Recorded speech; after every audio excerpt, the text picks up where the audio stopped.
There were 6 men in the yard with axes. There was a woman behind me holding a bread knife, and a line of light in the corner of my eye said I had access to 8% of my own power. I should be exact about that number because everything that happened over the next 14 months came out of it. 8% of a maximum level account. The man in front was called Corm Skell. He had a scar that pulled his mouth sideways. He had been the ferryman here once, and he told me to step out of the doorway and nobody would have to carry me anywhere. The woman behind me was called Mira. She had run that inn for 12 years. She said, without raising her voice at all, that the doorway was hers and I could stand in it as long as I liked. Hold that picture. 6 axes, 1 bread knife, 8%. I need to back up 2 days to explain why a claims manager from a city that does not exist here was standing in that door at all. My name is Dan. On Earth, I was 29 years old and I worked in claims. Not the interesting kind. The kind where people phone you because something has gone wrong and nobody will admit it was theirs. 9 years of that. 9 years of opening a file somebody else had abandoned, reading it to the bottom, and calling the person back with an answer they usually did not want. I was not good at very much. I was good at 2 things. I finished the case that was on my desk, and I did not lie to the claimant, even when lying would have ended the call in a minute. That sounds like nothing. It sounded like nothing to me too for 9 years, right up until it turned out to be the only thing in this world that was worth anything at all. I died on a wet stairwell with a box of paper files in my arms. My foot went out from under me on the second landing. That is the whole of it.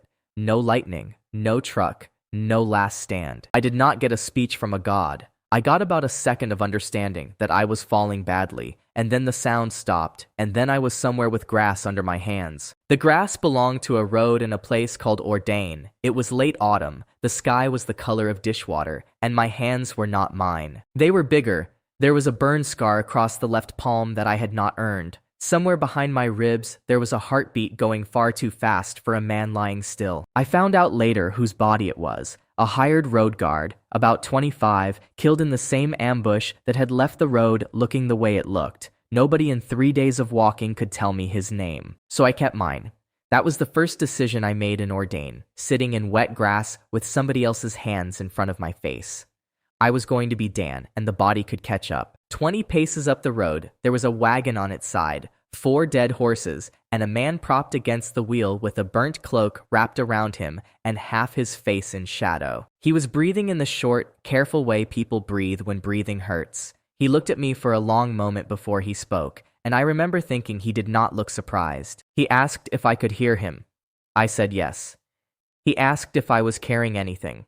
I said no.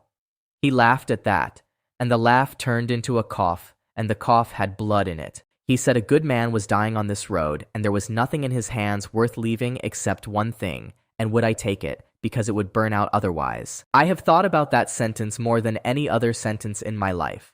It was constructed. Every word of it was placed, and I was a man in a stranger's body who had been alive for 7 minutes. I said, yes. He put 2 fingers against my sternum, said something with the cadence of a form being read aloud, and a token that was not quite metal came apart between us like a piece of wet paper. Then he said, quite clearly, and without any pain in his voice at all, "Thank you." And then his body burned down to nothing in about 4 seconds, which is not how bodies work. I did not watch him finish burning, because by then, the sky had a window in it, and the window was closer to my face than the fire was, and it was demanding my attention like a bill. Handover accepted. Account holder recorded. Access to power, 8%. The letters hung in the air, a hand in front of my face, flat white, no ornament, and they did not care whether I was ready. I waved my hand through them. Nothing. I stood up and they came with me, hanging at the same distance, like a fly you cannot walk away from. Then a voice said the account had been transferred, and the outstanding obligations had transferred with it, and it said it the way a machine reads out a queue number. That was airy, level 1. No tone, no warmth, no pause between clauses. I did not know for months that there was a person in there. She sounded like the recorded message that tells you your call is important. I asked what obligations. She said 15 bound vows were open on this account, that the oldest had been open for 300 years, and that overdue vows burned statistics daily. I asked what a statistic was. She said access to power was currently 8% and falling. Then she went quiet and left the number hanging there, dropping like a fuel gauge in a plane. The journal opened when I asked for it. 15 lines. I read them standing in a road with 4 dead horses in front of me, in a body I had not been in for an hour. I will be back within the year. I will repay the 300 gold. Come back here and I will kill you. A rematch when I am sober. I will stand the wall with you. I will buy you a doll. I will take you out of here. I will test your hammer. I will marry you after the war. I will get your ship back. I will not let them burn your books. You will carry my flag. I will defend your village. And then 2 lines that would not open at all, one of them 300 years old, and one of them without any text on it whatsoever. Every single one of them had a woman's name attached, a distance, and a number of days overdue. The smallest overdue number was 1,040 days. The largest I could not read. Ari said, in her flat Q voice, that these were engagements. Every one of them a promise of marriage, made by the previous holder of this account, filed by the system as a contract. I asked what closed a contract. She said marriage, ceremony, witnesses, signature in the account. I asked whether there was any other way. She said no. I want to be honest about my first reaction, because people have made me into something noble since, and I would rather they did not. My first reaction was that this was somebody else's file. This was the exact phrase I said out loud on that road. This is not my file. 9 years of claims work, and it came out of me automatically, like it comes out of everyone at 4:30. Ari answered that the file was now mine. Then she added the only useful thing she said all day. She said the nearest open vow was 14 hours south and gave me a direction and a name. Stilford, Mira Fen, 1,040 days plus 7 years, which is a stupid way to write it, and which I understood only when I got there and saw the table. I walked it in a day and a half, because the body I was in was fit and I was not, and the 2 facts fought each other all the way. Stilford was a ford town on the River Vell, which is a polite way of saying it was 9 houses, a mill that had stopped, and an inn that had no reason to still be open. The rank of the ground showed up in my window as I crossed the water. Ruin, not village, not hamlet. Ruin, which is the rank below anything, and which I did not know could be improved. There were 41 people living there. I counted them over the following week because counting things is what I do when I am frightened, and I was frightened almost continuously. The inn had a sign with a heron on it and 1 lit window. I went in because I had no money, no plan, and no other idea, and because the line in my journal was pointing at that door. There were 4 men at one table and an old man asleep at another. Behind the bar there was a woman in her 30s with her sleeves rolled and flour to the elbow. On the floor by the hearth there was a boy of about 9, asleep on a folded sack with a cat using his legs. His name was Cobb. His parents had gone into the river 3 winters back, and the town had simply absorbed him. He woke up when the door banged, looked at me, decided I was not interesting, and went back to sleep. I want him on the record this early, because in 14 months, he ended up setting a table for 20 people. And there was a table by the window with 2 places laid, clean plate, clean cup, a knife, and a spoon set square. Nobody sitting there. Nobody had sat there in a long time, and everybody was used to it. She looked up at me, and something went across her face and was gone in half a second. I found out later it was the coat. The dead man on the road had worn the same cut, and she saw it for 1 heartbeat. The line in my window brightened when I stepped through the door. Bound vow, 1 of 15. Mira Fen, promise given. I will be back within the year. Overdue 8 years and change. Here is where I did the only thing I actually know how to do. I did not tell her a story. I did not say I was a hero or her betrothed returned or a stranger with news. I asked her if she was Mira Fen, and I told her that the man who had promised to come back within the year was dead, that I had been on the road when it happened, and that I was carrying his obligations. The room went quiet in a particular way. Not shocked, confirmed. 4 men at a table who had watched a plate be laid every night for 8 years and had stopped saying anything about it. She put both hands flat on the bar. She asked me his name and I gave it, Kalen Vorst, because it was written at the top of my journal in letters I could not delete. She said the name once, to herself, and then she went and got a cloth and started wiping a bar that was already clean, which is what people do when they need their hands to have a job. Then she asked how. I said an ambush on the Vell Road, 4 horses down, and that he had spoken to me at the end and had not asked for anything for himself, which was true, and which was the most useful lie I have ever told without lying, and I am not proud of the shape of it even now. She was quiet for a while. Then she said the second place at the table had been laid for 2,900 and some nights. that she had known for at least 4 years, and that she had kept laying it anyway. Then she said the thing I had not prepared for anywhere on that road. She said she forgave him, she said it to the bar and not to me, and she said it once, and she meant it all the way down. I heard the system move.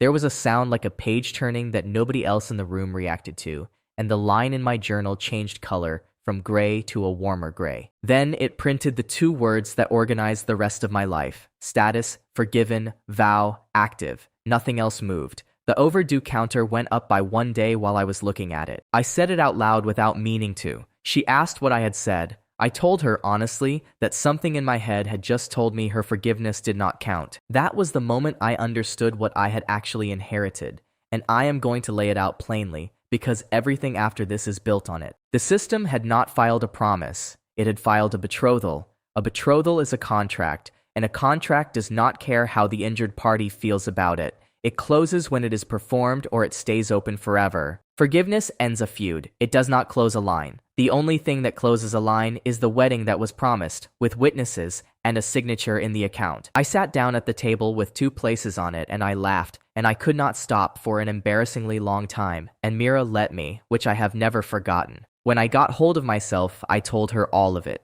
The road, the burning body, the window, the 15 lines, the 8%. The fact that I was not from here and had been a man who answered telephones. She listened to all of it standing up, with the cloth in her hand. And at the end, she said only that it explained the way I held a knife. Then she asked the sensible question, which was what I intended to do about 14 other women in 14 other places who had been left with a plate on a table. I said I did not know yet. I said I would go and look at each one and tell them the truth and see what they wanted, and that I would not be selling anything. She said that was not a plan. I said it was a queue, and that a queue is what you have instead of a plan when the file is already open. She gave me a bowl of barley and a room with no lock and told me not to touch the 2nd cup on the window table, which I had not been going to do. Before I went up, I made my first small promise in Ordain, and I made it to a man called Paul Herrick, who was the old one asleep at the far table, and who woke up long enough to complain about his roof. I said I would fix the roof. Ari filed it. A new line came up under the 15 in smaller letters, and the journal called it a minor promise, and there were 27 more of those coming. That is worth knowing early.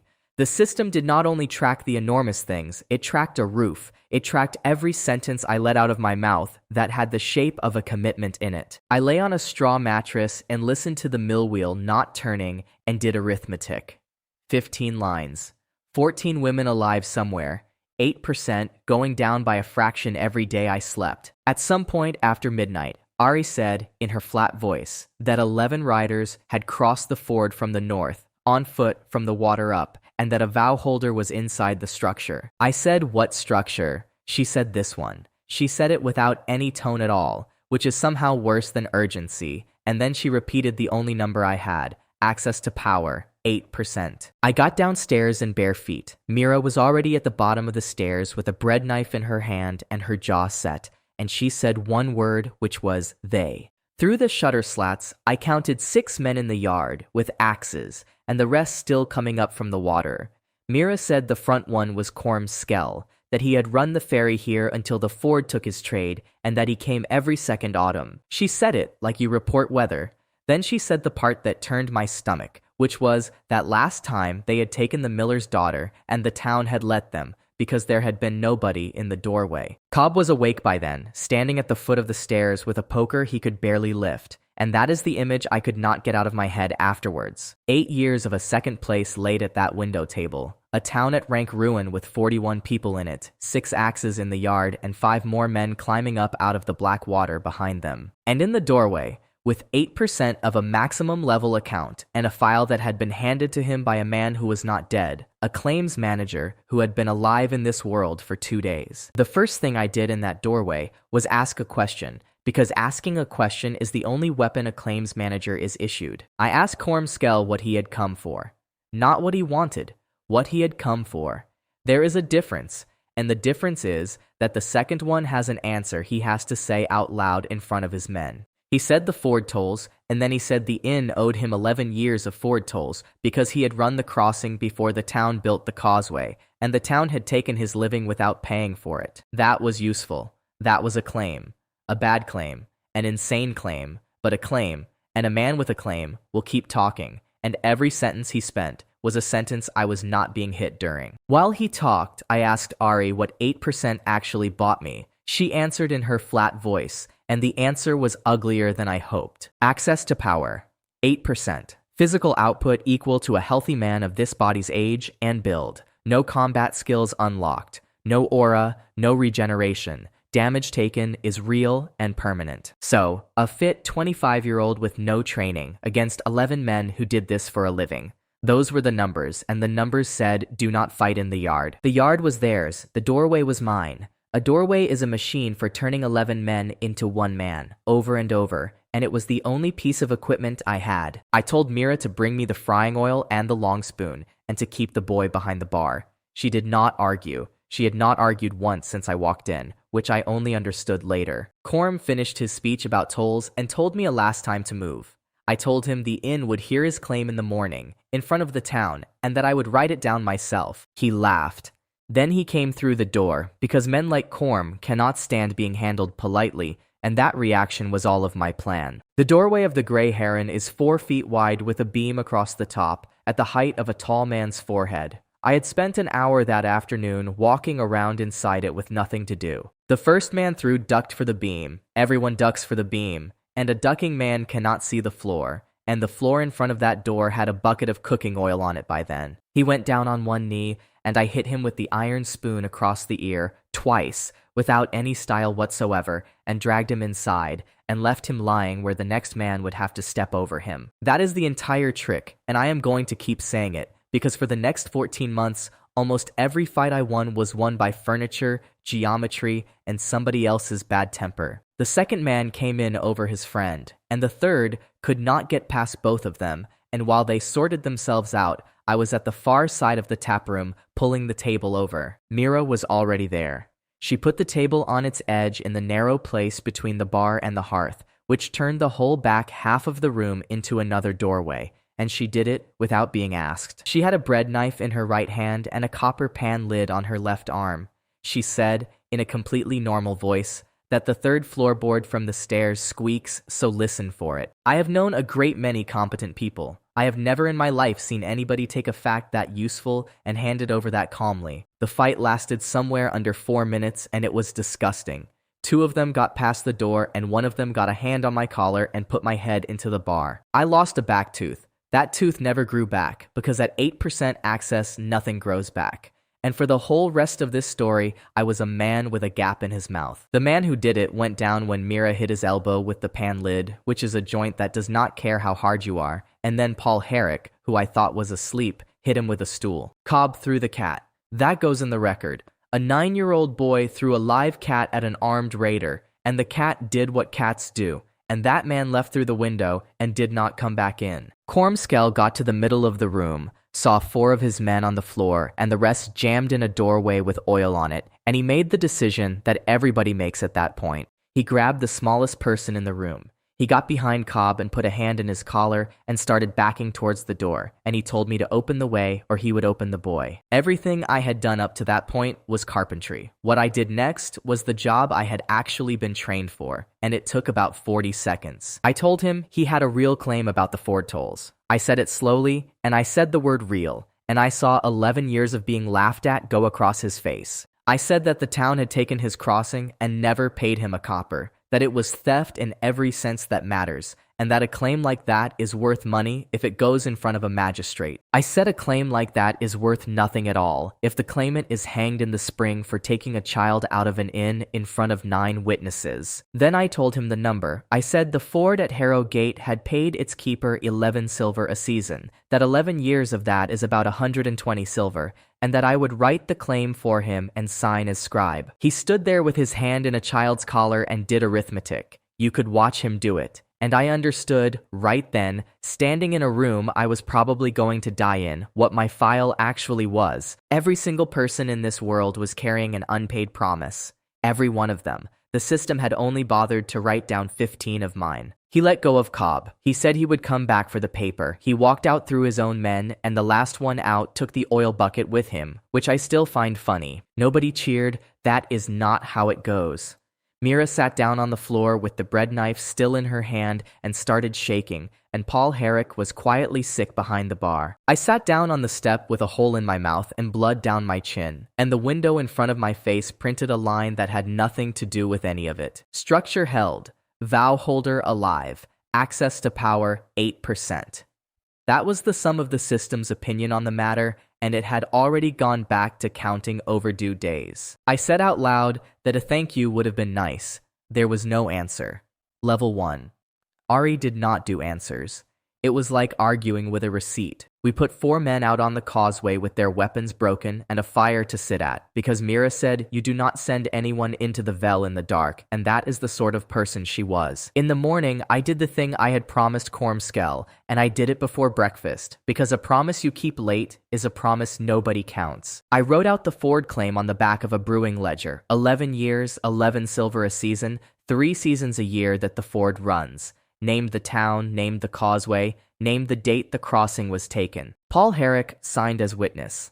Mira signed as the injured party's neighbor, which is not a legal category anywhere, but it looked correct, and looking correct is most of the law. The journal logged it as a minor promise kept, and the counter of small promises went from 28 open to 27, and I felt absolutely nothing, which disappointed me. Corm collected the paper at the causeway that afternoon, with 2 of his men standing well back. He read it 4 times. He asked who had taught me to write like that. I said nobody, that it was a job where I came from. He said that where he came from, a man who could write like that would never have needed to stand in a door. He was wrong, and he found out he was wrong about 9 months later on the wrong side of a wall. But on that afternoon, he took his paper and went north, and the town breathed out. Then she cleaned my mouth out with the cooking brandy, which was the worst 30 seconds of my first week in Ordain, and she asked me why I did not run. I told her the truth. I said the line in my journal was pointing at this building, that the only skill I had ever had was finishing a file, and that a man who runs from the first item on the list never finishes any of it. She said that was the stupidest reason to defend a building she had ever heard.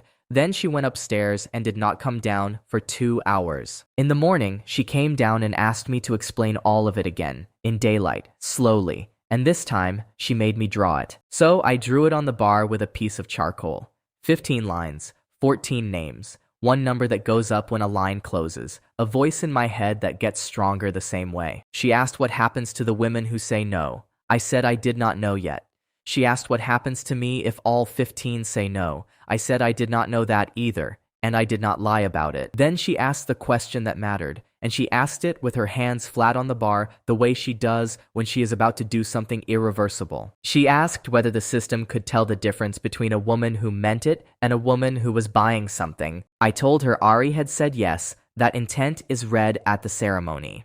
She was quiet for a while. Then she said good and went to get her coat and told Paul Herrick to fetch the 2 other households. People tell what happened next back to me wrong about once a month, so I am going to be exact about it and let it be less romantic than they want it to be. Mira Fen did not marry me out of gratitude for a door. She told me precisely why, standing in her own tap room with 7 people watching, and she did not soften any of it. She said she had been 23 when a man with a good voice told her he would be back inside a year. She said she had believed him, and that believing him had been the correct decision at the time. She said the 8 years afterwards were not his fault, and not hers. They were the fault of a woman who kept laying a plate because putting it away would mean the last 8 years had been for nothing. Then she said that a man had stood in her door last night with a mouth full of blood for a town that had never done one thing for him, and that she was going to put the plate away today either way. And then she said that she would rather put the plate away by using it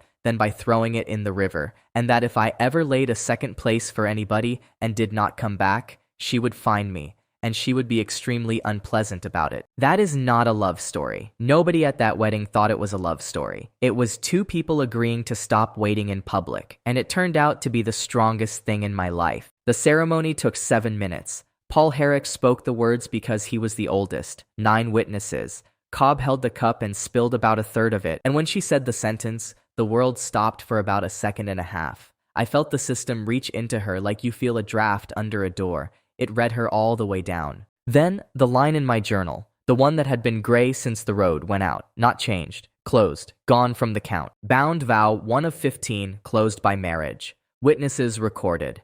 Access to power 8% to 14%. System level 1 to 2. 14% felt like somebody had taken a sandbag off my back. That is the honest description, not power. The absence of a weight I had not known I was carrying. The rank of the ground under my feet did not move. Still ruin. That number did not care about weddings. It cared about roofs, and I had exactly one promised roof to my name. Cobb asked whether this meant Mira was going away. She said no. He asked whether it meant I was staying. She said that was a better question and that he should ask me, and he did. And I said yes, and he went and told the cat. What actually changed that morning was Ari, and Ari changing was the single thing that made the next 14 months survivable. The first thing that happened was a map. It came up over the bar like a stain of light, and it had the Vel on it, and Stilford, and 13 little marks scattered from the coast to the mountains. The second thing that happened was that a voice with an actual person inside it said, "Congratulations. You have married a woman who is now going to make you fix a roof." I dropped the mug I was holding straight onto the floor in front of everybody. Mira asked what was wrong. I said the system had made a joke. Mira said the system had made a correct observation and that the roof in question was Paul Herrick's and that she would be checking it on the 4th day, which made 2 of them. That was Ari at level 2. The flatness was gone. There was timing in her voice and dryness, and something underneath that I did not have a name for until much later, which was relief. She still would not tell me anything about herself. I asked what she was. She said she was the interface. I asked who chained her to it. She said that information was not available at this level. There is no such information. Not available at this level. I heard it. I filed it. It sat in the back of my head for 18 parts of my life. What she did give me was the map, and the map gave me the second name. And the second name came with a number that made Mira laugh out loud in a way that frightened me. Bound vow 2 of 15. Sabella Crane, counting house of Harrogate. Promise given, I will repay the 300 gold. Overdue 8 years and 2 months. Accrued at compound interest as recorded by the claimant. And the map put her at 3 days north on the Harrow Road, with a deadline attached that I could not read yet. Then the balance came up under it, and it was not 300 gold anymore. Current balance, 41,000 gold. Mira said the Ford tolls had been 120 silver. I said yes. She asked how many silver in a gold. I said I did not know, and I did not want to know. And then the door opened, because the world in Ordain has no sense of pacing at all. And a boy from the Harrow Road came in to say that a black wagon with a counting house seal on the side had crossed the ford at first light. He said there were 4 armed men riding with it, and a woman in gray inside it with a ledger on her knees, and that she had asked at the causeway which building belonged to the man who had inherited Kaelin Vorst. Sabella Crane did not get out of the wagon to threaten me. She got out of the wagon to hand me a copy, and the copy was worse. She was about 30, gray coat, ink on the second finger of her right hand, and she moved like someone who has never once in her life had to hurry to be first at anything. She asked whether I was the current holder of the forced account. I said I was. She said, "Good, that saved a season of riding," and handed me 40 pages tied with green string. 40 pages. The original loan,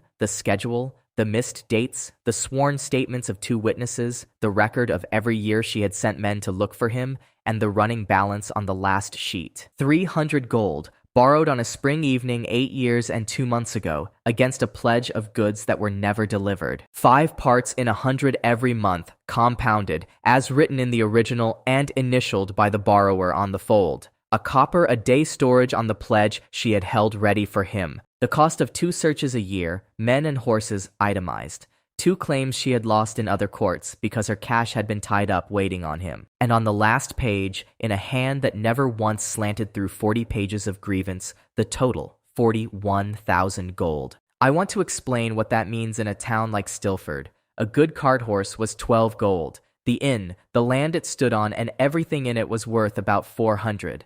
41,000 was a district. Her escort captain was a man called Degan with a jaw like a shovel, and he looked at the gray heron, and at the mill that had stopped, and at me with my missing tooth, and he laughed out loud. He asked if I would like to pay in geese. Two of his men found that very funny. Sabella did not laugh, and she did not tell him to stop, which I noticed and filed. Then she took out a second, smaller bundle and told me flatly that she had come to inventory and seize, that she had the right of it under her own paper, and that she would start with the inn because it was the only structure of value. Mira went white. Cobb, who had followed us out and had no idea what an inventory was, took hold of the back of her apron with both hands, which told me he had worked out the tone, if not the words. There was one more number that morning, and only I could see it. Overdue vows burn statistics daily, and 13 of them were still open, and the burn had eaten 0.1% since the wedding. At that rate, the 14% I had bought with Mira would be gone in about 3 months, and the account would be a corpse with a maximum level attached to it. So I did the only thing I know how to do with a hostile file, which is read it out loud in front of the person who wrote it. I sat down on the mounting block in the road, and I read all 40 pages, from the first to the last,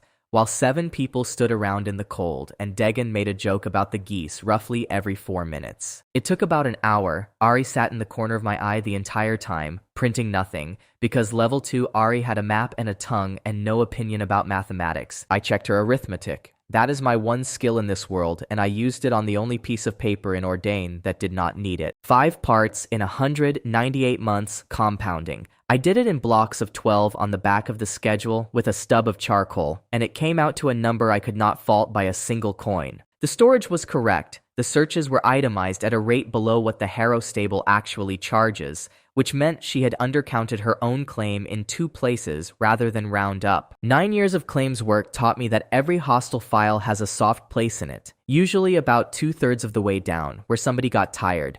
Hers did not have one.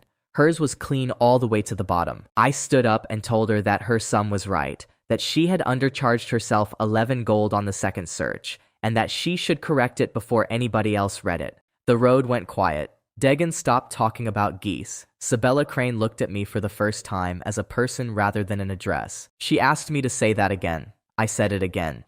She took the schedule back, looked at the line I had marked, and said without any expression that it was an error and that she thanked me for it. Then she closed the schedule, put it back in the case, and said that she would still be seizing the inn, and that she was sorry about the timing but not about the seizure. That is when I understood what kind of person I was up against. And it was not greed. Greed can be argued with. She was something worse, which is somebody who is correct. I asked for the only thing I actually wanted, which was time.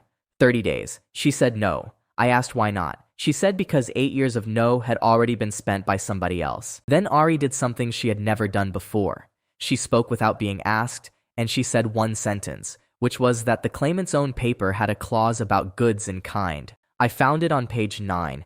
Any part of the debt may be discharged in goods, valued at market, by agreement of both parties. So I made her an offer, standing in a road with 41,000 gold hanging over my head, and the offer was barley, timber, and 9 days of my own labor, which came to about 90 gold on a generous day. Degan laughed so hard he had to hold on to his saddle. Sabella did not. She wrote it down. She said 90 gold against 41,000 was not a payment.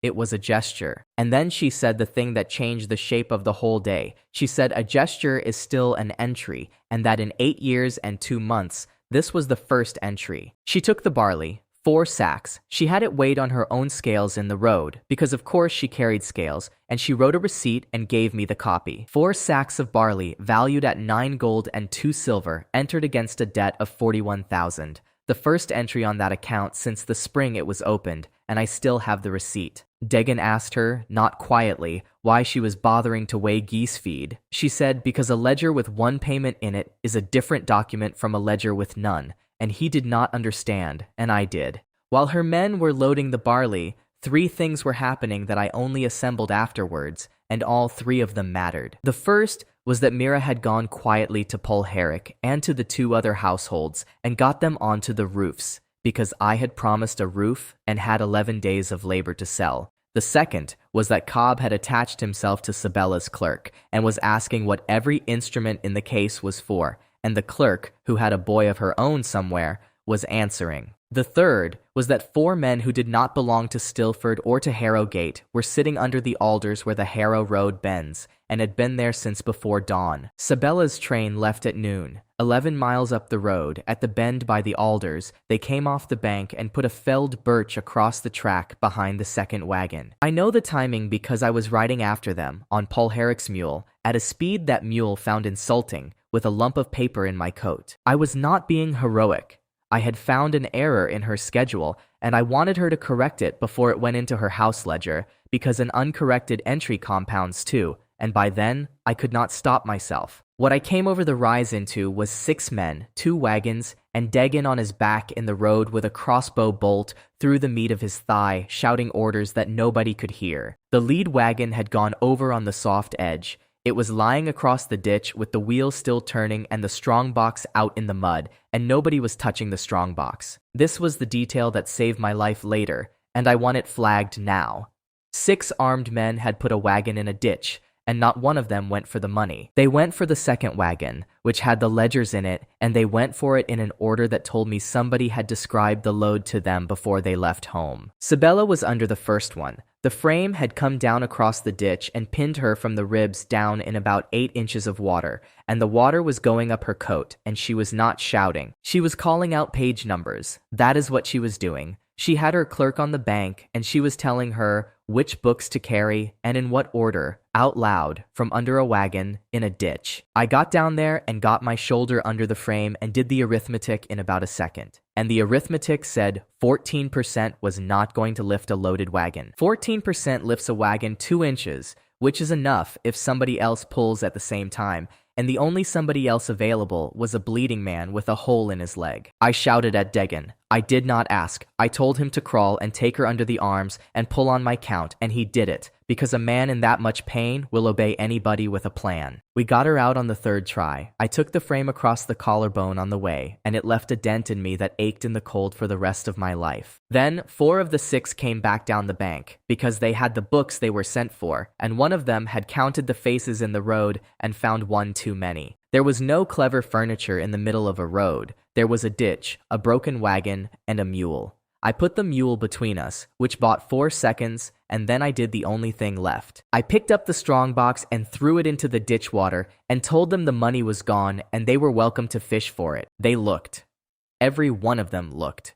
Men who had walked past that box for a full minute could not stop themselves from looking when somebody threw it. Dagon got a crossbow up in that second and put a bolt through the nearest man's shoulder, and the 6 of them decided that 4 bags of paper was a fine day's work and went into the trees. I sat down in the water next to a woman who was holding her own ribs together and asked, because I had to know, why they had taken books instead of gold. Sabella Crane, soaked to the collarbone, in a ditch with 2 broken ribs, said that whoever paid them wanted to know who else owed her money. She said the ledgers of a counting house are a map of every debt in the province. She said money is money, but a list of desperate people is a tool. And then she said the second sentence, and she said it while looking at the sky, which is how I know she had been thinking about it for a while. She said that only one man had ever asked her for that list before, and that he had asked for it on a spring evening 8 years and 2 months ago. I did not learn who had paid them until much later, and I learned it from one of the men themselves, in a cell in Harrogate, 10 months on. He told me the man who hired them had bought them dinner first, had known all 4 of their names, and had asked politely for the books and specifically for nothing else. He had smiled the whole time and had not given a name. Meanwhile, 3 days north, that same man was reading a copy of a debt ledger and finding out exactly how many people in the province were desperate enough to be useful. He had 8 years of head start, and he was not in a hurry. We got them back to Stilford by dark. Mira put Sabella in the room over the kitchen, and there was no healer within 2 days of us, so we strapped her ribs with a torn bedsheet and a great deal of brandy. Dagon lost the use of that leg for 2 months. He never made another joke about geese in my hearing, and on the 3rd morning he came and stood in front of me and asked formally what my name was, which is the only apology a man like that has. And at some point around midnight, while I was up on Paul Herrick's roof nailing down a rafter with a splitting headache, the ground under Stilford changed rank. Ari said it the way she says everything now, which is with a little more interest than she wants to admit. 4 sound roofs, 1 hearth burning through the night, 1 road a cart can use, territory rank, ruin to croft, and every single person in that town came out into the road at midnight to look at nothing at all, because they had felt it in their feet. 2 days later, Sabella Crane sent for me. She was propped up on 3 pillows, with her ledgers stacked on the bed where a normal person keeps their legs. She said she had done the arithmetic. She said that on my 90 gold a year of labor, the debt would clear in something over 400 years, allowing for the compounding, and that she had checked it twice. She said there was one instrument that closes a debt of that size in a day, and that it was in the account I was carrying, and that I already knew what it was. I made her explain all of it back to me first, because I wanted to hear it from a professional. She got it in under a minute, which took me 2 days. She said the vow was not a debt at all. It was a contract for performance, and that a contract for performance is only ever discharged by performance. Payment does not touch it. Forgiveness does not touch it. Only the act. Then she said the sentence that should have stopped me, and it is her sentence, not mine. And she said it in the tone of a woman reading a clause aloud to a client who is not listening. She said the system does not care why a thing is done, only that it is done. And I agreed with her, and she was wrong, and it cost both of us a great deal in front of 300 people. Then she asked me to marry her, in those exact words, with a ledger open on the blanket in front of her, and she used the word restructuring, and she did not blink once while she said it. Mira was standing in the doorway with a bowl of broth and heard the whole thing.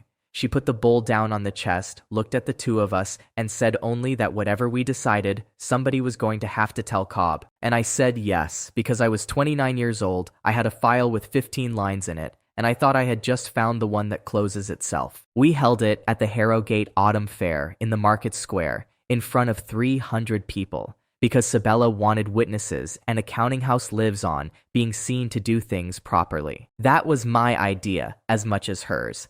I will put that on the record before I tell you what happened, because for about a month afterwards, I tried to remember whose idea it had been, and it was both of ours. Harrogate is a wall town with a cattle market and a magistrate and 11 inns, and in the 3rd week of autumn, it triples. Wool, salt, horses, hiring, and a fair court that sits in the open to make it official. Sabella came in her gray coat with her ribs still strapped, walking like a woman carrying a full cup. Dagon came on a stick. Her clerk carried the account book and the contract copies in a box with a lock on it. Mira came. Cobb came, in a shirt that had been washed so hard it had gone the color of weak tea. Paul Herrick came and complained about the price of everything for 2 straight days. And Ovid Tass came, because Ovid Tass never missed a chance to watch Sabella Crane do anything at all, and because he had heard what she was going to do before we had finished deciding to do it. He was the other big lender in Harrogate, a soft man with a good coat and 11 clerks, and he had been waiting 8 years for the Crane House to write off 41,000 gold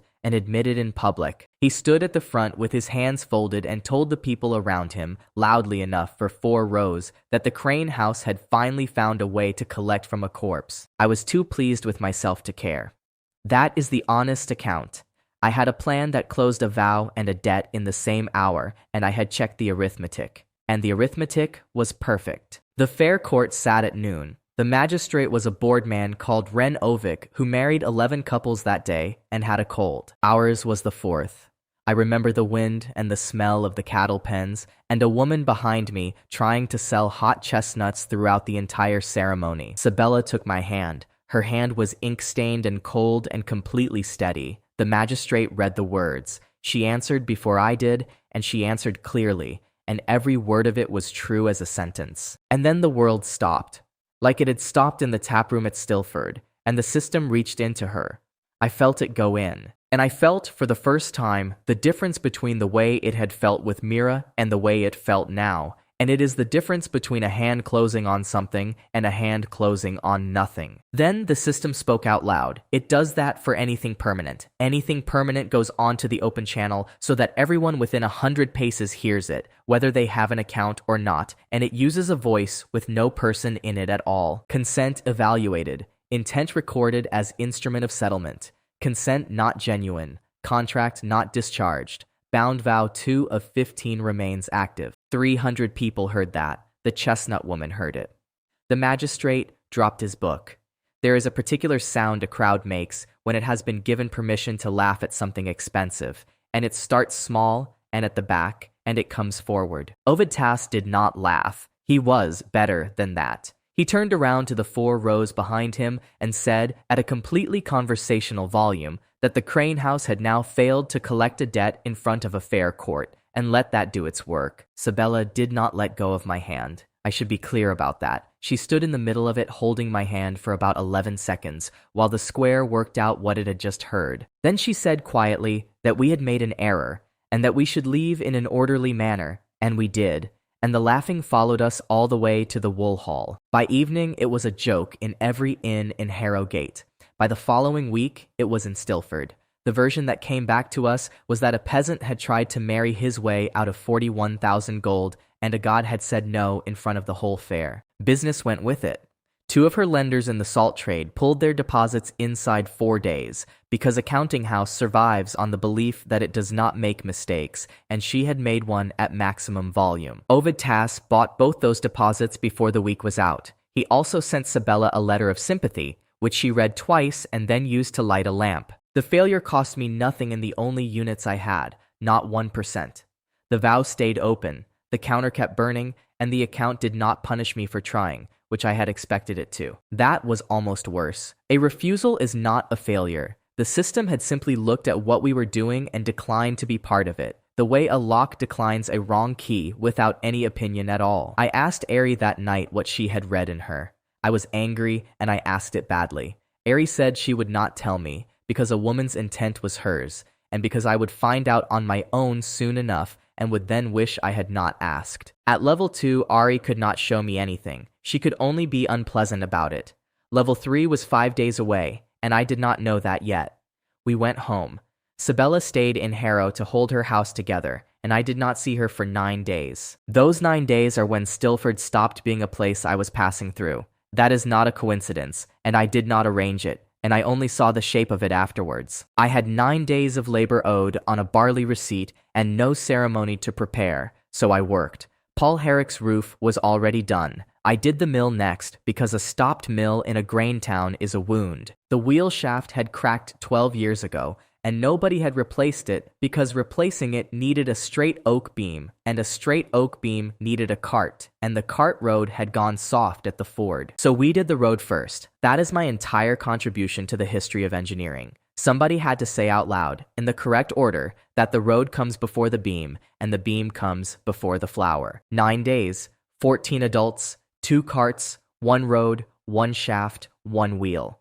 On the 9th evening, the mill turned over and made a noise like a large animal waking up, and Paul Herrick cried into his hat. Ari logged 4 more small promises kept and 1 broken, the broken one being a fence I had sworn to a woman called Bess Odom and had not touched, and the journal did not care about my reasons. 22 small promises open, 13 bound vows, access to power, 14%, falling by a fraction every day, which is a slow leak until you multiply it by the 400 days I did not have. On the 6th of those days, a man in a good coat rode down from Harrogate and offered to buy the mill, not the flour. The mill, the stones, the race, and the right to the water for 12 gold in cash that afternoon. He worked for Ovid Tass. He did not pretend otherwise. He said the offer would fall to 9 gold in a week and to nothing in a month, and he said it kindly, the way you tell somebody their horse is lame. Paul Herrick, who owned a fifth of that mill and had not eaten meat since spring, stood in the road and told him to get off the causeway,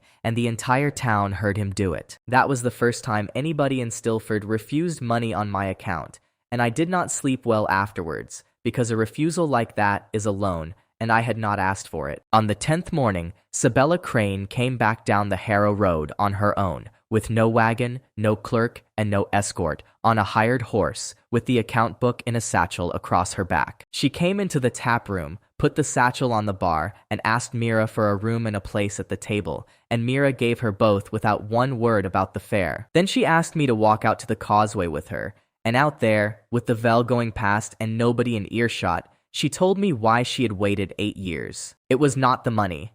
I had assumed the money. Everybody assumes the money, and she let them, because letting people assume the money is cheaper than telling them the truth. 300 gold was the entire free float of her father's counting house in the spring she was 22. Her father lent it against his own judgment, on a promise and a good voice, because the borrower was charming and in a hurry. When it did not come back, the house could not cover its own paper. Her father sold the building, then the horses, then the name. He died in a rented room in Harrogate 3 winters later, with the schedule still on the table. She said she had rebuilt the house from nothing over 11 years, and that she had never once closed that line, because writing the word uncollectible next to it would mean writing that her father had been a fool. She said she had spent her whole adult life keeping a record of other people's failures, and that she had recently done arithmetic on herself and had not liked the result. Then she told me what she actually wanted, and it had nothing to do with me at all, which is precisely why the system let it through. She said she wanted one ledger, one single ledger that went up, not a list of defaults, not a record of what people failed to be. One book where the number at the bottom was bigger at the end of the year than it was at the start, and where she had built the thing the number was counting. She said Stilford had a mill that turned, a road that held 4 sound roofs and 41 people, and that in 11 years of looking at other people's accounts, she had never seen an entry that clean. She said she was not asking me for a discharge,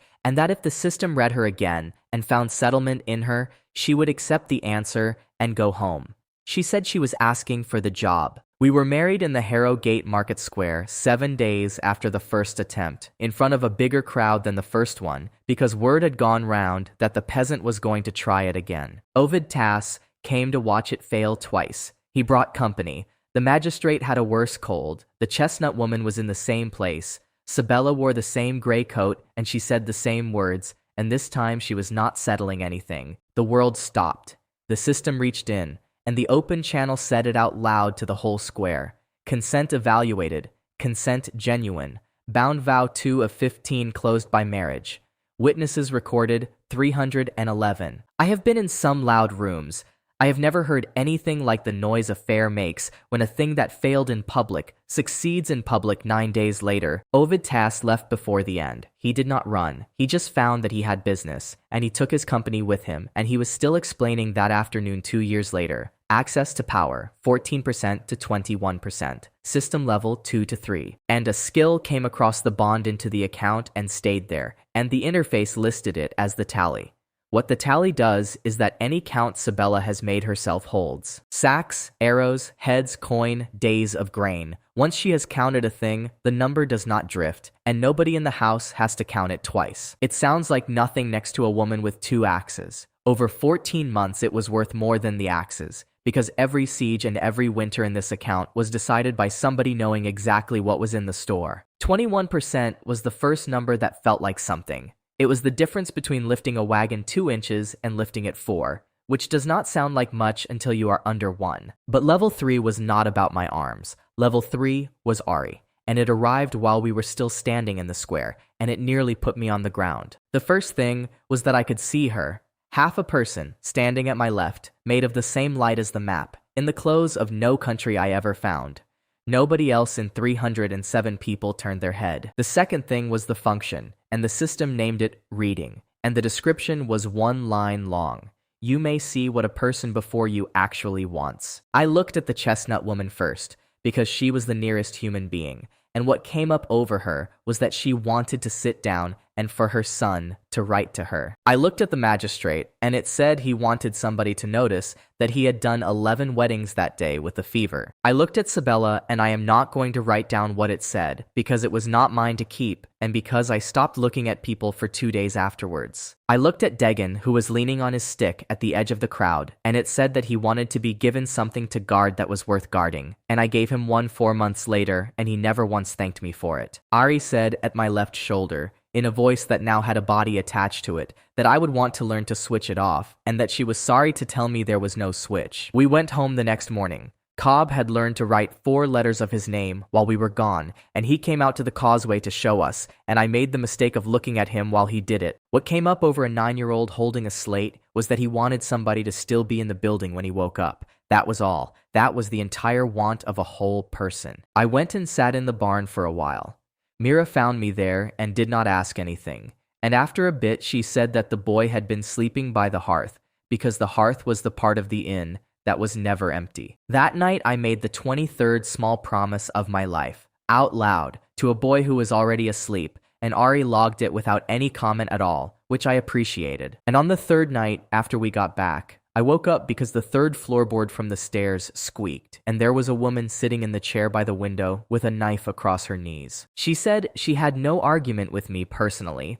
She said she had watched the causeway for 2 days and had counted 11 people who would try to stop her and had decided it did not matter. She said her name was Nix, that 8 years ago she had told Kalen Vorst that if he ever came back, she would kill him, and that the system had told her this morning that the obligation had transferred with the account. I did not shout for help because there was a 9-year-old asleep 2 rooms away, and because a woman who wanted me dead in my sleep would not have woken me first. She sat with the knife flat across her knees and her boots off, which I found out later was because the third floorboard from the stairs squeaks and she had come up the wall instead. She was maybe 26, small, with a burn scar on the inside of her left wrist in the shape of a stamp, and she had the stillness of somebody who has spent years being furniture in other people's rooms. She said her name was Nix, and that 8 years ago she had told Kalen Vorst that if he ever came back, she would kill him, and that the system had informed her at dawn that the obligation had moved with the account. Then she said the thing that made the rest of it possible, which was that she had no argument with me personally, and that she was sorry about the timing. I asked her to let me look at the journal, and she let me,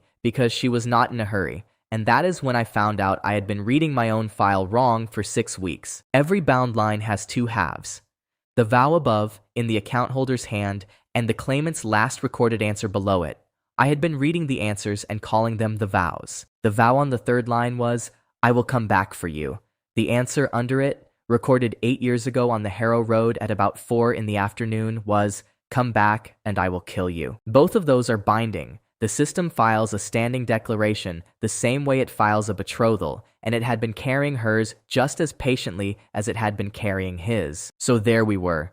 A woman with a knife who was contractually obliged to kill me, and a man with an account that only closes by marriage, and no version of the evening where both instruments are satisfied. I told her the truth, because that is the only move I have ever had.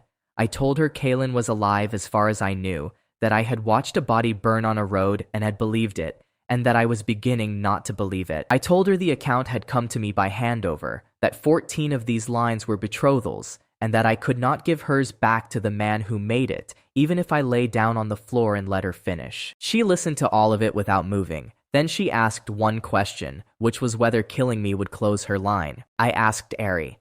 Ari answered on the open channel so both of us could hear it, and she said yes, that the declaration would be satisfied by the death of the account holder and the counter would clear. Nick said, then that is what I am going to do. And she said it in the flat tone of somebody announcing that she is going to walk to the next village before it rains. And this is where I did the thing that everybody who tells this story back to me gets wrong, because they think I talked her out of it. I did not talk her out of anything. I processed her claim. I said her claim was valid. I said it out loud and I meant it. 8 years of a standing declaration on a public register, and no court in Ordain had ever once looked at it. I said that if she came through the window and did it in the dark, the town would call it murder, the ninth hand would call it work, and the line in the register would close with her name on it as a criminal. And then I asked her whether she would rather have it done properly, in daylight, under a magistrate, with the claim read out and her name on it as a claimant. She sat there in the dark for a long time. Then she said, and I remember the exact flatness of it, that nobody had ever offered to write anything down for her in her life. Sabella did the paperwork. That is the sentence that still makes people at my table laugh, and I should be clear that it was not a joke to any of the 3 of us at the time. The fair court at Harrow Gate has a form for it. It is called Satisfaction of a Declared Blood Claim. It is 400 years old, and it exists because this world had blood feuds long before it had courts. The requirements are 11 lines long, notice posted for 14 days, a written statement from the claimant, a written acknowledgement from the subject that the claim is not disputed, a magistrate present, 2 witnesses who are not kin. Sabella read it twice, said it was a filthy old instrument and beautifully drafted, and had the notice on the door of the Harrow Gate Wool Hall by the following afternoon. The notice named me, Dan of Stilford, holder of the Vorst account, does not dispute the standing claim of the woman known as Nix, and will attend at the fair court on the 14th day. Ovid Tass had it read to him twice. Half of Harrowgate came out to look at it. A man in the Weybridge Inn started taking money on whether I would run, and by the 5th day he was giving 4 to 1 that I would. Mira did not speak to me for a day and a half. Then she came and stood at the end of the table and said that she had put a plate away for 8 years and did not intend to lay one for me, and went back to the kitchen. Nix lived at the inn for those 14 days because a claimant who runs is not a claimant, and because Sabella pointed out that lodging the subject and the claimant separately would double the notarial cost. I want to talk about those 14 days because they are the reason for everything after them. And there is not one dramatic event in the whole fortnight. She would not eat at the table. She ate standing at the door with her back to the wall for 4 days. On the 5th day, Cobb brought his slate over and asked her what the 4th letter of his name was, because I had gone to the mill. She told him. Then she sat down on the step and showed him how to hold the chalk so his hand would not shake. And that was the first time I saw her sit anywhere with her back to a room. I did not use reading on her. I want that recorded because I could have, and it would have made the fortnight easier, and I had decided that a woman who was going to kill me was owed the inside of her own head. She told me what happened anyway, on about the 9th night, sitting on the causeway wall with her boots in the water. She was 17. She was hired as a road guard for a party going north, and the man who hired her was charming and paid in advance and knew her name inside a day, which she had never had before. He told her he would come back for her. She said she was 17 and had been sleeping in stables since she was 11, and that when a man like that says a thing like that, you do not audit it. 6 days later, a man died on that road. Kaylin rode out at dawn, and the name that stayed behind on the warrant was hers, and the 9th hand bought her out of the cage at Harrow Gate for 12 gold and branded the inside of her wrist with their stamp. She said the 8 years after that were work. She did not describe the work, and I did not ask. And the only detail she ever gave me was that the 9th hand pays in coin and takes its interest in names. She said the vow she made on that road at 4 in the afternoon was the only thing she had ever chosen for herself, and that she had kept it sharp for 8 years because it was the only property she owned. On the 11th night, a crossbow bolt came through the shutter of the tap room, and it was not aimed at me. The 9th hand does not free people. A blade that goes to a fair court and gets its name written in a register is a blade that has stopped being a blade, and they had had 4 days of the notice being read aloud in Harrogate to think about it. I was on the wrong side of the room,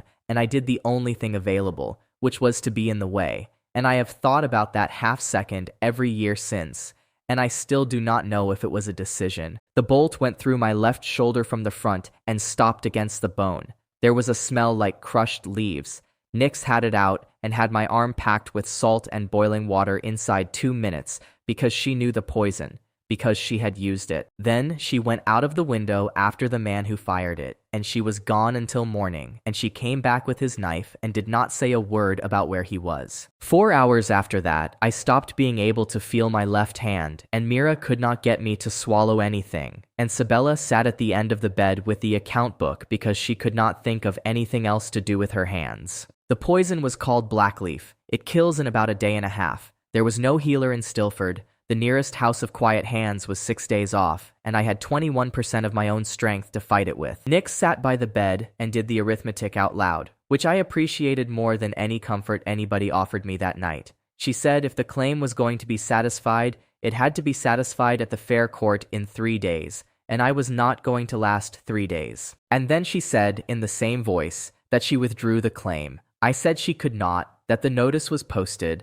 that 14 days was 14 days. She said Sabella could write whatever was needed. Sabella from the end of the bed said that she could, and that it would take an hour. I asked her why, and I was not being noble about it. I did not understand, and the poison had taken most of my grip on being polite, and I think I asked it twice. Nix said that she had spent 8 years owning one sentence, and that she had watched a man step into a bolt for her out of what she assumed was a reflex, and that she would rather own something else now. Then she asked what closed the other half of the line. She already knew. She had been living in a house where the rule had been explained at the table twice a day for 2 weeks. The ceremony happened in the room over the kitchen at about 4 in the morning. Paul Herrick spoke the words again because he was still the oldest. Mira and Sabella stood as the 2 witnesses who were not kin. I said my half wrong twice and Nix corrected me both times, which is the least romantic thing that has ever happened in a bedroom. And the world stopped, and the system reached into a woman who had been an instrument since she was 17, and it found her, and the open channel spoke loudly enough to wake the whole causeway. Consent evaluated, consent genuine.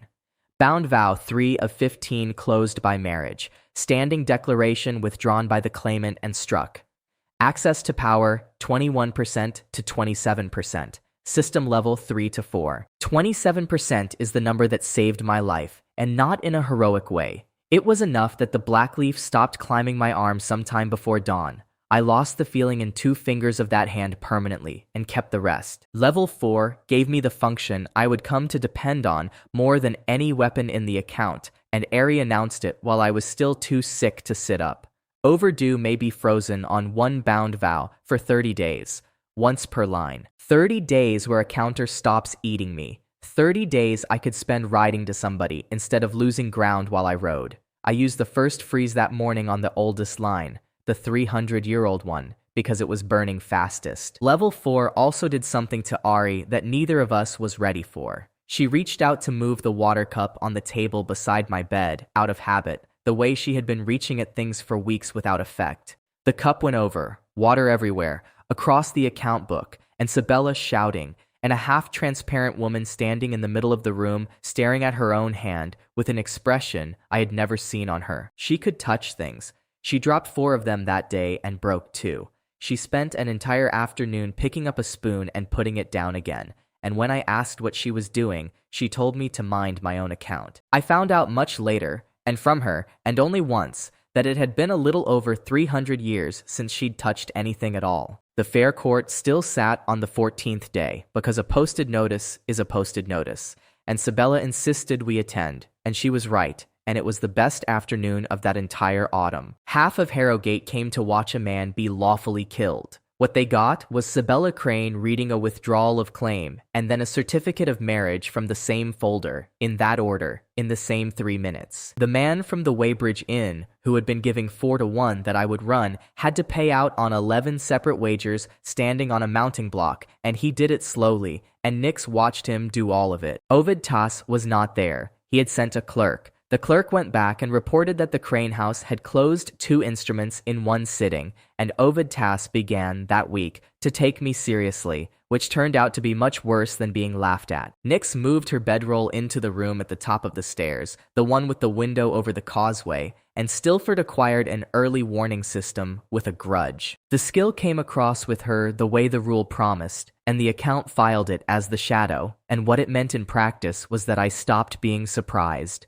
Approaches, watchers, tracks 2 days old, the count of a party from the depth of its wheel ruts. Within a week, she had walked every approach to the town, marked the 2 fords nobody used, and told me that 7 people could take Stilford in an hour, and that she intended to make it 40. On the morning I finally stood up on my own without holding the bedpost, the journal did something it had never done in 6 weeks of my staring at it, which was add a line of its own. It came up above the 12 remaining bound vows, in a heavier hand, and it was not a betrothal, and it had no woman's name on it, and it had no distance and no deadline. Meta obligation, unregistered, given by the account holder, freely, without witnesses.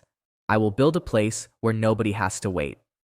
I had said that out loud in a barn 4 days earlier to a sleeping boy, and I had thought nobody heard it. The first thing I did with the new line was try to close it, because I am not clever, and because it looked like the easiest item on the list. I built something. I put up a shed on the west side of the inn in 4 days with my own hands, and it had a door and a bench and a roof that did not leak, and I stood in it and asked Ari whether that counted. She said no. She said the meta obligation would not close while any bound vow on the account remained open, and that it was not a task, it was a condition, and that I had built a shed. I asked what it was for then. She said it was for me, and she said it in a way I did not like at the time and understood completely about 10 months later. So we come to the part of my life that everybody who tells this story skips, which is the 22 remaining small promises and the 40 days before the first frost. There were 11 households on the north bank of the Veld that autumn who had been burned out by the same sort of men Cormskell rode with, and they came down the river road because there was nowhere else on that road to go. 53 people, 19 of them children. They came into a town of 41 with 3 sound roofs, 1 working mill, 1 inn, and a treasury that consisted of Sabella Crane's professional reputation, which had recently caught fire in public. Mira fed them out of the inn's winter stores in 2 days flat and did not consult anybody, and when I found out, I did not say anything about it, because there is no version of that argument I win or should win. Sabella did the arithmetic that night and put it in front of me on one sheet. 94 mouths. Grain in Stilford for 26 days. First hard frost, 40 days out, judged by the elders and not by anybody's optimism. 14 days of hole in the middle. That is what the sheet said. 14 days in which people who had already lost their houses would find out what a hungry winter feels like in a town that had taken them in. Shelter was worse than food. 19 children in barns in a river valley in the first frost is not a hardship. It is a body count, and everybody at that table knew it without saying it out loud. Mira closed the 14-day hole in 3 sentences, and it is the first time I understood what the marriage bond actually gives a house. Her skill came across to the account the night we were married, and the journal named it the hearth, and for 6 weeks I had assumed it was decoration, because it does nothing at all to a person. What it does is to a fire. One hearth in a settlement can be marked as the hearth, and what is cooked on it holds 4 days instead of 1. And what is cooked on it is portioned by measure and not by whoever gets to the pot first. So Mira put out every cooking fire in Stilford.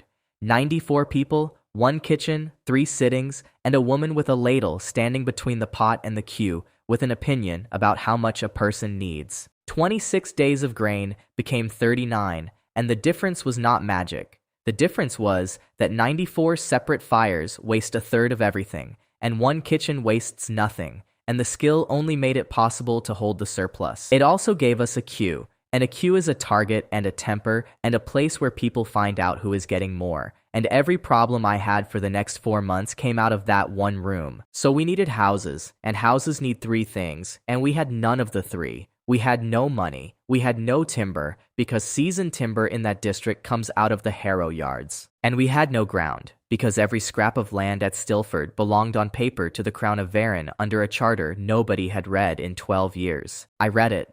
That is my whole contribution, and it took an afternoon and a candle, and it is the only thing of real value I did in the entire month. The Stilford Charter was struck in the rain before last. It grants tenure of the ford and its ground to the settlement of Stilford, so long as Stilford is a settlement on the county roll. And Stilford had been taken off the roll 9 years ago, because a settlement drops off the roll when its rank falls below Croft, and Stilford had been sitting at rank ruin since before I got there. Off the roll means no tenure, no tax, no militia levy, and nobody to answer to. That is why nobody had ever come to collect anything. The town had not been oppressed. It had been forgotten, which is cheaper. The ground was not the Crown's, and it was not ours. It was nobody's. And a thing that is nobody's can be claimed by whoever files first in the county court at Harrow Gate on a form that costs 2 silver. Sabella filed it the following week under her own seal, with the mill and 4 roofs and 1 road cited as evidence of rank, and the county clerk stamped it without looking up, because it is the most boring document in the world. Stilford came back onto the roll of the county of Varon as a croft of 94 souls, held in common by its inhabitants, and I should be honest that not one person in the town noticed on the day. Timber was next, and timber is where Ovid Tass found us. He did not threaten anybody. He bought every seasoned beam in the Harrow yards, every plank, every barrel of pitch in one morning at above the market, paid in cash, with an open offer to resell at 4 times the price to any buyer at all. He told the yardmaster, and the yardmaster told me later with some relish, that he had no quarrel with Stilford and simply liked timber. Then he sat down to wait for a town of 94 to come to him before the frost. I want to give Ovid Tass his due here. That was a good move. It was legal, it cost him nothing in the long run, and it aimed at the one thing we could not do without. He attacked the build, not the man. We went and looked at what was left, which is what you do when the answer is not in the market, and what was left was the Marrow wife. She was a river barge, 60 feet of her, sunk on the shoal below the ford 11 years earlier with a load of stone, and she had been a landmark and a nuisance for longer than Cobb had been alive. Oak, 60 feet of oak, pitched and river-soaked and hard as iron, and worth nothing to anybody because getting it out was more work than it was worth. Nobody's, on the same principle as the ground. Sabella bought the wreck from the county for 11 silver as an obstruction to navigation, which meant the county was pleased with us for taking it, and the clerk thanked her. Getting her up took 4 days and nearly cost me Degen. We did it with the mill in the end, because a mill is a machine for turning water into pulling. We ran a line off the wheel shaft to a snatch block on the bank and took the barge apart in the water, timber by timber, and hauled each one up the shoal by the flour wheel. On the fourth day, the line parted under load, and the free end took Degan across the back of the knees and put him in the Vel above the shoal in November, with a bad leg and a coat on. Nix went in after him off the bank without stopping to take her boots off, and got a hand in his collar, and the two of them went down the shoal into the deep water past the point where I could see them. I was on the wrong side of the river with a rope in my hands and 27% of a maximum level account, and there was nothing in the whole system that could help, and I found that out very clearly in about 4 seconds. They came up 80 yards down on the gravel bar. Degan had swallowed half the river and broke 2 fingers on the rocks. Nix sat on the gravel and shook for a while, and then went back to work that afternoon. That evening, Degan came into the tap room, put his hands on the table in front of Nix, and said he owed her a life and would like to know what she wanted done with it. Nix said she wanted him to learn to swim. He was 38 years old.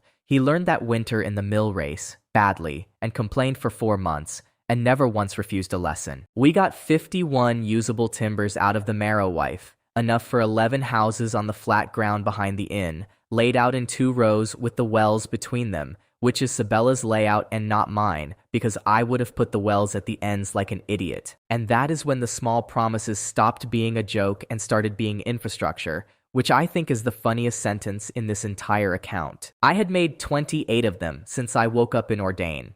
Careless ones, the sort of sentence you say to end a conversation, and every single one had gone into the journal in smaller letters, and the journal was patient. I will fix your roof, Paul Herrick. I will mend your fence, Bess Odom. I will find you a goat, Widow Ants. I will teach you your whole name, Cobb.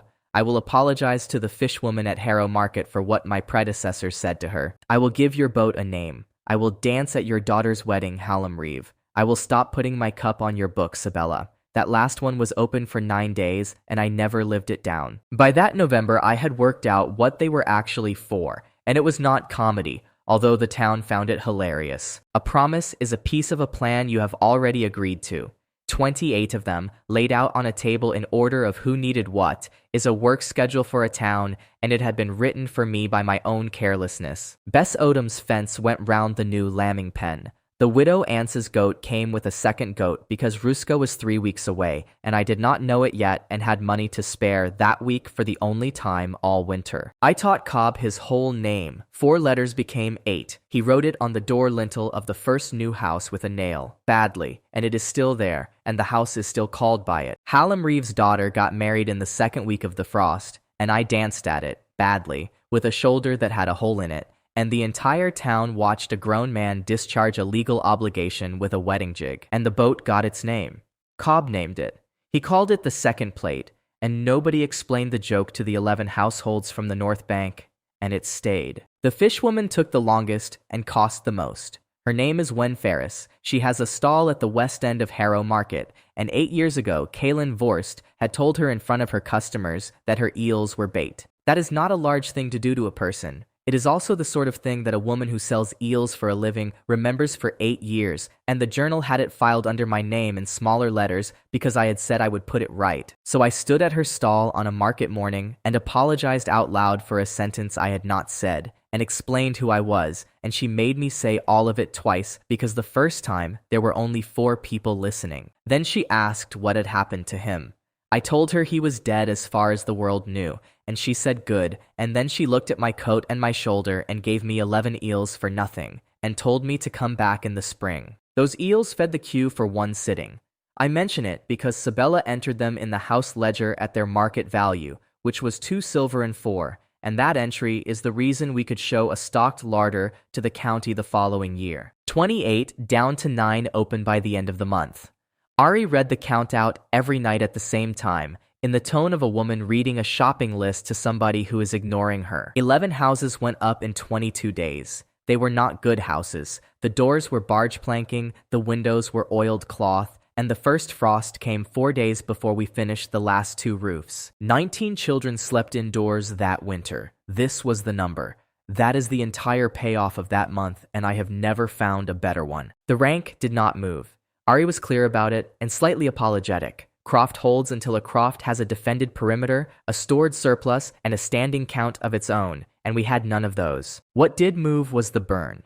With 11 roofs and a mill and 94 souls on the roll, the daily loss on the account slowed to about a third of what it had been, and Sabella found that out before I did, by reading my own numbers over my shoulder. She had started keeping the account, not the story, the account, access, levels, closed lines, days of grain, heads of stock, promises open and shut, all in one book in her hand that never slanted. She called it the house ledger.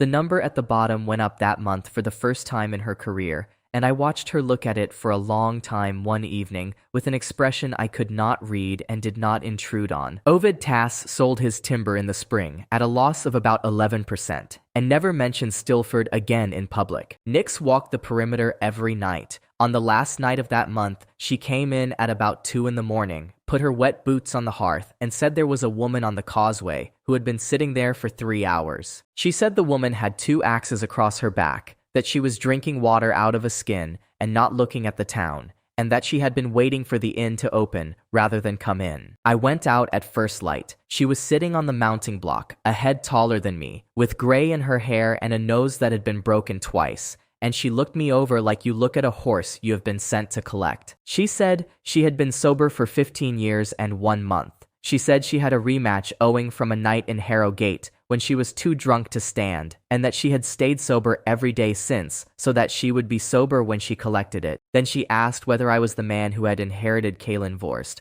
and when I said I was, she stood up, and she kept standing up for what felt like a very long time. Her name was Ruska, and she was half Skarn, which in the county of Varen means you cannot hold land, cannot swear to an order, and cannot be a witness in a court against a man who is not. She was a head taller than me and built like the thing you use to knock down a wall. She had gray coming in at the temples and a nose that had been broken twice and set once. She had 2 axes, both of them older than she was, and she carried them the way a carpenter carries tools, which is the detail that told me she was going to be a problem. The entry in my journal read, "I will marry you the day you beat me with a clear head." And underneath it, the claimant's answer, recorded 15 years and 1 month ago outside a tavern in Harrogate. A rematch, when I am sober. She had been sober since that night, 15 years and 1 month to the day, and she told me the count without being asked, the way you tell somebody your age. I offered her breakfast. She took it. She ate at the long table with 50 other people and answered exactly the questions she was asked and no others, and then she went outside and waited by the mounting block again. Sabella looked at her through the window and said, without any particular feeling, that this one was going to be expensive. Ruska would not fight at Stilford, I offered. She said a rematch is not a rematch without the house that saw the first one, and that the first one had been in the pit under the Harrow cattle market, and that we would be going there. The pit under the Harrow cattle market is called the Undermarket. It is a stone cellar 40 feet across with sand on the floor and standing room for 400, and it is run by a man called Grib Vantel, who takes 11 parts in 100 of everything that moves. Vantel remembered her. He remembered the fight. He told me, while his man was chalking the odds on the board, that 15 years ago, a Skarn woman had come in full of the local wine and been put down inside a minute by a smiling man with a good voice. That is what Kaelin had done. He had fought a drunk woman in front of 400 people and won and made a joke about it, and she had shouted her answer at his back in the street. The board opened at 11-1 against me. It closed at 19-1 against me because Ruska walked through the crowd on her way in and people looked at her arms. Nix wanted to poison her. I will put that on the record because I refused it and because she was not entirely joking. Mira told me not to go. Sabella came and brought the ledger and bet 4 gold on Ruska, which I still think about. I lost in 9 seconds. I should be accurate about those 9 seconds because they are the most useful thing that happened to me that winter, and I have never once been ashamed of them. 27% of a maximum level account makes you a strong man. It does not make you a fighter.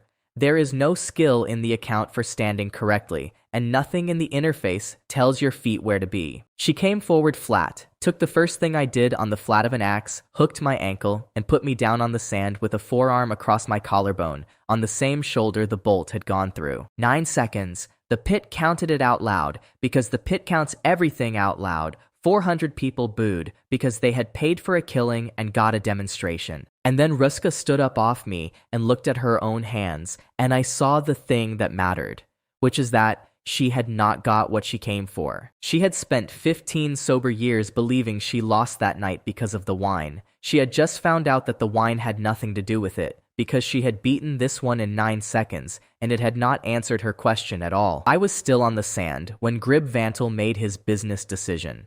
The undermarket takes 11 parts of everything, and a 9-second fight refunds badly, and a crowd that has been robbed of a killing has to be given one.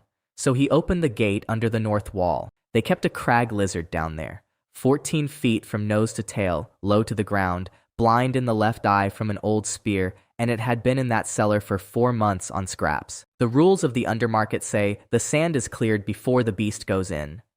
Vandal did not clear the sand. He shouted down that the house was giving the crowd a second bout at no charge, and the crowd, being 400 people in a cellar, agreed. Ruska could have gone up the wall. It is 9 feet to the rail, and she is tall, and there were hands reaching down. She stood in the sand instead and unhooked the second axe and asked me if I could stand. The fight took a little over 11 minutes, and it is the first thing in this account I would call a battle. The lizard is blind on the left. That is one fact, and it is the only fact I had, and everything we did came out of it. It turns its head to put its good eye on what it is hunting, and when it does that, its shoulder opens. I made myself the thing on the left. That is my entire contribution to 11 minutes of combat, and it very nearly killed me twice. I stayed on its blind side, close, moving, shouting, so that it had to keep turning its head to find me. Every time it turned its head, Ruska put an axe into the shoulder that opened. She did that 9 times. I counted them because counting is what I do when I am frightened, and I was frightened the entire time. On the 6th turn, it caught me across the ribs with the flat of its jaw and put me into the wall, and I broke 2 ribs and the bottom of my left ear, and I got up because the alternative was being eaten in front of 400 people. On the 9th turn, Ruska went in past the shoulder with both axes and did not come out for about 3 seconds. And then all of it went down sideways, and its tail took out 4 feet of the wooden barrier. The cellar was completely silent. This was the part people never believe. 400 people, and not one sound, for long enough that I could hear the lizard's last breath going out. Then Ruska sat down in the sand next to me with blood running out of her sleeve and said that she had her answer. She said she had been good enough that night 15 years ago. She said the wine had not lost her that fight. She said a man who could put down a drunk Skarn woman in a minute had been better than her, and that she had spent 15 years being sober for nothing. I told her that was the wrong sum.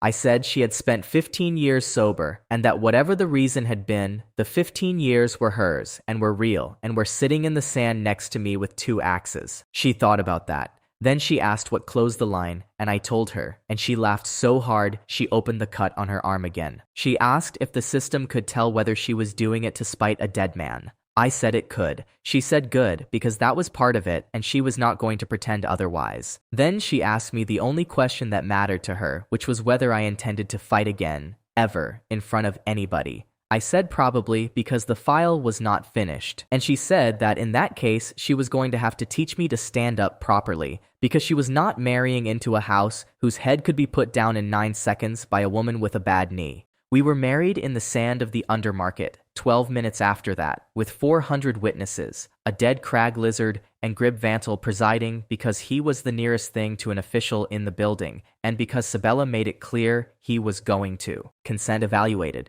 Consent genuine. Bound vow 4 of 15 closed by marriage. Witnesses recorded 411. The cellar heard it. The whole cellar heard the open channel say it out loud.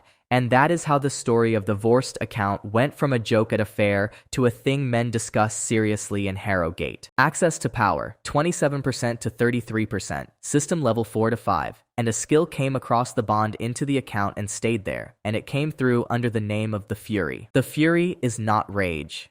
It is the thing Ruska does when a line is about to break, which is to take the 4 people nearest her and make them incapable of stepping backwards for about a minute. I could not use it. I have never been able to use it properly. What it meant was that, from that winter on, any line Ruska stood in held 4 seconds longer than it should have, and 4 seconds is the difference between a wall and a gap. Grib Vantel sold what he had seen inside a week, and I learned that 10 months later from the man who bought it, A quiet buyer in Harrow Gate paid 9 gold for a full account of the fight and asked only 2 questions. He asked what the open channel had said out loud, word for word, and he asked how many of the 15 lines were closed. He paid, thanked the man, and did not leave a name, and he was pleased with the answer to the second question. Sabella collected on her 4 gold at 19 to 1, which is 76 gold, and entered it in the house ledger as recovery of a bad debt, which is the only joke I ever heard her make about her father. Grib Vantel paid it out with a face like a wet week and then asked whether I would be interested in fighting again on shares. Ruska answered that one for me, and he did not ask twice. Level 5 gave me the shop, and the shop is the most dangerous thing in the account, and I want to explain why in the plainest possible terms. You may exchange access to power for equipment permanently. A mail shirt of the account's grade costs 2%, a blade that will not dull costs 4, a set of plate that would turn a lance costs 11. 11% is a wedding. That is the arithmetic. Every piece of armor in that catalog was priced in women who had been waiting years for somebody to come back. I sat with that catalog open for most of a night. 33%, 12 bound vows, broken ribs, and a list of things that would have kept me alive, and every one of them costing progress I could not get back. Sabella found me at it in the morning and did not lecture me. She simply took the ledger, put my access on one line and the price of a mail shirt on the next, and asked me which of the 12 women I was proposing to pay with. I bought nothing. I have bought precisely one thing out of that catalog in my entire life, and it comes much later, and it is not armor. The other thing that arrived with level 5 was that every one of my wives could suddenly see Ari. She had been standing at my left shoulder for 2 months, half transparent, in clothes from no country in Ordain, visible to me and to nobody else. And then one morning she was visible to Mira, to Sabella, to Nyx, and to Ruska, all at once, at breakfast. Mira dropped a pot. Nyx had a knife out before her chair had finished moving. Sabella looked at Ari for about 4 seconds and then asked her, in a perfectly level voice, how long she had been in the house. Ari said, always, which was true, and which was the worst possible answer, and I could see her enjoying it. What followed was 3 weeks of the strangest domestic arrangement I have ever been part of, and I do not intend to pretend I handled any of it well. Mira wanted to know whether Ari was in the room at night. Nyx asked, without any expression at all, whether the thing could be lied to. Ruska put a hand out and asked whether she could hold an axe. And Sabella wanted a ruling on whether Ari counted as a member of the household for the purposes of the grain. The answers were yes, no, not yet, and that Ari would like it noted that she had never eaten anything. The jealousy in that house was never between the 4 of them. I want that understood, because people assume it, and they are wrong. 4 women who each ran a department did not have time to compete over a man they all considered adequate at best. The jealousy was aimed at a half-transparent woman who had been in my head since the road, who knew every number in my account, and who had never once had to ask me for anything. And it stayed aimed there for the next year, and it was funny for about a month, and then it stopped being funny for a reason none of us saw coming. The rank moved 4 days later. 94 souls, 11 houses, a defended perimeter that Nyx had walked and Ruska had staked, and a granary with a surplus in it for the first time in 9 years. Territory rank, croft to village. The whole town felt it in their feet again, and this time they knew what it was, and Paul Herrick rang the church bell that I had promised to fix and had not yet fixed. Ruska took 7 men and 4 women out to the flat ground behind the new houses the following morning and started teaching them to stand in a line, which was the beginning of everything we later had. She took me out with them, in front of the entire town, and put me down in 9 seconds again on the first morning to establish the baseline, which she announced out loud as a number so that everybody would have something to measure against. 9 seconds in the first week, 19 in the third, 41 by the end of the winter, against a woman who was not trying to kill me, on flat ground, in daylight, with no armor and no surprises. That is not a warrior. That is a man who can now survive long enough for somebody competent to reach him, and Ruska was completely explicit that this was the entire aim and that I should stop looking pleased with myself. And on the 4th morning of that, with the frost still on the ground, a column came down the Harrow Road under a banner I did not know, in gray and iron, 40 riders and 80 on foot. Nyx counted them from the roof and came down and said that they were in order, that they were provisioned for a march and not a patrol, and that they were not looking at the town at all. They were looking at the north wall, where Ruska's people had chalked the muster names up in a column, and at the top of that column, in Cobb's handwriting, was the name of the man whose account I carried. Yara Solheim did not dismount. She sat her horse at the end of my causeway with 120 of the iron hour behind her, and asked which of us had written the name on the wall. Cobb put his hand up. He was 9 and it was his handwriting, and he was not going to let anybody else take it, and I have never been prouder of anything in my life or more frightened for a child. She looked at him for a moment. Then she looked at me and asked whether I was aware that the name belonged to a man who had been dead for 8 years, and I said yes, and that I was carrying his account. She got down off the horse then. Not politely. She came the length of that causeway and stopped a foot away from me, and she was my height and about 12 years older, and there was nothing in her face at all. She said one sentence. She said, "Then you will be standing on my wall in 11 days. Yara Solheim was commander of the Iron Hour, which was not an order of knights and never had been. It was a hill garrison charter, 400 years old, holding one road out of the Skarn highlands into the county of Vereen. The road comes down a pass called Hollow Reach, and there is a wall across it, and the wall has been there since the charter and has never been finished, because nobody has ever paid to finish it. Her charter gave her the wall, the tolls, and the right to levy from the settlements behind it. There are 4 settlements behind it.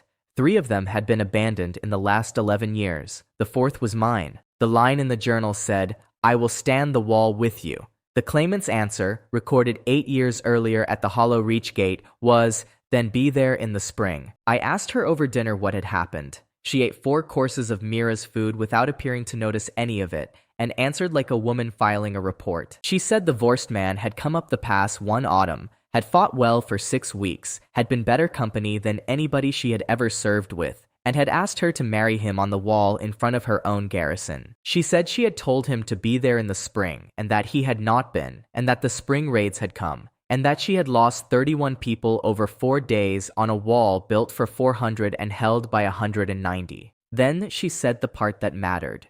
She said she had not thought about him in 8 years, that she did not want a husband, that she had a wall with 300 coming down on it, and that the system had told her at dawn where the obligation now sat. She said she did not care about the account.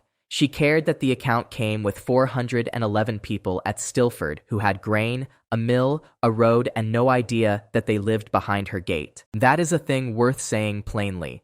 Yara Solheim did not come to Stilford to collect a betrothal. She came to collect a levy, and the betrothal was how she found out we existed. I should be honest about my first reaction, which was to look for a way out. I had 4 wives, 10 open lines, 33%, and a town that had just learned what a full granary looks like. Nix had the answer inside 2 days, and it was not an answer that let me out of anything.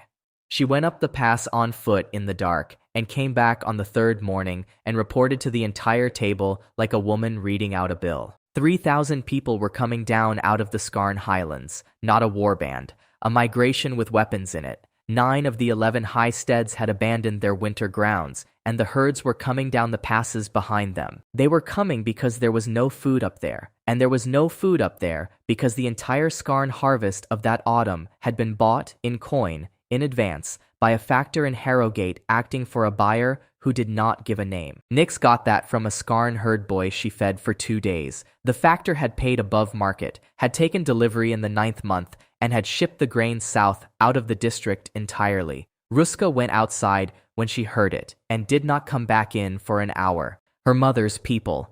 She had not been up that road in 22 years, and had no standing with any stead on it, and the thing coming down the pass to kill us was 3,000 of her mother's people who had been starved on purpose. I did not know yet who had bought that grain. I had a shape in my head, and the shape had a good voice and a burnt cloak, and I told myself I was being unreasonable, because the alternative was worse. We went up to Hollow Reach 8 days later with everything Stilford could spare, and I am going to lay out what that was, because it is the honest inventory of a village that thinks it is doing well. 51 adults who could hold a line, which was every fighting body we had, drilled for 1 winter by Ruska, 11 carts, 440 bushels of grain, 62 head of stock, 211 arrows. 211 arrows for a wall 400 yards long against 3,000 people. Sabella counted them herself, twice, and wrote the number in the house ledger and underlined it. The wall at Hollow Reach is a thing I will describe once. 400 yards of dry stone across the throat of a pass, 12 feet high at the gate, 7 feet high at the west end, where they ran out of money in the rain before last. Behind it, a tower with a broken stair, a barracks for 400 with 190 living in it, a well, and a chapel that had been turned into a store because the Iron Hour stopped praying about a century ago. The West End was the problem. 7 feet is a wall you climb. Yara had known that for 11 years and had never had the labor to fix it, and every spring she had held the West End with bodies because bodies were what she had. We had 8 days and 51 people and all of the Marrow wife's leftover oak. Yara wanted the timber for the gate. I wanted it for the West End. That argument took most of a morning and got loud in front of both garrisons, and I lost it, and then I won it 4 hours later, and not because of anything I said. She was right that a wall gets broken at its gate. My answer was that the gate is also where the Iron Hour stands, and that 3,000 hungry people looking for a way past a wall do not attack the strongest part of it. What settled it was Sabella, who had spent the morning in the muniment room of a garrison that had not been audited in 40 years, and who came out with the toll book. 11 years of tolls. Every party that had come down the pass where they had entered and by which route. The West End path was in that book 209 times, because it is the way the herders come when they do not want to pay. Yara read 4 pages of her own toll book and then gave the order for the timber to go west without saying anything to me about it, which is the closest that woman ever came to an apology in 8 months. We built a fighting step behind the west wall and a hoarding over it, and we cut the brush on the slope below it for 200 yards, and Ruska staked out a killing ground with stones so that everybody knew the ranges without having to think. Mira took the barracks kitchen. 190 soldiers had been eating in 4 separate messes off 4 separate fires, and she put out 3 of them on the first day, and there was very nearly a mutiny about it. Then the numbers came in. The garrison had been going through 11 sacks a day. After the hearth, on one fire, portioned by measure, they went through 6.5 and nobody was hungrier. That is 4.5 sacks a day. Over a 9-day siege, that is 40 sacks, and 40 sacks is 11 days of extra holding, and 11 days is the difference between a wall that holds and a wall that starves. A sergeant of the Iron Hour called Ket Hallow worked that out on his fingers on the 4th day, said one extremely rude word, and then followed Mira around the barracks for a week asking questions. I sent Cobb back to Stilford on the 6th day with the empty carts. He came up again on the 7th with the smith's boy, 2 crates of new arrows, and a letter from Paul Herrick explaining that nobody had been able to stop him. I put him in the muniment room with Sabella and told him he was not to come out onto the wall for any reason at all, and he did not, and he counted arrows into bundles of 20 for 9 days with his tongue between his teeth. This was the only order I ever gave that boy that he obeyed, and he only obeyed it because Sabella told him the count would be wrong if he left, which was a lie and the best piece of command I saw that month. On the 7th night, I opened the shop and looked at plate armor for a while. 11%. A wall about to be hit by 3,000 people, and a catalog that would have made me nearly impossible to kill on it. Ari did not say anything. She sat on the parapet with her feet over the drop, half transparent in the wind, and let me look at it for about 20 minutes, and then asked me quietly which one I was thinking of. I said the male, at 2. She said that 2% was 2%. That the line in a closed house 6 days south was worth 7 of them, and that she was not going to tell me what to do about it. I closed the catalog. Ruska put her old back and breast on me the next morning, which was 4 sizes too big and had a spear hole in it that somebody had hammered flat, and it did the job for the whole siege. They came on the 9th day, in the afternoon, which nobody expected because everybody expects dawn. The first wave was about 400, and it was not an attack. It was a crowd.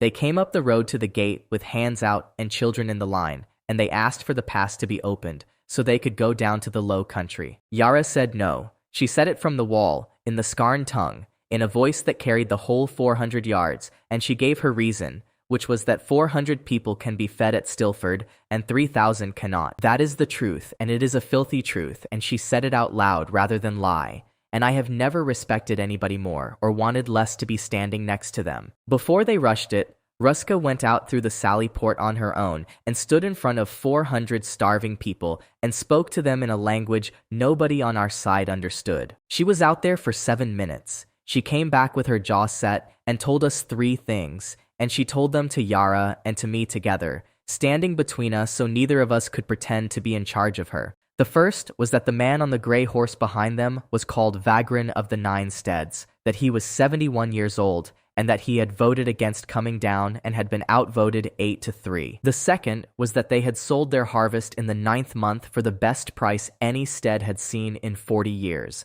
and had thought themselves clever, and had discovered in the 11th month that there was no grain anywhere in the highlands to buy back. The third was that Vagrin had asked her, by name, whether she was the daughter of Circa of the Low Stead, and that she had said yes, and that he had said he was sorry for what was about to happen. They rushed the gate an hour later, and it lasted about 20 minutes.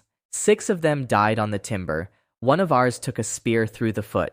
The Iron Hour did not lose anybody and did not enjoy it either. The second wave came at dusk, and the second wave was the one that mattered, and it came at the west end exactly where the toll book said it would. 1,100 people up a cut slope with no cover, into a killing ground Ruska had staked in daylight, and I stood on a fighting step made of a sunken barge with 33% of a maximum level account and a spear I had been taught to hold 9 weeks earlier. I killed 2 men that night. I am not going to describe it.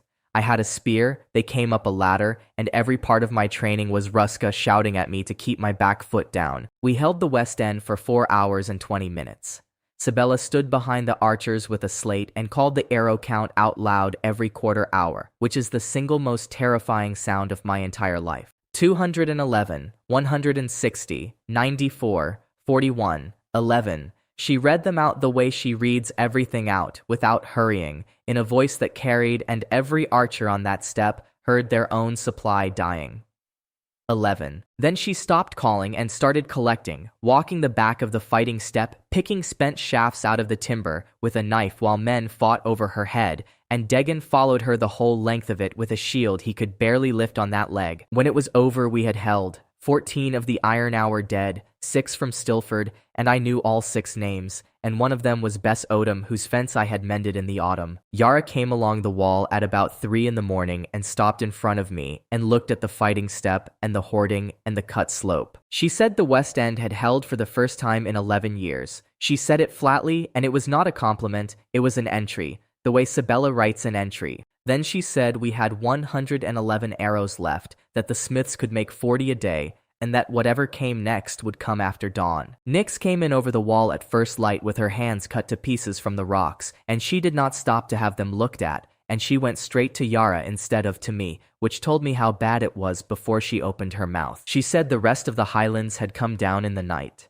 She said the fires on the upper pass were not a camp. They were all 9 steads together, and that there were people on that road as far back as she had been able to walk in 3 hours. Then she gave the number, and Sibella wrote it in the house ledger and underlined it twice, and I have never once managed to forget it. Relined twice, and that I have never forgotten. 1900, coming down the pass in one body, behind a man on a gray horse carrying a green branch, which in the Scarn Highlands is not a sign of peace. The green branch means that the stead carrying it has burned its own winter houses and will not be going back up the pass under any circumstances. Ruska explained that to us at dawn in about 9 words. 1900 people. Behind them, 600 head of cattle that had not been fed in 4 days, which is a detail I did not understand the importance of until about 2 hours later. They came at the gate and the West End at the same time, which they had not done in 11 years, and Yara said one word when she saw it, which was, "Somebody has told them." The gate assault was 140 men with ladders, and it was real, and it was not the attack. It was there to hold the Iron Hour in place, while the actual work happened 400 yards west. At the west end, they drove the cattle up the cut slope, 600 starving animals into a killing ground staked with stones, up a slope with no cover, and behind them, men with fire and dogs. The cattle went through Ruska's ranges in about 90 seconds and hit the 7-foot wall in a mass. Dry stone. 400 years of dry stone, built to stop people, with 600 head of cattle piled against it and more coming, and the whole West End went out in a section about 11 yards wide with a noise I still hear. That is how the wall at Hollow Reach broke, not by siege engine and not by treachery, by hungry cows, driven by hungry people, into the one place where the county had never found the money for mortar. Yara Solheim was on the fighting step when it went. She got down into the gap over the stones with about 40 of the iron hour and stood in it, and she stood in it for a little over 2 hours. I have seen a lot of things since. I have not seen anything like that. 11 yards of broken wall, a slope of dead cattle in front of it, and a woman in a gray surcoat holding a line 4 deep in a hole with people coming into it in a continuous stream. Ruska went in on the left with 14 of Stilford. The Fury does what it does, which is that nobody in reach of her steps backwards for about a minute, and she used it 4 times, and each time it bought us the length of the gap. I was in the 3rd rank with a spear, because that is where Ruska put me, and because a man who lasts 41 seconds against a friendly opponent has no business in the 1st rank of anything. I killed 4 people in that breach. I want the number in the account, and I will not describe any of them. 2 of them were younger than Nyx. That is all I have to say about the glory of it. At about the 2nd hour, Nyx came off the rocks above the west end onto the man who was pushing the 2nd wave forward, in front of both sides, and put him down and went back up the rocks, and the push broke for 11 minutes. Those 11 minutes are the only reason there was anybody alive in the gap to be relieved. We lost the west end anyway. By noon, they were over the wall in 3 places, and into the yard behind it, and Yara pulled what was left back to the barracks wall and the chapel, and we held 2 buildings and a well. Sabella had a slate in the chapel doorway, and she was still counting. Not arrows anymore. Arrows had gone at about the 9th hour of the previous night. She was counting people, and the count was going the wrong way, and she said each number out loud once. 190 of the iron hour at dawn, 104 at noon, 51 of Stilford at dawn, 33 at noon. Yara came into the chapel with a spear wound through the left side of her back that had come out below the collarbone, sat down against the wall because she could not stand anymore, and gave the order to hold until dark and then go down the road to Stilford, which meant 1,900 people coming down a pass into a village of 400 with a full granary and 11 houses and a mill.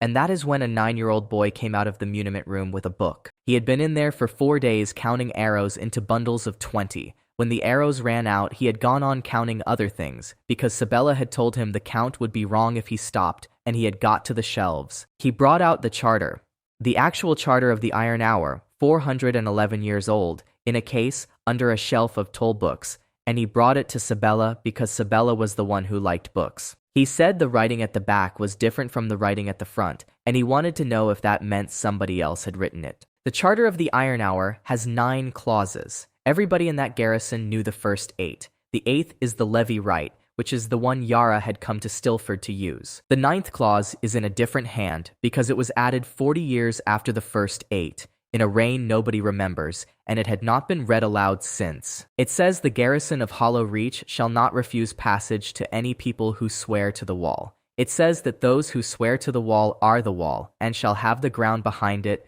that lies empty, and shall answer the muster. 400 years of the Iron Hour holding a pass against the Highlands, and the founding document said that anybody who wanted to come through could do it by agreeing to defend it. Nobody had read it, because nobody reads the back of a document they already know.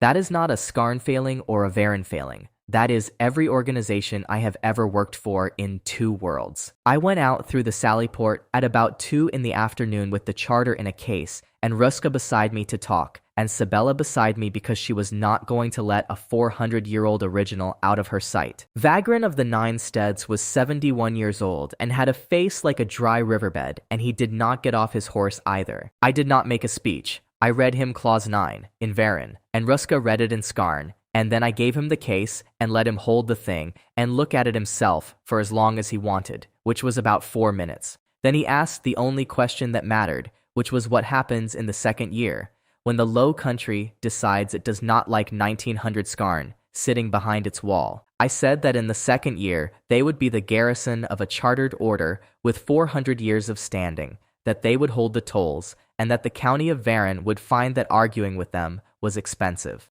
He asked what I wanted. I said the 3 empty settlements behind the wall wanted people in them, that Stilford had 440 bushels and a mill, and that I had 140 of my own dead and wounded, and would like the killing to stop before dark. He said that was not what I wanted. He said a man does not walk out of a broken wall to offer terms unless he wants something. So I told him. I said I had 9 women in a ledger who had been waiting years for a man to come back, that I intended to reach every one of them, and that I could not do it if I spent the next 4 years fighting the Skarn Highlands. Vagrant laughed for quite a long time. Then he said that was the first honest reason anybody had given him for anything since the 9th month. And he swore to the wall on the road in front of 1,100 people. It took until dark to get the oath through all 9 steads, and it was not clean, and 2 of the steads refused and went east, and we heard about them for years afterwards. But at sunset, there were 1,700 people inside the wall at Hollow Reach who had come to break it, and they spent that night pulling their own dead and ours out of the same gap and putting the stones back. The count is the only honest way to tell that day, so this is the count. 86 of the Iron Hour dead, 18 of Stilford dead, 411 Skarn dead, most of them in Wave 2 on the cut slope the night before. I knew all 18 from Stilford, Bess Odom, whose fence I mended, Hallam Reeve, whose daughter's wedding I danced at with a hole in my shoulder, 16 more, and I read all 18 names out at the burning, and I did not get through it well. And the system logged none of it, not one line, not a vow, not a promise, not a percent. I had ended a war with a document written by a dead clerk, and the account did not consider it an event. Yara married me that evening in the chapel doorway, sitting against the wall with her side packed and strapped because she could not stand up. There were no guests. There was Ruska holding a torch, Sabella with the ledger, Nix on the roof watching the pass, Mira boiling water for wounds, and Cobb asleep on the muniment room floor with the arrow tally still in his hand. I asked her first whether she was doing it because she was hurt and frightened and had lost half her order in a day, because I had been refused once in public for exactly that reason, and I was not going to do that to her. She said no.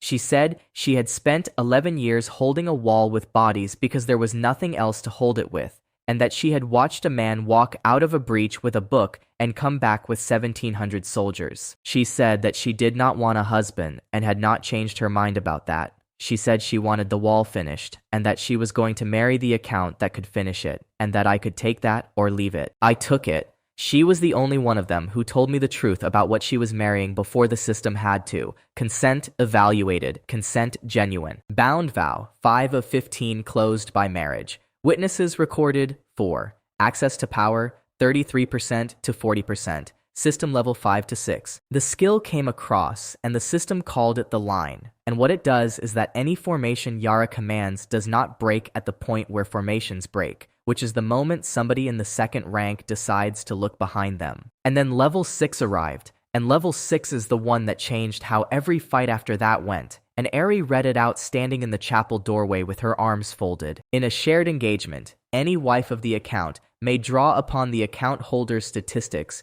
for the duration of the engagement. That was the whole of the text. One sentence of interface that rebuilt every fight I had for the next year. 40% split across 5 women who could actually fight. Mira with a bread knife at 40%, Ruska at 40%, Yara's line at 40%. Ari said, in the tone of a woman who has been waiting 300 years to say something useful, that the account had never once been used this way, because no previous holder had ever closed 5 lines. Mira tested it on the 4th day on the road home, on a cart track, on a wheel that 4 men could not lift out of a rut, and she lifted the corner of it with one hand and put it down and said nothing at all for about a minute. Then she asked whether this had been available at the inn on the night with the axes. I said no. She said good, because otherwise she would have had a great deal to say about my planning. Ruska tested it by asking Yara to hit her. Yara, who could not stand up, declined.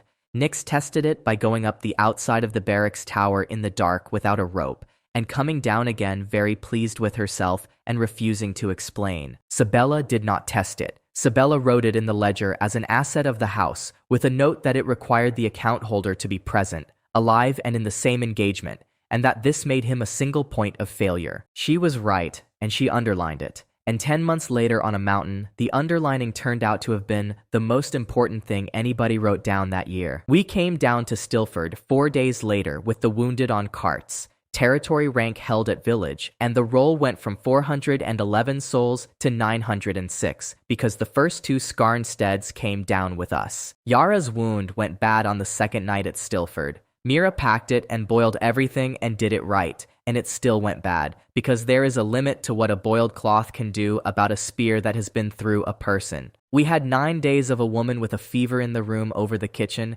and no healer in 4 days of riding. And I sat in the tap room on the 8th night with the journal open at a line about a closed house 6 days south. I will take you out of here.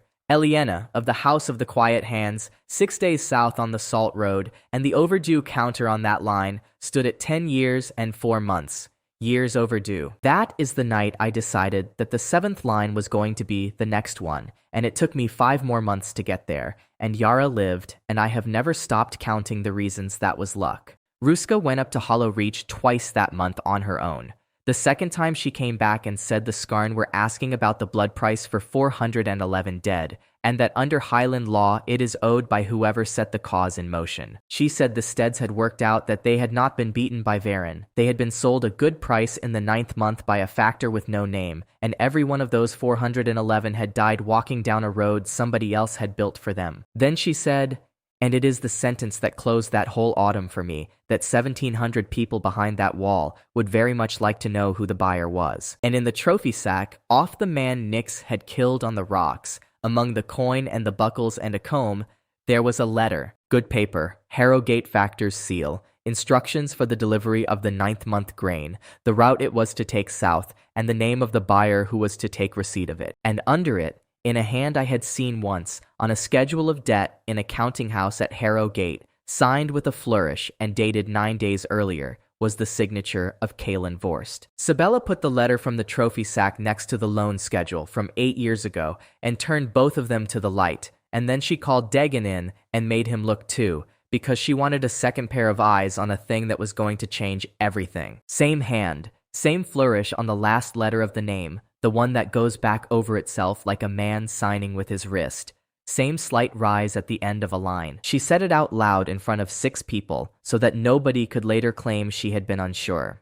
The man who borrowed 300 gold from her father was alive 4 days ago and had signed for a grain delivery in Harrogate. Nyx went to get the factor. His name was Bree Halloway. He had an office over the wool hall, and Nyx brought him to Stilford on his own horse in 2 days without any part of him damaged, which she was mildly disappointed about. He talked for 4 hours. He talked because Sabella showed him the letter with his own seal on it, and explained, without any threat at all, that the Skarn now behind the Hollow Reach wall would be extremely interested in the name of the man who had bought their harvest. Halloway said he had acted for a client for 8 years. 3 names, 3 seals, never the same one twice in a district. Grain, timber, salt, information. Never anything illegal enough to be worth a court. He said the client paid on time and in full and had never once raised his voice, and that in 8 years he had met him 9 times and had never learned where he slept. And he said the thing that put the whole shape of it together, and he said it as a complaint, because he thought it made him look professional. He said the client had spent the last 4 months buying accounts of a village on the Vel. Not grain. Accounts. Who lived there, who ran what, who the head of the house had married, and how many of the 15 lines were closed. Ari told me the rest, that night, standing at the end of the tap room with her arms folded and looking at the fire instead of at me, and it is the only time in the whole account that she volunteered information without being asked. She said the account had been a liability for 12 years before it ever came to me, and that the man who dumped it had not been running from a debt collector, he had been running from his own ledger. 15 open vows, burning statistics every day on a maximum level account that had been passed down a chain of holders for longer than she was allowed to tell me. Kaelin had inherited it with 12 lines already open and had added 3 of his own. By the end, he had been down to about 4%. 4. A maximum level account and less strength than the man who carries barrels at an inn because he had spent 11 years collecting betrothals and closing none of them. I asked why he collected them at all. Ari said because a closed line pays out and a promised line costs nothing on the day you make it. She said it in the voice of somebody who has watched it happen more than once. So, he burned the boat. He arranged a body on a road, put the account into the hands of the first stranger he met, and walked away from 15 overdue lines and a percent counter in free fall. He picked me because I was nobody. No family in this world, no name, no allies, no idea what I had been given. He expected the account to burn down to nothing in a stranger's hands inside a year and to take the debts with it. And instead, a claims manager closed 5 lines in 8 months and put the thing back up to 40% with a village and a chartered order attached to it. That is why he wanted it back. He wanted it back because I had repaired it, and for no other reason at all. Then I asked the question I should have asked in the first week, which was what happens to the account if I die? And Ari answered it carefully, in order like a woman reading terms. On death, the account leaves the chain and is offered again. The closed lines stay closed. The access resets to the floor. Every marriage bond breaks because a bond is to the holder and not to the office. Her own level falls to 1. On a voluntary handover, everything transfers. Closed lines, access, bonds, level, all of it. Precisely as it stands on the day it is given. I sat with that for a while. Then I said it back to her to be sure, and she confirmed it, and that is the sentence that explains every single thing Kalen Vorse did to me for the next 6 months. Killing me gets him a corpse and a wreck. He needs me to hand it over, which means he does not need me dead. He needs me finished. He needs the lines to fail, the wives to walk, the town to break, and a man sitting in the ruin of all of it deciding that the file is not worth carrying anymore. Then he asks politely, and I give it to him, and he gets 5 closed vows and 5 bonds and a garrison for free. I told the whole house that night, all of it, including the part where the correct move for the enemy was to hurt everybody in the room and not me. Yara, who was still gray in the face from the fever, said that this was the best news we had had all year, because an enemy who cannot afford to kill you is an enemy you can plan against. He moved 4 days later, and he moved at the boy. Cobb went out with the Smith's boy to the withy beds below the ford, which he had done twice a week since he could walk. 4 men came off the river in a flat boat and took him off the bank and were gone in about 90 seconds. They left the Smith's boy alive and unhurt with a message, which is how I know it was not a raid.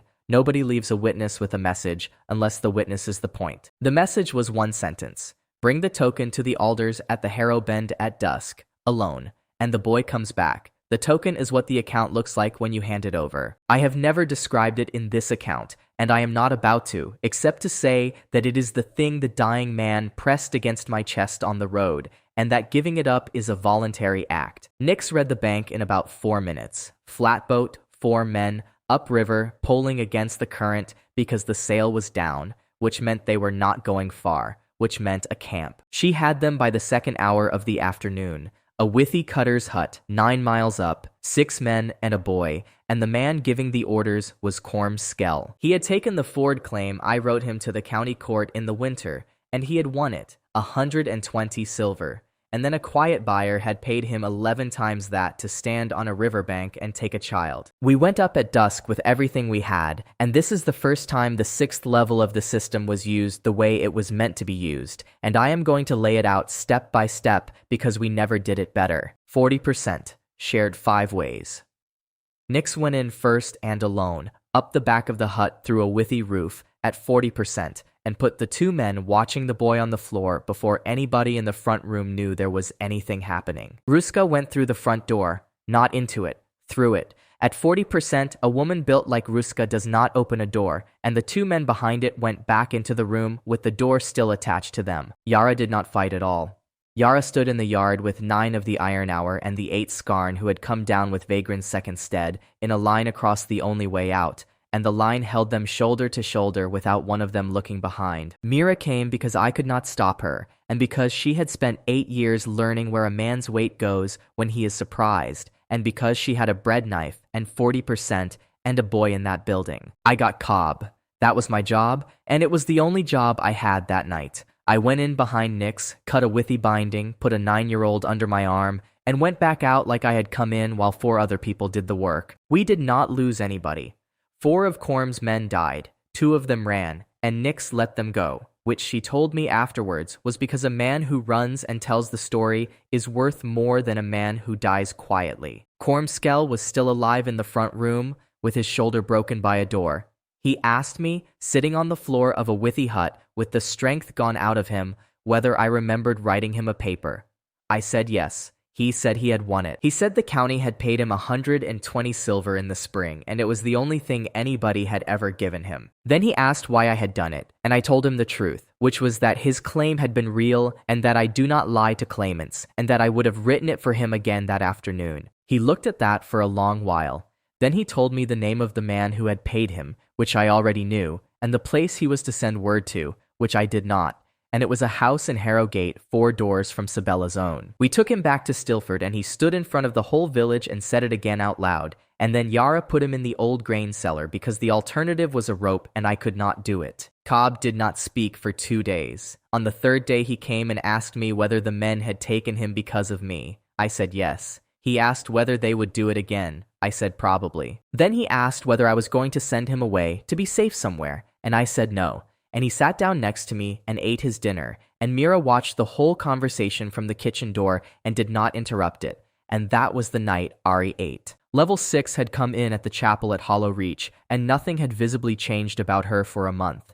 Then on that night, she came and sat down at the long table, at the end, in the place nobody used, and put her hand flat on the wood. Mira put a bowl in front of her. She did it without ceremony, the way she does everything, and she used the second bowl, the one from the window table, and I do not think anybody else in the room understood what that meant. Ari looked at it for a very long time. Then she picked up the spoon and dropped it and picked it up again and ate about 4 mouthfuls of barley and mutton, and then she put the spoon down and sat completely still. Nix asked her what it was like, and the entire table stopped moving to hear the answer. Ari said it was warm. That was the entire answer. Warm and nothing else. And she did not look up while she said it. Said, warm. Then she got up and went out into the yard and stood in the dark on her own for about an hour.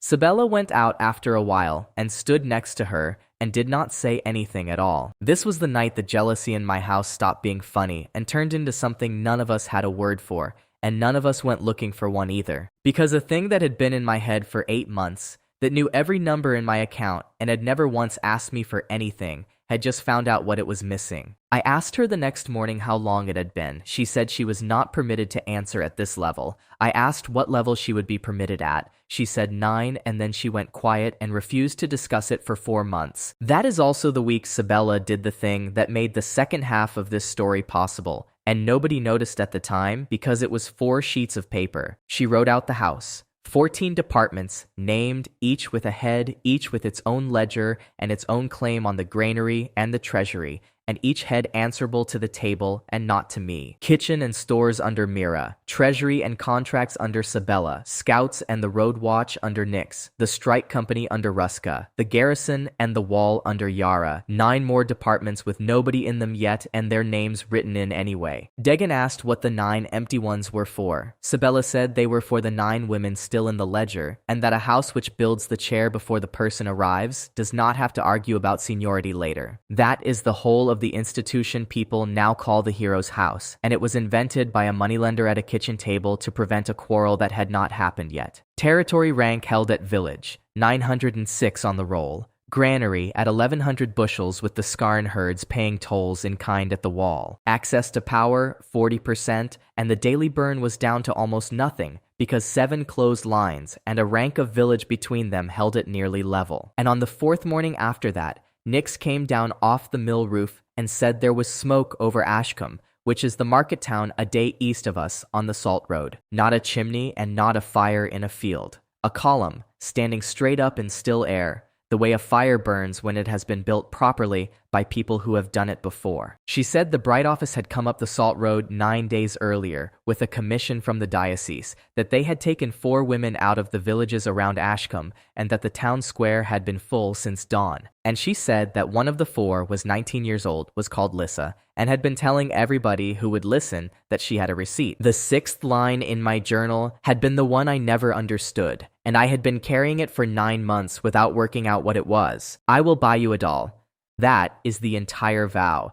No distance that made sense, no context, and the claimant's answer recorded under it in a hand that was not a hand at all, because a 6-year-old had marked it with a cross, and somebody had written her name beside it. Lissa, aged 6 at the time of record, of a village that no longer had a name on the county roll, and the overdue counter beside her cross stood at 13 years and 1 month. I had asked Ari about it in the first week, and she had said only that the line was bound and that she was not permitted to explain the binding, and I had put it at the bottom of the list because it made no sense and looked harmless. Then Nix came down off the mill roof and said there was a column of smoke over Ashcombe and that one of the 4 women the Bright Office had taken was 19, was called Lissa, and had a receipt. Ashcombe is a day east on the Salt Road. We did it in 9 hours with 14 riders, and we stopped once, and we stopped at a toy maker's in Harrogate. I bought a doll. 9 silver.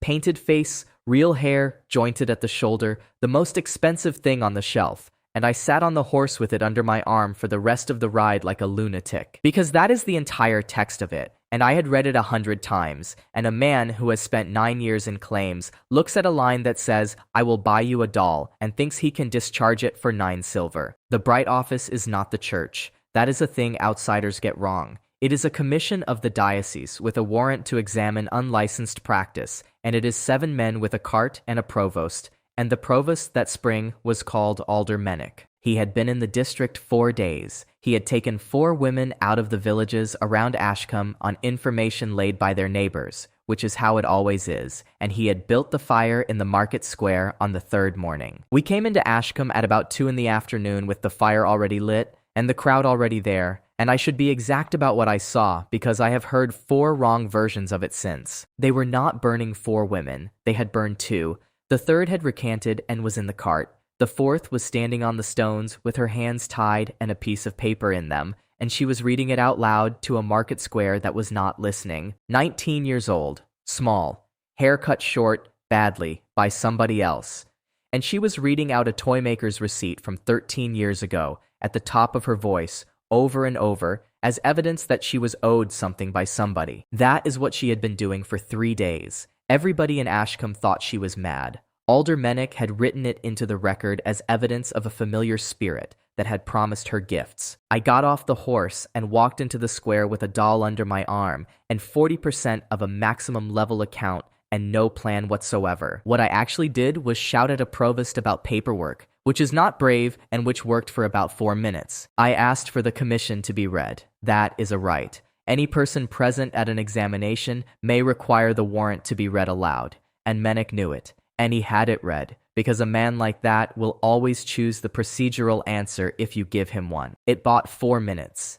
In those 4 minutes, Nix got onto the roof of the corn exchange. Ruska walked her horse to the north end of the square, and Yara put 8 of the Iron Hour across the Salt Road in their gray surcoats where everybody could see them. Then Menick finished the reading and told his men to put the girl on the fire, and the 4 minutes were over, and I went across the stones at 40% and took her off them. I got her out. The fire was already banked, and I went into the edge of it, and the whole left side of my coat went up, and I got a burn up my forearm that is still there and always will be. Ruska came in behind me with the horse. Nix put 2 arrows into the arms of the 2 men who came off the cart, deliberately into arms, because she had been told that morning that this was a rescue and not a killing. And Yara stood 8 of the Iron Hour across the road and dared a commission of the diocese to walk into them. And Menick did not, because he had 9 men with a cart, and she had a chartered order behind her. He did the correct thing instead, which was to write it down. He took the names of everybody he could see. He asked mine, and I gave it, because there is no version of that afternoon where I get to stay anonymous. Dan of Stilford, holder of the Vorst account, written into the record of the Bright Office as having taken a condemned woman out of a lawful fire in front of 200 witnesses. This was the day I became a heretic on paper, and the paper went south to the diocese, and 8 months later, it came back with an army behind it. We rode out with her across Ruska's saddle. 9 miles up the Salt Road, we stopped in a beech wood to look at my arm, and that is where I gave her the doll. I said something completely inadequate. I said I was sorry it was 13 years late, and that the man who promised it was not going to be coming, and I put it in her hands. She looked at it for a long time. Then she said, "Thank you," and put it inside her coat, and asked me whether the line had closed. I looked. It had not. "I will buy you a doll. Overdue. 13 years, 1 month, 9 days, status unchanged." I said a great many words in a beech wood that afternoon, most of them about the system, and Ari let me finish before she explained it, which I have always considered a kindness. She said the doll was never the object. She said a bound line is not a shopping list.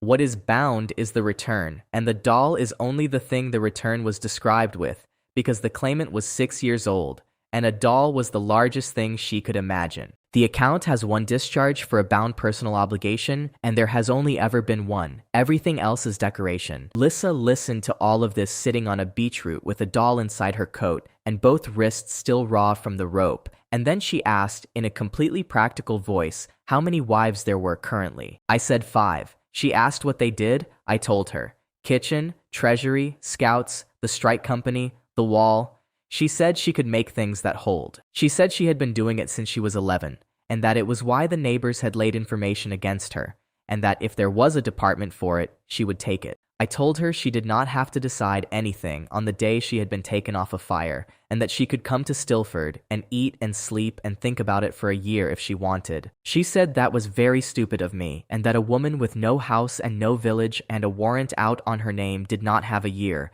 and that she had made her mind up in the market square while I was arguing about the warrant. Then came the sentence that I have never been able to answer, which was that she had spent 13 years being the girl who kept a receipt, and that she would rather spend the next 13 being something with a job. We were married in the beechwood that evening by Yara, who as a commander of a chartered order can do it, with 14 riders as witnesses and my arm packed in wet moss. Consent evaluated, consent genuine. Bound vow 6 of 15 closed by marriage. Witnesses recorded 14. Access to power 40% to 47%. System level 6 to 7. Level 7 is the one I hoped I would never use and used exactly once, and Ari read it out in the beechwood with an expression I did not like at all. One failed bound vow may be restored. The restoration costs 1 system level. This may be done once. I asked her why a system would offer that. She said every account in the chain had failed a line eventually, and that the function had been added by somebody a long time ago who could not live with it. She did not say who, and the skill came across from Lissa like the others had, and the interface listed it as the promise, and it is the only one of the 13 that ever frightened me. What it does is show you the age and the shape of a promise, not what a person wants, which is reading. What they have been promised, by whom, how long ago, and whether the person who said it meant it at the time. I used it on the town first, because I am not a subtle man. 90% of Stilford was carrying something. Paul Herrick had a promise from a brother who left in the rain before last. Dagon had one from a captain who was dead. Then I opened my own journal and looked at the 15 lines with it, and I sat down on the floor of the tap room, and Mira had to take the lamp out of my hand. Every one of them was made in a hurry. Every one of them was made at the exact moment the woman in front of him was about to become useful, or about to stop being useful. Mira, the week he needed a base on the river road. Sabella, the evening he needed 300 gold. Yara, 6 weeks into a campaign he wanted a garrison for. Ruska, in a street after he had beaten her in front of 400 people. And not one of them, on the day it was said, had any intention behind it at all. The promise shows intent at the time of making. All 15 came up the same color, and the color means nothing was meant. He was not a man who fell in love badly and ran away 11 times. He was a man who had worked out that a bound line pays out when it closes, and that a promise costs nothing on the day you make it. 15 women over 12 years in 7 districts. He never closed one, because closing one means staying, and staying means only one of them. He collected the debt and let the interest run and dumped the ledger when it got heavy. I asked Ari whether the account had known, whether it had watched him do it 15 times and filed everyone without comment. She said the account files what it is given. Then she was quiet for a moment and said that she had given him the tasks herself, in order, with distances and deadlines, the way she had given them to me, and that she had watched him ride past every single one of them. I asked her why she kept giving them out. She said because the alternative was to stop, and that if she stopped, the lines stayed open anyway, and nobody would ever come at all. That is the closest she came, in 10 months, to telling me what she was, and I did not hear it, because I was busy being angry at a man I had not met. Lissa was the 6th line, and Lissa was 6 years old, and he gave a 6-year-old a written promise in a toymaker's shop because a bound line does not care about the age of the claimant, only about the mark on the paper. That is the thing I found out in the beechwood, and it is the reason I never once, in the 14 months that followed, considered handing the account back. The doll sat on a shelf in the artifact room at Stillford for the rest of the story. Lissa never played with it and never got rid of it, and the fourth time somebody asked her about it, she said it was evidence. Her department was open inside a fortnight. 11 bound tools by the end of the first month, and the first one she made was a lamp that stays lit as long as the person who lit it is alive. She made 9 of those. Yara took them for the wall, and the Iron Hour, who had stopped praying about a century ago, took to standing watch by a lamp that would tell them the moment a man on the far post stopped being alive. Ket Hallow, the sergeant who had followed Mira round the barracks asking about sacks, put one in the window of the West Guardhouse. He said out loud to nobody that he had been in that order for 19 years and had never once been able to tell from the wall whether the men on the West Post were still alive. That is the whole payoff of Lissa's first month, and it is worth more than the lamp. 11 men stopped walking the West Post in pairs, which released 11 men, which is how the wall got rebuilt that summer. That is all I want to say about the lamps, except that in the second winter, there were 4 of them still burning in a room where nobody was left to put them out. And on the 9th evening after we got back, Lissa asked to see the journal, because she had never seen the thing that had a line about her in it. She read all 15 lines with the promise open, which nobody else in the world could do, and she went through them slowly, and at the 13th, she stopped and put her finger on it. She said, "This one is nearly dead." She said the promise underneath it had gone gray, which happens when the claimant has stopped waiting, and that when a claimant stops waiting, the line does not close, it fails. The 13th line said, "I will defend your village." The claimant's name was Orla, Pike Fen, 4 hours east, and the counter beside it had been running for 9 years. Pike Fen is 4 hours east of Stillford on a track that leaves the Salt Road at a broken bridge, and there has been nothing there for 9 years. I went out to look at it before I went to find her, because I have never in my life been able to take a claim seriously until I have seen the place it came from. 41 house plots. You can still count them, because the hearthstones do not rot. A mill race with no mill. A pound wall, and a burial field at the top of the rise with 41 stones in it, cut properly, by somebody who came back afterwards and did it alone. The vow line read, "I will defend your village." Underneath it, the claimant's answer, recorded 9 years and 4 months ago at the Pike Fen mill. "We will wait at the mill." They waited at the mill. That is what the answer means, and I did not understand it until I was standing in the mill race, looking at the burn marks. Orla was 35 and she was living in Ashcombe, 4 miles from the fire I had taken Lissa off, working in a tannery and lodging over a rope walk. She was not hiding and she was not broken. She had a trade, she had a room, she had a cat with one ear, and when Nix found her, she came to the door with a scraping knife in her hand and asked what we wanted in a completely level voice. I told her the truth, in order, standing in a doorway, the way I had told it to Mira 11 months earlier. I said Kalen Vorst was alive. I said the account had come to me. I said the vow he made at Pike Fen was on my journal as an open line, that it had been running for 9 years and 4 months, and that I had come to tell her that in person rather than send it. She let us in. She made tea, which I did not expect and could not drink. And then she told me what happened, because I asked, and because she had clearly told it before, and had got it down to about 4 minutes. Pike Fen was a fen village of 111 people that made its money from withies and eel traps. The raids that year were coming down the old fen roads, and every village on that line was hiring. They hired Kalen Vorst for the season, not for nothing.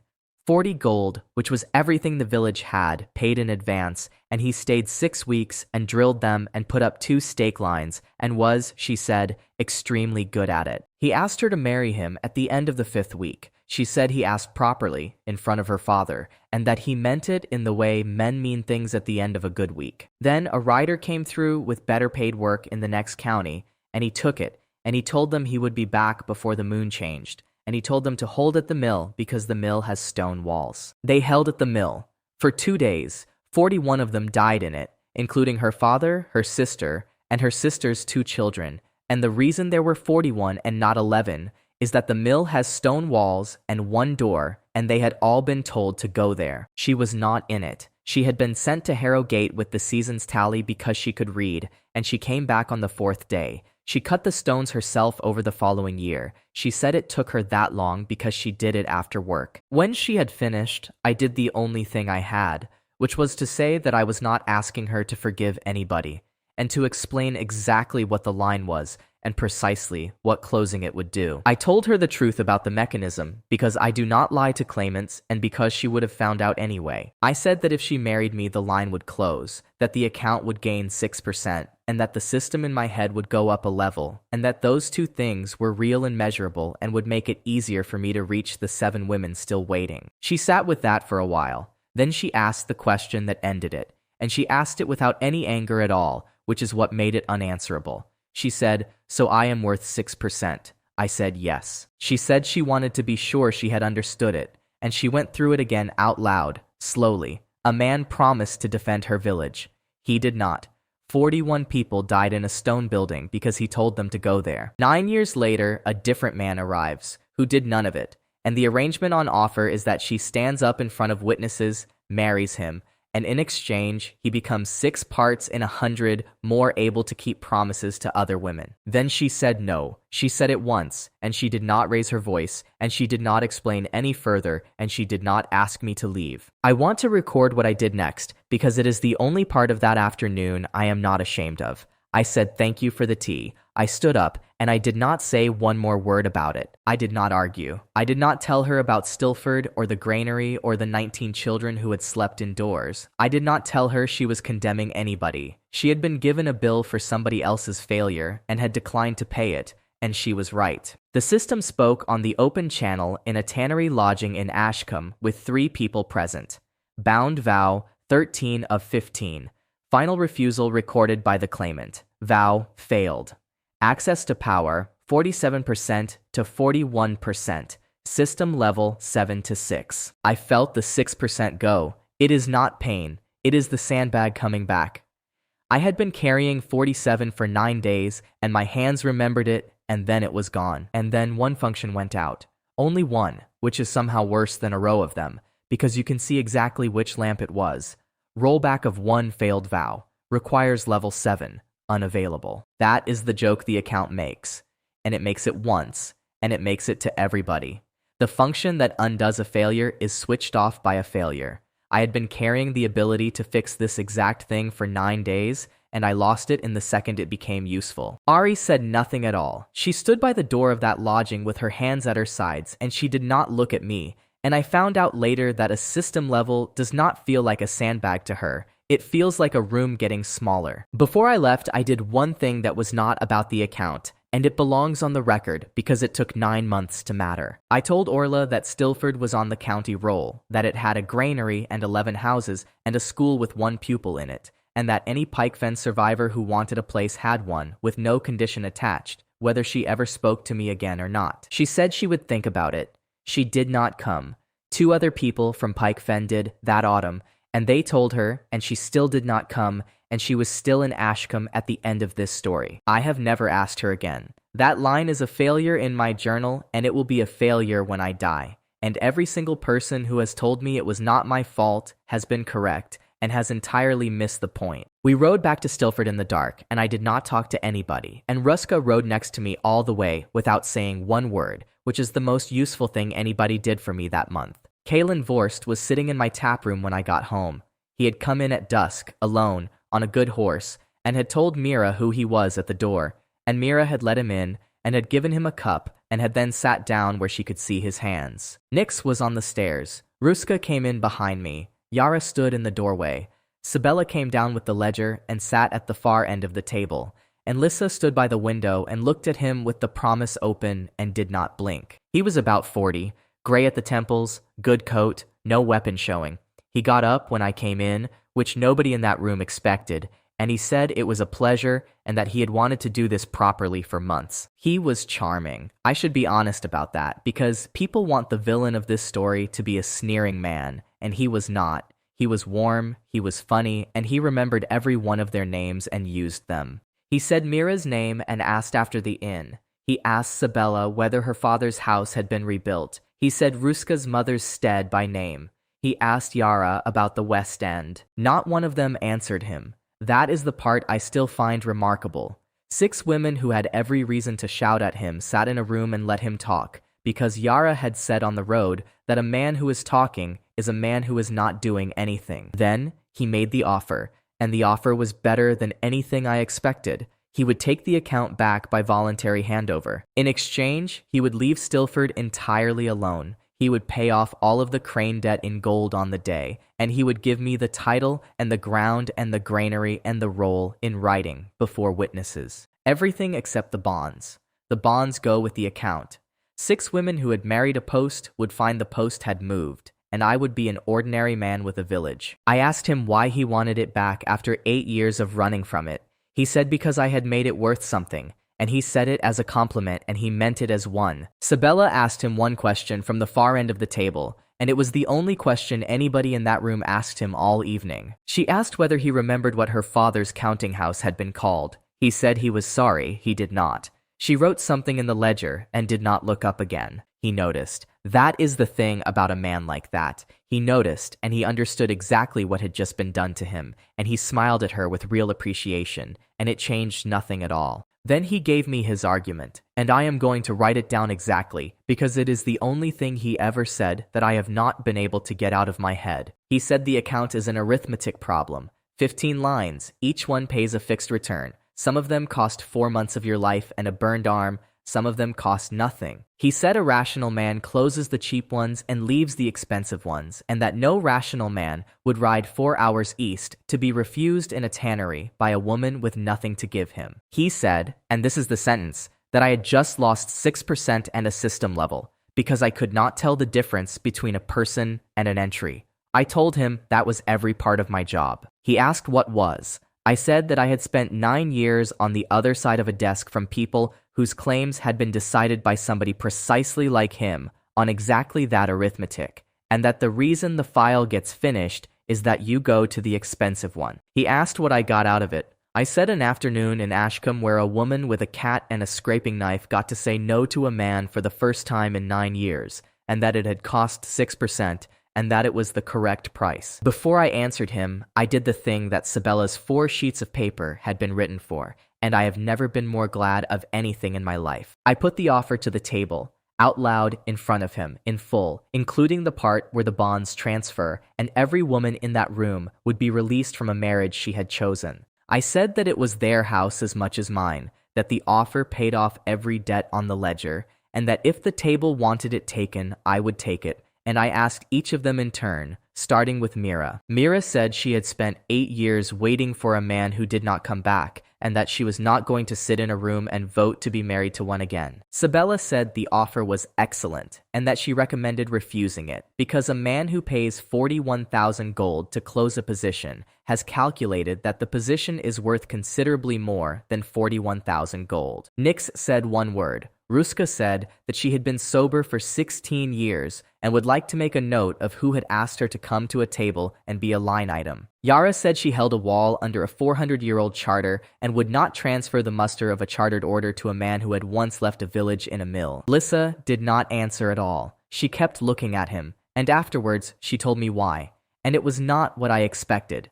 Kalen listened to all 6 of them with complete courtesy. Then he said, to the room, that he was sorry we had all decided this on feeling, and that he would ask again in 6 months when the arithmetic was worse. He did not get angry. He never got angry. He finished his cup, and he thanked Mira for it, and he stood up and put his gloves on. Lissa had been reading him the entire time from the window with the promise open, and she waited until his hand was on the latch before she said the only thing she said all evening. She said he was carrying one promise that had ever been meant, one, out of everything on him, made when he was 19 years old, to somebody who had been dead for a very long time. He stood with his hand on the latch for about 4 seconds.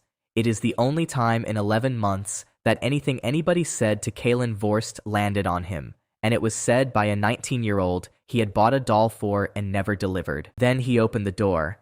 At the door, he stopped and told me, in the tone of a man mentioning something helpful, that he had been to see Bree Halloway before he came, and that he understood the 13th line had gone gray. He said graying takes about a year, and that most of the others still had time in them. He said the 12th line, the banner woman, had been carrying hers for 12 years and was 2 days' ride north. He said her name, which I had never spoken in front of him. Issa Brand.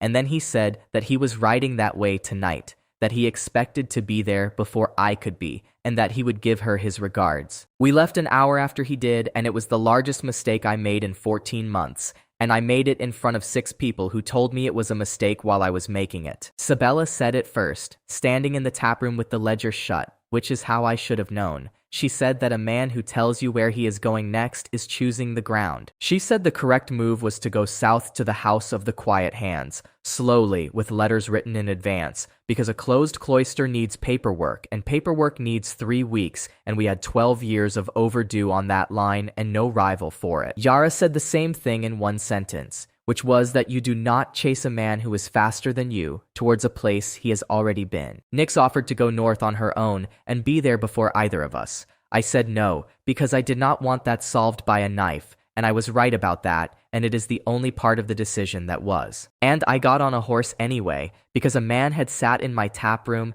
and told me I could not tell the difference between a person and an entry, and I wanted to be at Thornset to prove that I could. That is the whole of it. I rode 2 days north in a temper to answer an argument, and it cost 9%, a system level, and the one function that was keeping my house alive. Thornset is 2 days north, at the top of the Vel, where the river stops being a river.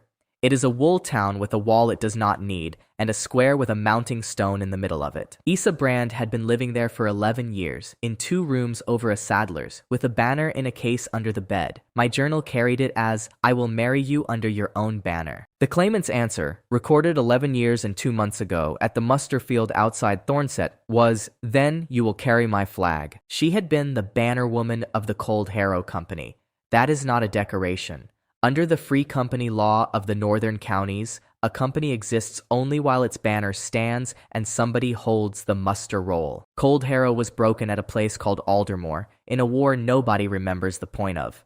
411 went in, 90 came out. The captain died, the paymaster ran, and the company's back pay went with him. Issa kept the banner up. She had kept it up for 11 years, alone, in 2 rooms over a saddler's, because while the banner stands, the company still exists in law, and while it exists, the widows have a claim. 900 gold, that is what the Cold Harrow Company owed its dead. She had been paying it off out of a saddler's wages for 11 years, at a rate that would have cleared it somewhere around her 70th birthday. Kalen got there a day and a half before we did. I know exactly what he did, because he did all of it in public, and because he told her the truth. This was the thing about the second failure that I have never been able to argue my way around.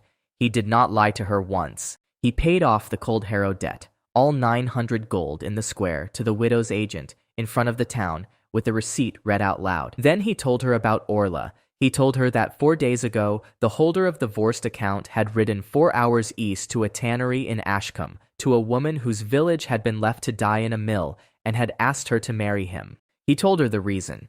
He told her the exact figure.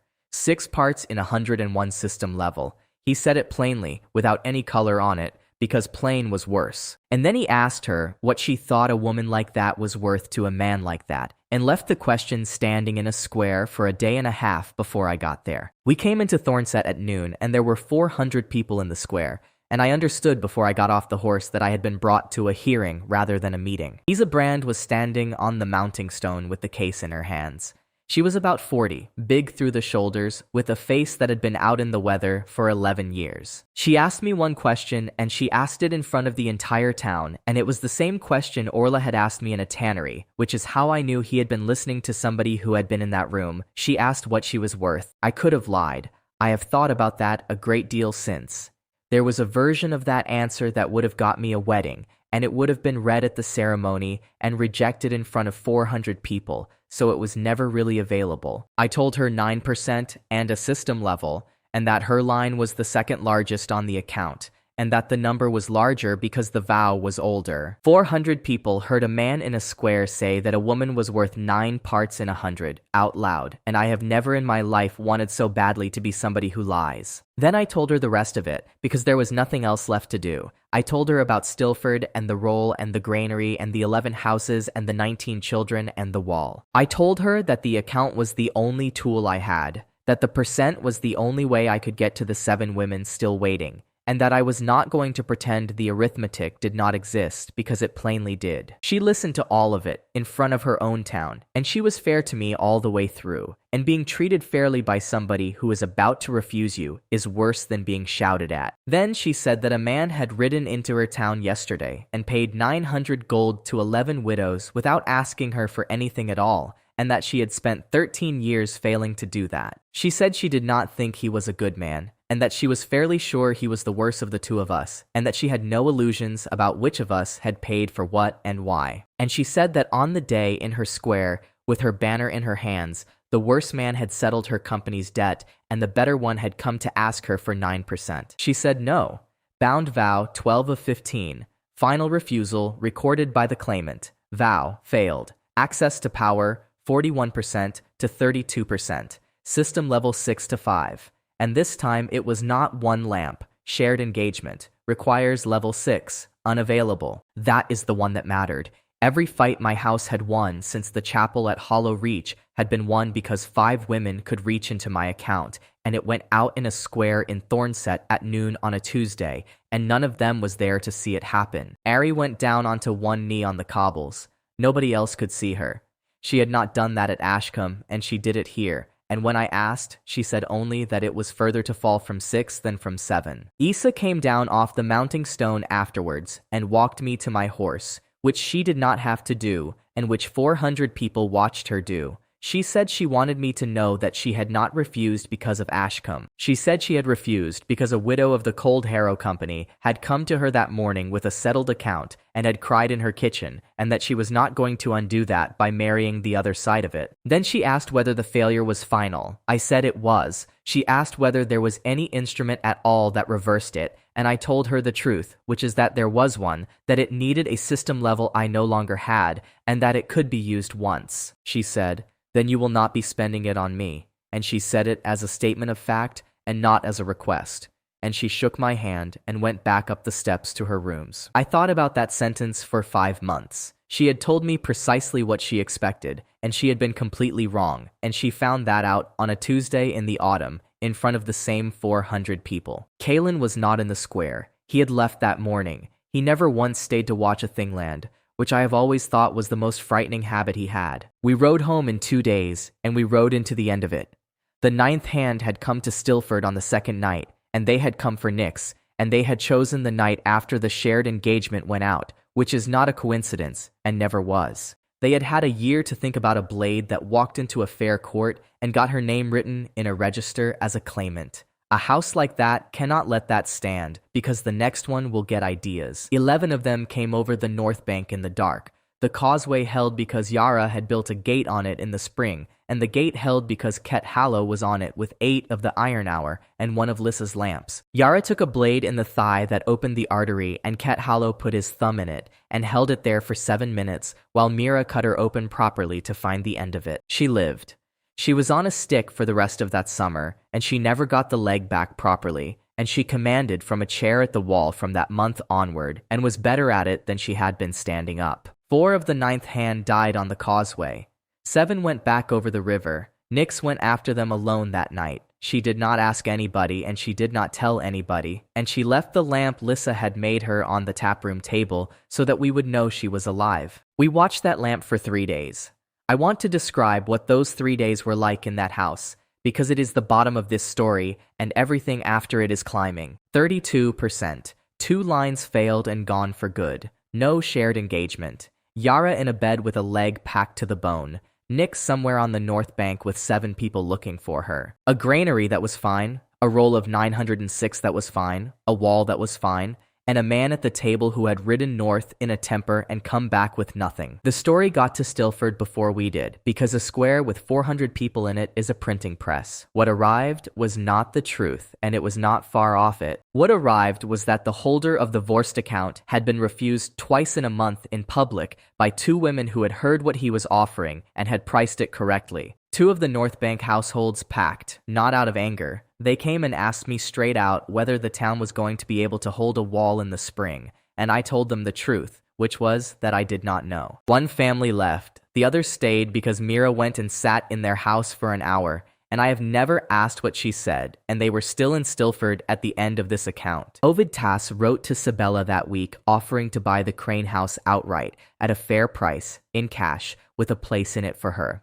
It was a decent offer, and it was time to the day. She wrote back 4 words and did not show me the letter for 3 months, and when she did, it turned out to be the only rude thing that woman ever put in writing. Mira put food in front of everybody 3 times a day for 3 days and did not say 1 word to me about any of it. And on the 3rd evening, she sat down opposite and said the only thing anybody said to me that week that helped. She said that the number had gone down and the town had not, and that I should go and look at the school if I could not work out the difference. The school had 9 pupils by then. Cobb and 8 children from the North Bank households in the shed I had built in the autumn to try to close the Medival, taught by Sabella's clerk 3 mornings a week. The line about the house was still open in my journal, in its heavier hand, unchanged since the morning it appeared. I will build a place where nobody has to wait. Nix came back on the 4th morning.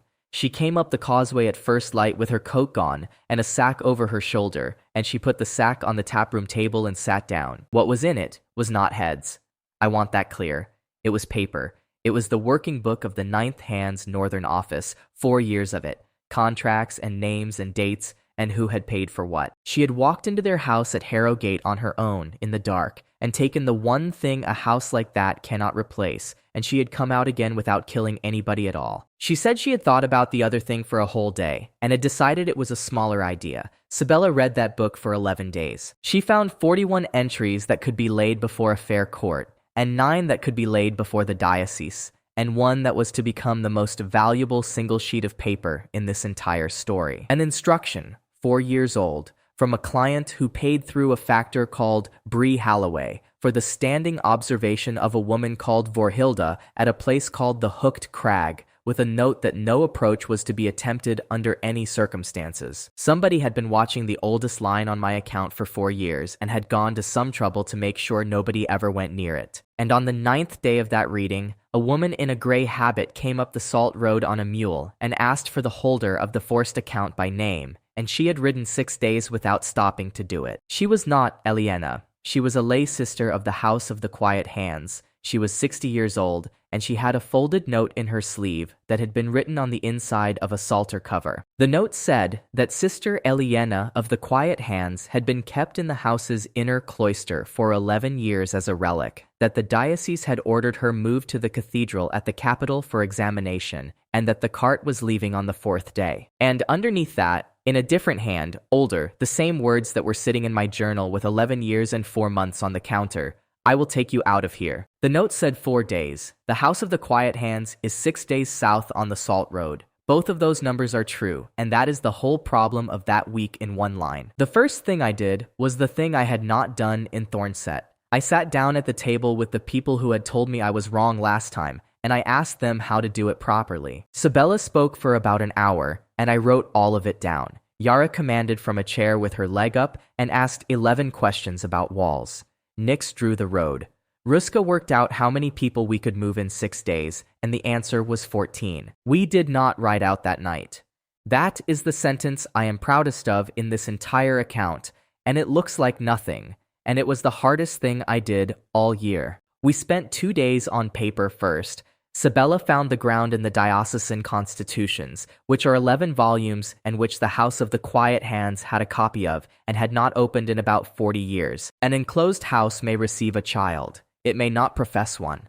Final vows require the free word of a woman of 19 years or more, spoken before 2 witnesses from outside the house, and entered in the diocesan register at the cathedral. Eliana had been given to the Quiet Hands at 14. There was no entry for her in the diocesan register. Sabella had that confirmed in writing by a clerk of the cathedral chapter for the cost of 2 gold and a very polite letter, which meant that for 11 years the House of the Quiet Hands had been keeping a laywoman behind a grill, and had been taking fees from 4 noble families a year for the use of her hands, and had no instrument at all that said she was theirs. We sent 3 letters ahead by fast rider, 1 to the prioress, 1 to the county sheriff at Aldry, and 1 to the cathedral chapter, all 3 containing the same 4 facts, and all 3 sent openly. Sabella said that the point of the letters was not to persuade anybody, The point was that on the day, in front of witnesses, nobody in that house would be able to say they had not been told. Then we rode. We covered 6 days of Salt Road in 4.5 by changing horses at the wall posts, which we could do because Yara's order held the tolls and because 1700 Skarn thought they owed me something. We came over the last rise at about 4 in the afternoon on the 5th day, half a day inside the note, and the cart was already loaded and standing in the yard with its team in the traces. The House of the Quiet Hands is a gray block on a chalk hill with a 14-foot wall, 1 gate, a bell tower, and a kitchen garden. It is not a fortress. It is a large building that has never had to keep anybody out. There were 9 of the diocesan escort in the yard, a covered cart with the shutters barred from the outside, and a provost standing by the gate with a warrant case under his arm. Alder Mennick. The same man. He had gone south after Ashcombe with my name in his book and had come back north with an escort and a commission, and he saw me come over the rise and he smiled because he had wanted this for 8 months. What happened next took about 40 minutes and only 9 of them were fighting. I went up to the gate on foot with Sabella and I asked for the prioress and I read out, in the yard, in front of the escort and the sisters and everybody, the 4 facts from the letters. No entry in the diocesan register, no final vows. Age at reception, 14. Fees taken for the use of her hands from 4 named families, with dates, because Sabella had got those from the cathedral clerk as well. The prioress was 70 and had been running that house for 19 years, and she did not deny one word of it. She said that the diocese had ordered the woman moved and that she was obeying the diocese. Mennick said, quite reasonably, that the register could be corrected at the cathedral in due course and that the cart was leaving now. And that is the moment I stopped being a man with a document and became a man storming a house. And I should be honest that it was not a legal decision. The cart was moving and there was no court within 4 days. Ruska took the gate. She did it with a cart pole and 11 of the strike company at 32%. With no shared engagement and nothing coming across the bond, and it took her 4 minutes and cost her a broken hand. Yara was not there. Yara was in a chair at Stilford 6 days north, and I have never missed anybody so much in my life as I missed the line in that yard. The escort were not soldiers. They were 7 men with a warrant. 4 of them put their weapons down when the gate came in, and the other 5 made a fight of it at the cart, and that is where all of our injuries came from. I got hit twice and put down once. Ruska got me up. A man with a mace opened my scalp above the ear, and I finished that fight seeing out of one eye. And then the postern gate on the north side of the house opened from the inside, which is a thing nobody had planned, and Nix came through it. She had been gone 4 days. She had left Stilford 4 days before us to walk the road ahead, and she had never told anybody she was going. And she had been inside that house for 2 nights. She had come in over the kitchen garden wall, found the inner cloister, found the woman, and then done nothing at all for 2 days except watch the yard and wait for us, because she said afterwards that 1 person can open a gate and 1 person cannot hold one. That is Nix's whole arc, and it closes there, and I'm going to say it plainly. She came to my room with a knife and a contractual obligation to kill me, and 8 months later she spent 2 nights in a cloister, so that a door would be open when we arrived. Then somebody got the shutters off the cart, and the cart was empty, and the entire yard stopped moving at once. Eliana had never been in it. She had walked out of the inner cloister an hour earlier, on her own, through the door Nix had unbarred on the first night, and she was standing in the kitchen garden with a bag. She was 30, small, with hands that had been kept out of the sun for 11 years, and she looked at a courtyard full of broken men and said the first thing anybody had heard her say in 4 years. She said, none of this was necessary. Then she went and put her hands on the man Ruska had put down at the gate, and the bleeding slowed, and everybody in that yard except me and the sisters made a noise. The line in my journal read, I will take you out of here. The claimant's answer, recorded 11 years and 4 months ago through a grill in the inner cloister, was 2 words long. Do not. I had been carrying that for a year, and I had assumed it was a refusal. It was not. Sabella worked it out on the ride down and told me on the 4th night, and it is the reason I understood anything at all in that garden. Eliana had been 19 when Kalen Vorst came through with a party. He had been shown her like the house showed her to everybody, through a grill, as a curiosity that stopped bleeding. He had come back that night and told her through the grill that he was going to take her out of there. And she had told him not to, because she had worked out in about 4 seconds what would happen. If he took her out, the house would report a theft. She would be a runaway laywoman with no register entry and no protection, and he would ride away in a month, and she would be somebody's property in a different building. She had spent 10 years not waiting for him. She had never once looked at the gate. She had told him not to come, and she had meant it, and the account had bound the line anyway, because the account binds what is said and not what is wanted. That is why hers was the heaviest of the 15. Every other line in that journal had a woman at the end of it who had been left waiting. Eliana had been left alone, which is a different injury and takes longer to see. I did not ask her in the garden. I will put that on the record. I sat down on a wall with my head open and let a woman I had never met deal with the wounded in a yard I had just broken. Ari came and stood next to me on that wall and did not say anything for a long time, and then she asked me whether I had noticed what I had done differently. I said I had ridden slower. She said no. She said I had spent 2 days on paper before I spent 40 minutes on a gate, and that the reason there were 4 men alive in that yard who would otherwise be dead is that 4 of the escort had put their weapons down when they heard the register read out. 4 men. That is the entire measurable return on 2 days of letter writing, and it is the only reason I have ever been able to give anybody for why the boring part matters. We were 4 days in that house because we could not move the injured. The prioress fed us. The sisters worked with Mira in the kitchen. Nobody apologized to anybody, and it was the strangest week of my life. On the 3rd evening, Eliana came and sat down and asked me what a lazaret at Stilford would need, and I told her, and she asked how many beds, and I said I did not know, and she told me the number, and it was 31. She said 31 because she had counted the wall posts and the roll and the birth rate and the distance to the next healer, and she had done it in 3 days out of curiosity, and that is when I understood who I was actually talking to. Then she asked whether the line closed by marriage, and I said yes, and she asked whether there was any other way, and I said no, and she said good, because she wanted to be sure I had not been keeping one back. She said she was not doing it because I had come. She said a great many armed men had come to that house over 11 years, and none of them had ever brought a clerk's certificate from the cathedral chapter, and that the certificate was the only thing anybody had ever given her that she could use. Then she said the one thing that I have kept.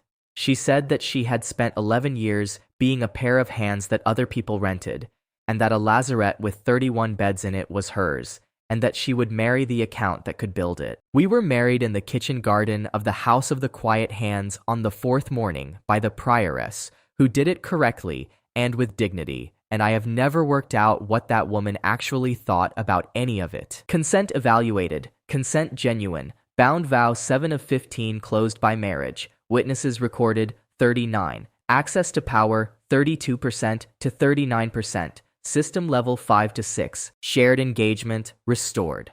I have never heard my own house make a sound like the one it made 4 days later when Ruska tested that on a stuck cartwheel and it worked. And the skill came over, and it arrived with a name attached, the silence, and what it does is that in her presence, a wound does not get worse.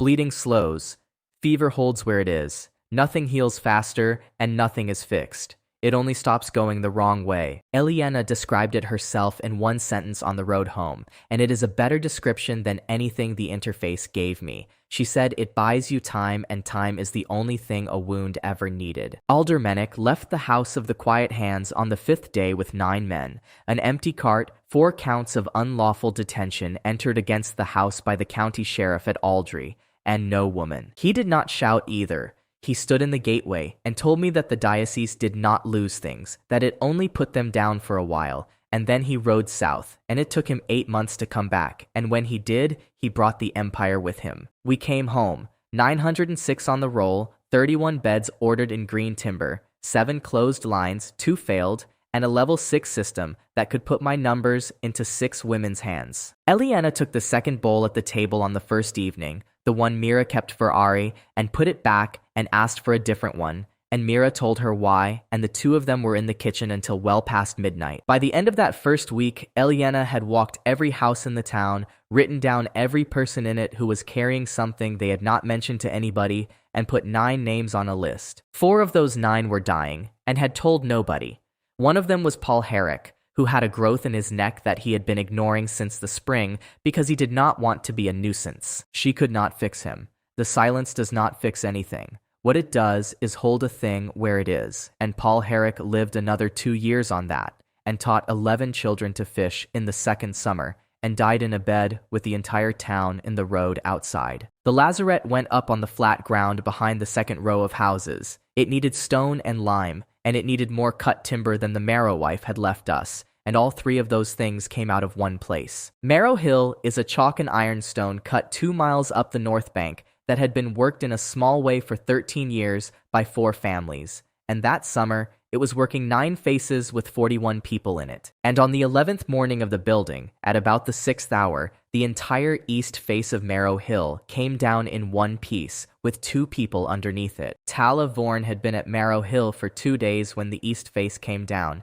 and she was there because of me, and she was not there for the reason anybody thinks. She had not come to see me. She had come to look at the ironstone, because Stilford had put out word that it was buying forge work by the hundredweight, and she wanted to know whether the ore was worth the road. She was 34, a hand shorter than me, with forearms that made people stop talking.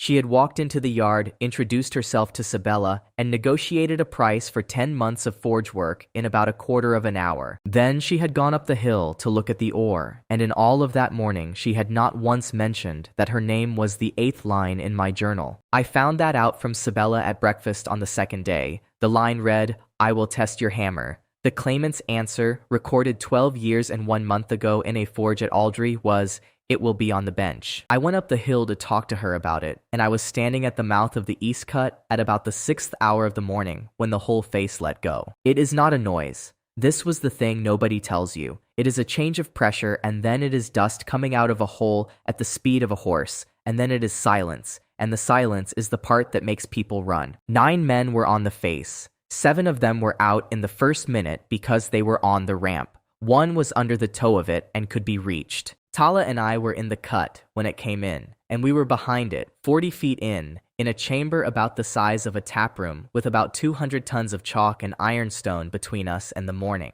I do not know how long I was out. When I came round, the lamp was still burning because Lissa had made it, and Tala Vorn was crouched at the fall face with her hands flat on the stone, listening to it. That is the first thing she said to me, and it was not, "Are you hurt?" and it was not, "Are you alive?" She said, "Stop moving. I am listening to it." We were down there for 2 days and 4 hours, and I am going to tell it properly because it is the quietest thing in this account, and the one I would keep if I could keep only one of them. The first hour was arithmetic, and it was hers. She put her hands on the fall and told me it had come down in 3 pieces and had bridged, which meant it was stable and would not settle again unless somebody dug at it from the wrong side. She had them dig from the top for that reason, and it added a day. She found the air. There was a draft at knee height along the west wall, coming in cold, which meant an old working somewhere above us with a crack into it, which meant we were not going to suffocate. She found the water, a seep along the same wall, about a cup an hour off the chalk, and she gave me my share in the lamp cap and took hers and told me not to drink it faster than it came. Then she sat down against the wall and said that the men on top were competent, that it would take them 2 days, and that we should stop using the lamp because it eats air, and she wanted it for the last hour when they broke through. So she put out the light, and we were in the dark for 2 days, and we talked. I told her all of it, not the version I tell in tap rooms. The whole thing, from the wet stairwell with the box of files, because there is no reason to lie to somebody in the dark, and because I had never told all of it to anybody in one piece. I told her about claims, 9 years of it. The woman whose roof claim I fought for 11 months and won. The man I had to call and tell that his file had been closed by somebody above me and that I could not reopen it. I told her about the road and the burning body and the 15 lines and Mira's second plate and the ceremony that was refused in front of 300 people and the tannery in Ashcombe and the square in Thornset. I did not leave out the 2 failures. She asked about them, and I gave her the numbers and the reasons, and she said nothing at all for about a minute, and then asked me what the woman in the tannery had said. Exactly. I told her. So I am worth 6%, and Tala Vorn said, in the dark, that this was the first sensible thing anybody in my story had said, and that she would have said the same. Then she told me hers, and I want to set it down in her words as near as I can. She had been 22 and working her father's forge at Aldry when a man came in and commissioned a war hammer, not a fighting axe, not a sword. A hammer which no smith gets asked for because a hammer is a farm tool with delusions. He asked for it because he had watched her shoe a horse and had said, correctly, that she had better hands for a hammer than for an edge, and it was the first time anybody outside her family had looked at her work and said a true thing about it. She made it in 11 weeks. Ash haft, 4-pound head, a socket she was proud of for the rest of her life, and he came back on the day he said he would, looked at it, and asked her to marry him. She said the hammer was not tested yet, and that she wanted to see it used before she gave anybody an answer, and he laughed and said he would come back for both, and that is the exact moment the account bound the line. He never came. She was 22 and had a forge and a father and a town, and she said the 12 years afterwards were not about him, and she wanted that understood. What they were about was the hammer. She would not sell it. 12 years on the bench, in a forge that went from her father's to hers, and every apprentice she ever had asked about it once and never asked twice. She said, in the dark, that the reason she had not sold it was not love and not spite. It was that she had made the best thing she had ever made, and had never once seen it do the job it was for. I asked her what she would do if the man who commissioned it walked into her forge tomorrow. She said she would put it in his hands and watch, because she wanted the answer, and then she would take it back. We slept, probably. It is hard to tell in the dark. At some point, I woke up and she was working by feel at a lump of loose ironstone off the fall, with her belt knife, shaping it into nothing at all because there was no reason to do it and because a person needs to be doing something. I asked her what she was making. She said a paperweight for the moneylender, and that it was going to be terrible, and it was. And it sat on Sabella's desk for the rest of my life. Ari was down there the entire time. She could not do one useful thing. She could not lift a stone. She could not be seen without light, and the map showed her a hill with 2 people in it and no route out. She sat against the wall on the other side of me, and after about a day she said, without being asked, that this was the 4th time in 300 years she had been underground, and that she did not like it. I asked her what happened the other 3 times. She said nothing at all for a while, and then said that 2 of them had come out and 1 had not. Tala said, from the dark, that she would like to know what she was, and Ari said, cheerfully, that she was the interface. And Tala said that a hammer is a tool, and a forge is a building, and a woman who says she is a tool is telling you where she has been kept. Ari did not answer that at all. It is the only time I ever heard anybody land a hit on her, and it was landed by a smith in the dark on the 2nd day of a cave-in. They came through at about the 10th hour of the 3rd morning, from the top, exactly as she had said they would. Ruska was on the top of the fall with a bar. Degin had been on the pumps for 2 days on a leg that could not take it. Eliana had gone in as far as the toe of the fall on the 1st morning, and had stayed there for 50 hours, with her hands on a man called Wick Barrow, who had a beam across his pelvis. Wick Barrow lived. He walked with 2 sticks for the rest of his life, and ran the pigeon loft at Stilford from a stool in the doorway of it. Everybody who tells this part gets it wrong and tells you that Eliana healed him, and she did not. She only stopped him getting worse for 50 hours while other people dug. They got us out into the light, and Mira had a fire and a pot on it 40 feet from a mine mouth, because of course she did. Talavorn stood up in the daylight, drank about 2 pints of water, looked at the hill, and said the east face had been badly cut for 12 years, and that if I wanted it worked properly, I would need a different pattern, and a person who knew what they were doing. I said I did. She said her price would be the forge site, the water rights above it, and the right to say no to any commission she thought was stupid. Then she said, and the entire yard heard her, that there was a second thing, and that it was the reason she had not mentioned her name at the gate.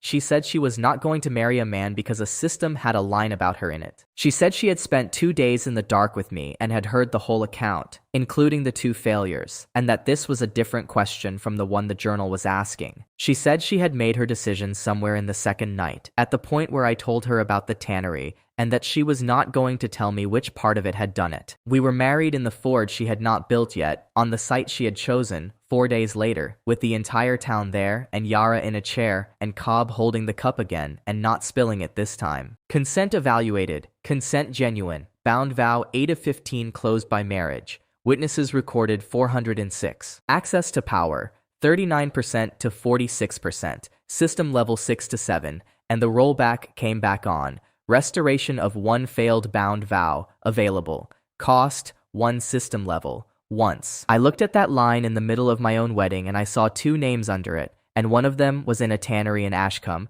and one of them was in 2 rooms over a saddler's in Thornset. and there was one of it. I did not decide that day. I did not decide for 5 months. Everybody at that table knew the choice existed, and not one of them ever told me which way to go, and I have thought about that a great deal since. Her skill crossed the bond, and the account filed it as the grip, and it is the least dramatic of the 13 and the one my house used most. What it does is that a thing Tala has made does not fail in the hand. Not sharper, not stronger. It does not break, and the haft does not turn, and the head does not fly off at the worst possible second. 4 months later, there were 800 people in Stilford carrying tools and weapons out of that forge, and in all the fighting that followed, not one of them lost a blade at the wrong moment. The forge went up in 9 weeks with a water hammer off the mill race.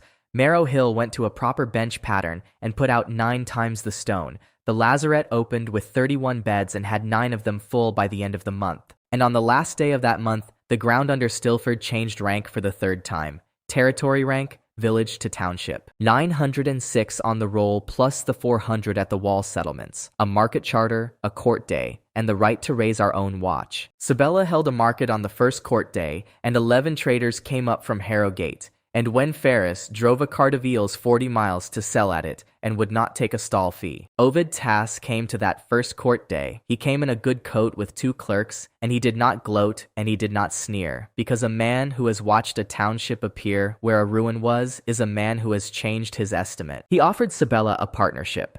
Real terms, generous terms, the Crane House restored under its own name in Harrogate with the Stilford trade running through it. And he offered it standing up in front of the market, which cost him something to do. She heard him out. Then she asked him one question, which was whether he remembered what her father's counting house had been called. He said Crane and Whitlow of Coldgate Street, and that he had bought the sign at auction in the year it closed and still had it in a storeroom, and that she could have it back whether she took the partnership or not. She took the sign, and it hung over the treasury door at Stilford from that week onward, and she did not take the partnership. And then she did the thing that is the reason I never once regretted marrying a moneylender, which was to put the Stilford grain contract out to open tender at the same table and let him bid for it fairly, and he won it, and he kept it for years. That is everything that happened between those two, and there is no face slap in it at all, and it made us more money than every fight in this account put together. That was the top of the hill in this story. That is as good as it got before the rest of it started, and it belongs on the record that we knew it at the time, and that we had 1 good month. The letter came at the end of it, on a Tuesday, carried by a herald in the livery of the Crown of Varon, who rode into a township of 900 people and asked for the House of the Vorst account. Heavy paper, silk cord, the royal seal of Varon in green wax, unbroken, and the direction on the front in a court hand. It was an invitation to the summer reception at Aldray Court in 4 days for the holder of the Vorst account and his house. And underneath the direction, in the same court hand, because a chancery updates its lists once a generation and never checks them, it was addressed to Kaelin Vorst. The Crown of Varon did not invite me to a reception because it liked me, and nobody in my house pretended otherwise for a single hour of the 4 days it took us to get there. It invited me because a township had appeared on its northern roll where a ruin had been, with a chartered order and 1,700 scarn attached to it, and nobody at Aldray Court could work out how. Sabella explained it on the road down. She said that from a chancery desk, we looked exactly like a rebellion that had not started yet, and that the invitation was a way of getting a good look at us at close range with our hands where they could be seen. Aldray Court is 4 days south. We took 7 people, 2 carts, and 4 days of instruction in how to behave, and the instruction was the worst part of the entire journey. You do not turn your back on the dais. You do not sit before the 3rd bell. A man of no rank presenting a wife of rank presents her by her house and not by her name.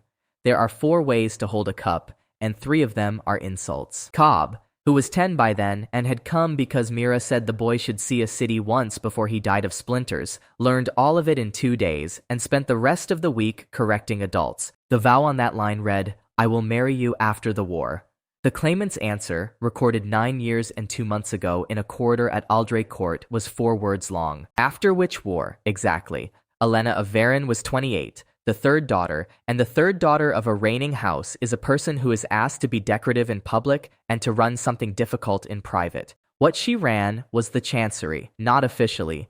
Officially, it was run by a Lord Chancellor with a good chain and no memory. In practice, 41 clerks took their instructions from a princess who was not allowed to sign anything. She had been holding a treaty together for 2 years. Varen and the Empire of Sarn have a border that is a river for half its length and an argument for the other half. And there was a party at that court who wanted the argument settled with an army. Elena wanted the treaty, not out of gentleness. She had the grain figures for a 2-year campaign, and she had shown them to 4 people, and none of them had read past the first page. She found me before I found her.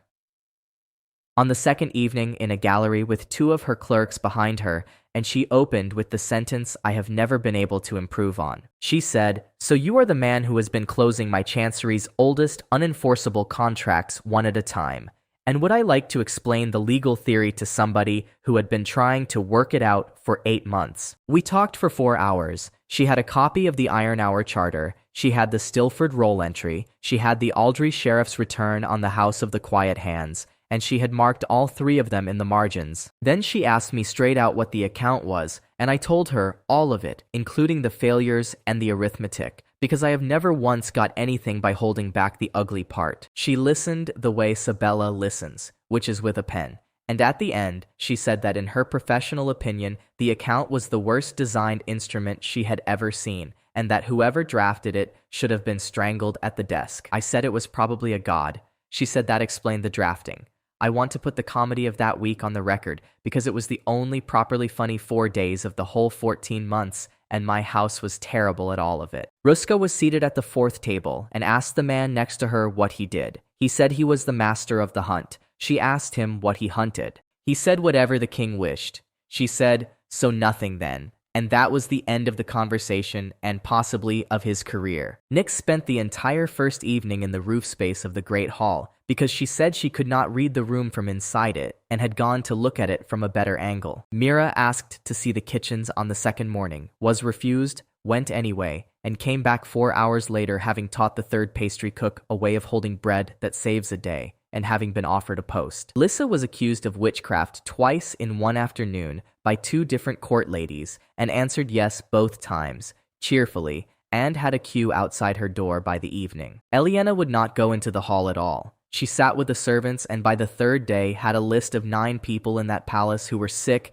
and had not told anybody, one of whom was the king's 2nd cousin. And Sabella got into the record office. Nobody sent her there. She simply walked in on the first morning with a face that said she had every right to be there, and she was in it for 3 days, and what she came out with is the reason we survived the following spring. The attempt came on the 4th evening, at the reception itself, in front of about 400 people. It was not a mysterious assassin. It was a man called Valar Bright, who had been a clerk of the Chancery for 19 years, who had been passed over 4 times, and who had been paid by somebody in the war party to end an argument about a treaty. He came up the side of the dais with a wine tray, and he had a blade under the cloth, and he was aiming at a woman who had made herself the only obstacle to a war. I was 3 feet away because I had been arguing with her about a clause. I did not do anything brave. I got a shoulder into her and my forearm across the tray, and the blade went through the meat of my arm and into my ribs about an inch. At 46% an inch is what you get instead of 4.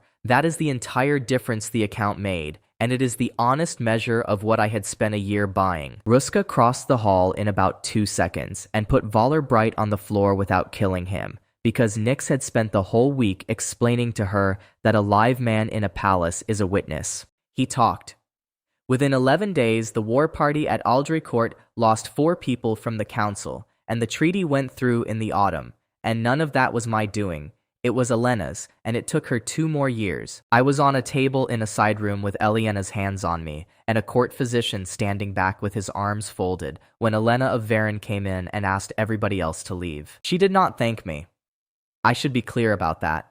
What she did was sit down and say that she had been about to be killed for a piece of paper, and that this was the 3rd attempt in 2 years, and the first one anybody outside her own clerks had noticed. Then she asked me what marrying her would do for the account, and I gave her the number, 8%, and she nodded like a woman confirming a figure she had already estimated. And then she made her terms, and they were not the terms I expected. And they are the reason the second half of this account is possible. The first was the crown's claim. Stilford sat on ground the crown had forgotten it owned.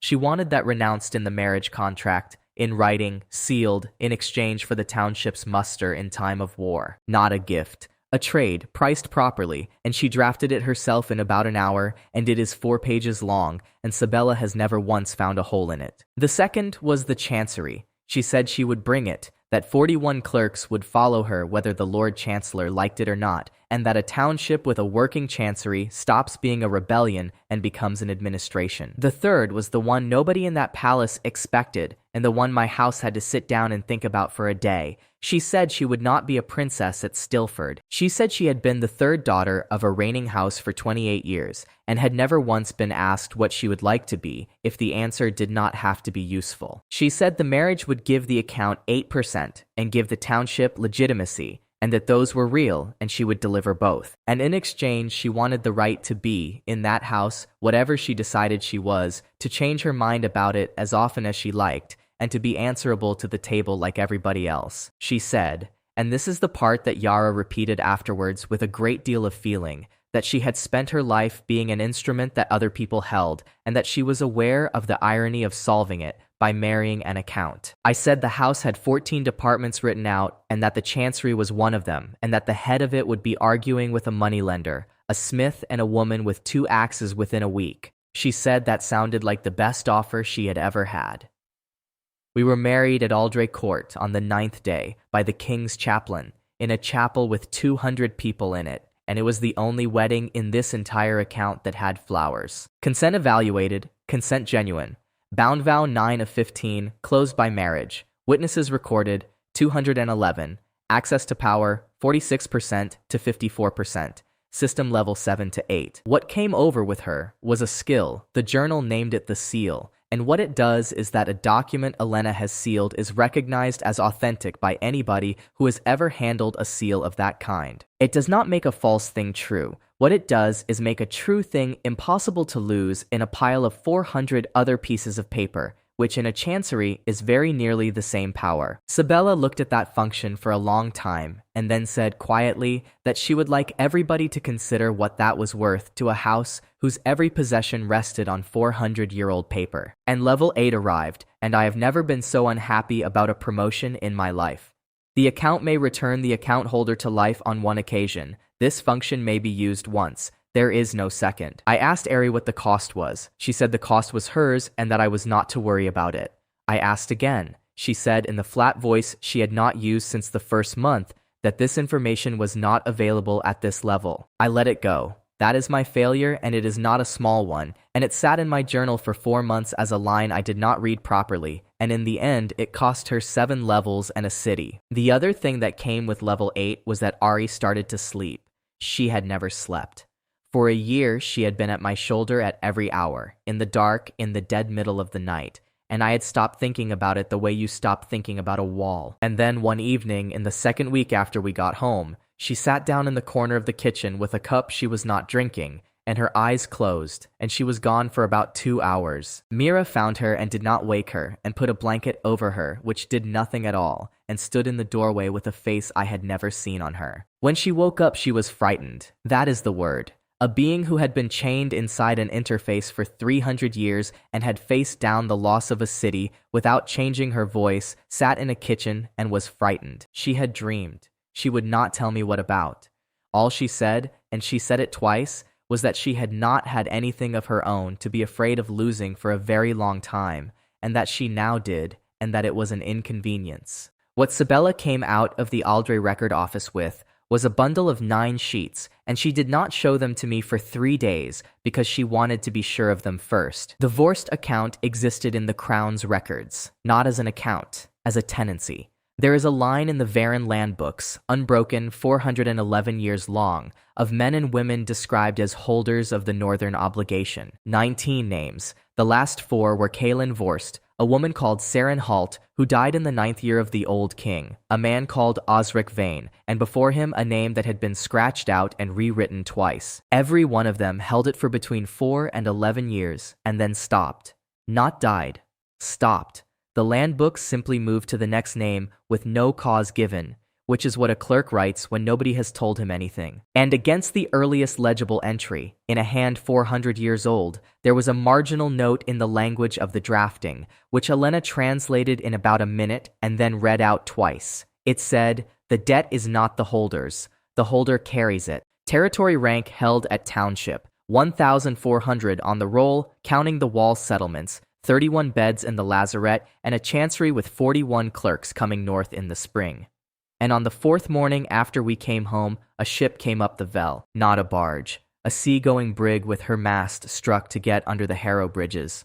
40 tons, black-hulled, warped up the river by 4 boats and a great deal of swearing. And she tied up at the Stilford wharf at first light. She flew a flag nobody in the township recognized, and her master came ashore, walked into my tap room without knocking, put a chart on the table, and asked for the holder of the Vorst account by name. He said his mistress had sent him 400 miles up a river to ask a question, and that the question was where her ship was, and that she had been asking it for 11 years. The master's name was Halder Voss, and the ship under him was hired, and the first thing he said after he put the chart down was that he was not here to threaten anybody and did not have the men for it. He said his mistress was Vey, that she ran cargo out of Cutter's Reach, and that 11 years ago, a man had promised her that he would get her ship back and had then not been seen again. He said she had heard, like people in ports hear things, that the man's account was now being carried by somebody who was closing lines, and that she had sent a ship 400 miles up a river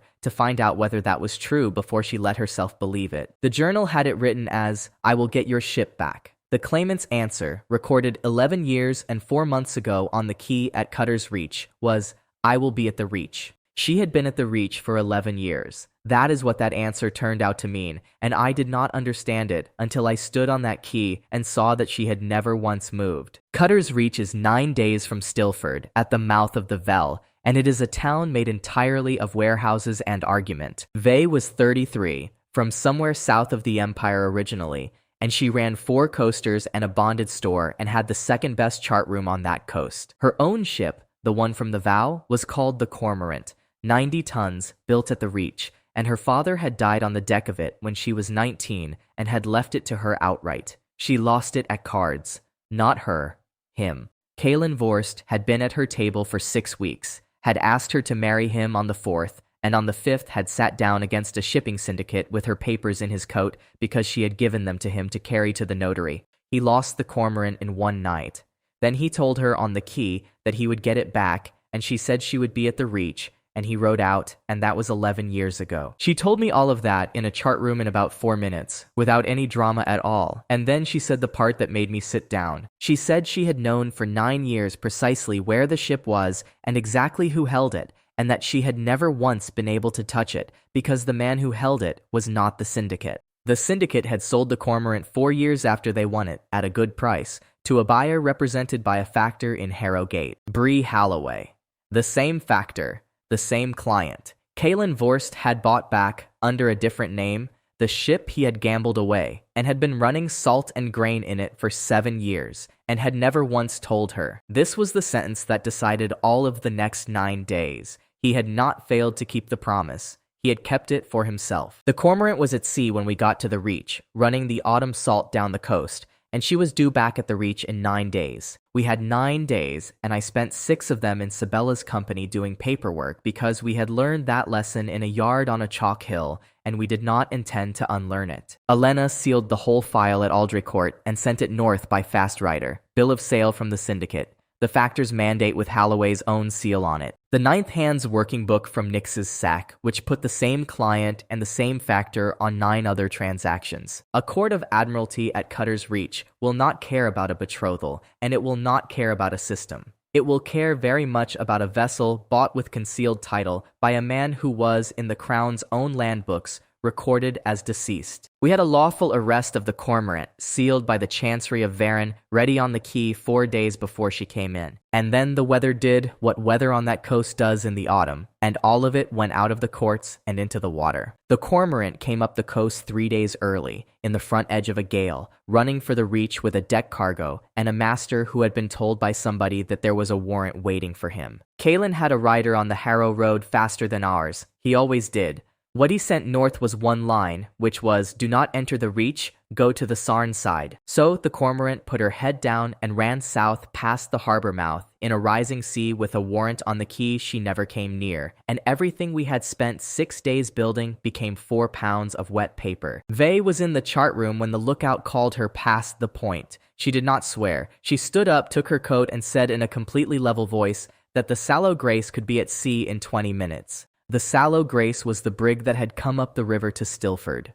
She was 40 tons against 90, undermanned in a gale at night, and Vey took her out of Cutter's Reach, into the front of that weather with 11 of my people on board and 19 of hers. I have been in one sea fight in my life, and I have never wanted to be in another. What I remember is that the account was almost useless, and the skills were not. Shared engagement was working, 54%, split 11 ways, on a wet deck. What that means is that people who should have gone over the rail did not, and that Ruska could hold a line on the deck of a ship, and that Nix could go up the rigging of a moving hull in the dark. But it was the course that took us to them, and the course came across the bond at 4 in the morning in the middle of the fight. And I am going to describe that properly because it is the only time the timing of a wedding was tactical. We could not find them. That is the truth of the first 4 hours. A gale, no moon, 2 ships, and a coast. And Vey's own reckoning had them somewhere in a stretch of water 9 miles wide. She came down off the deck at about 2 in the morning, soaked to the skin,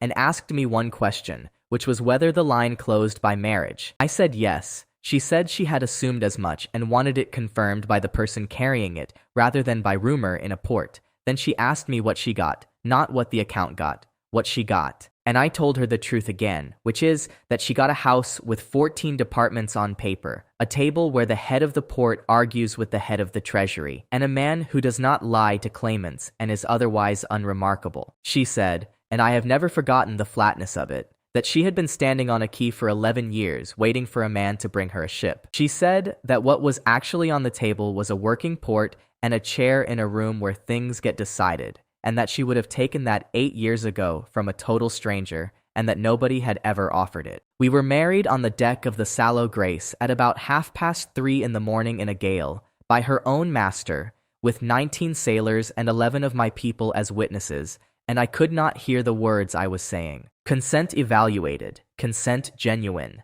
bound vow 10 of 15 closed by marriage, witnesses recorded 31, access to power 54% to 61%, system level 8 to 9. The skill came across the marriage bond, and it came through under the name of the course. And what it does is not navigation. They already had navigation. What it does is that a vessel she is on always knows its own position, and any vessel she has ever set foot on knows hers. She had set foot on the Cormorant every day for 19 years. She stood up on the deck of a brig in a gale with the course open and pointed off the starboard bow into the dark and said, 4 miles, and she was right to the cable. We came on to them at first light in a falling sea. The boarding took 7 minutes, and it cost 4 men, 2 of theirs and 2 of ours, and 1 of ours was a skarn from Vagrin's second stead called Torv, who had come along because he had never seen the sea. I have his name on the wall at Stilford. He is the only person who ever died because I wanted a ship, and I have never got that arithmetic to come out. Vey took the Cormorant back on her own deck, in front of her own crew, and read out the arrest and the bill of sale and the factor's mandate to a master who could not read,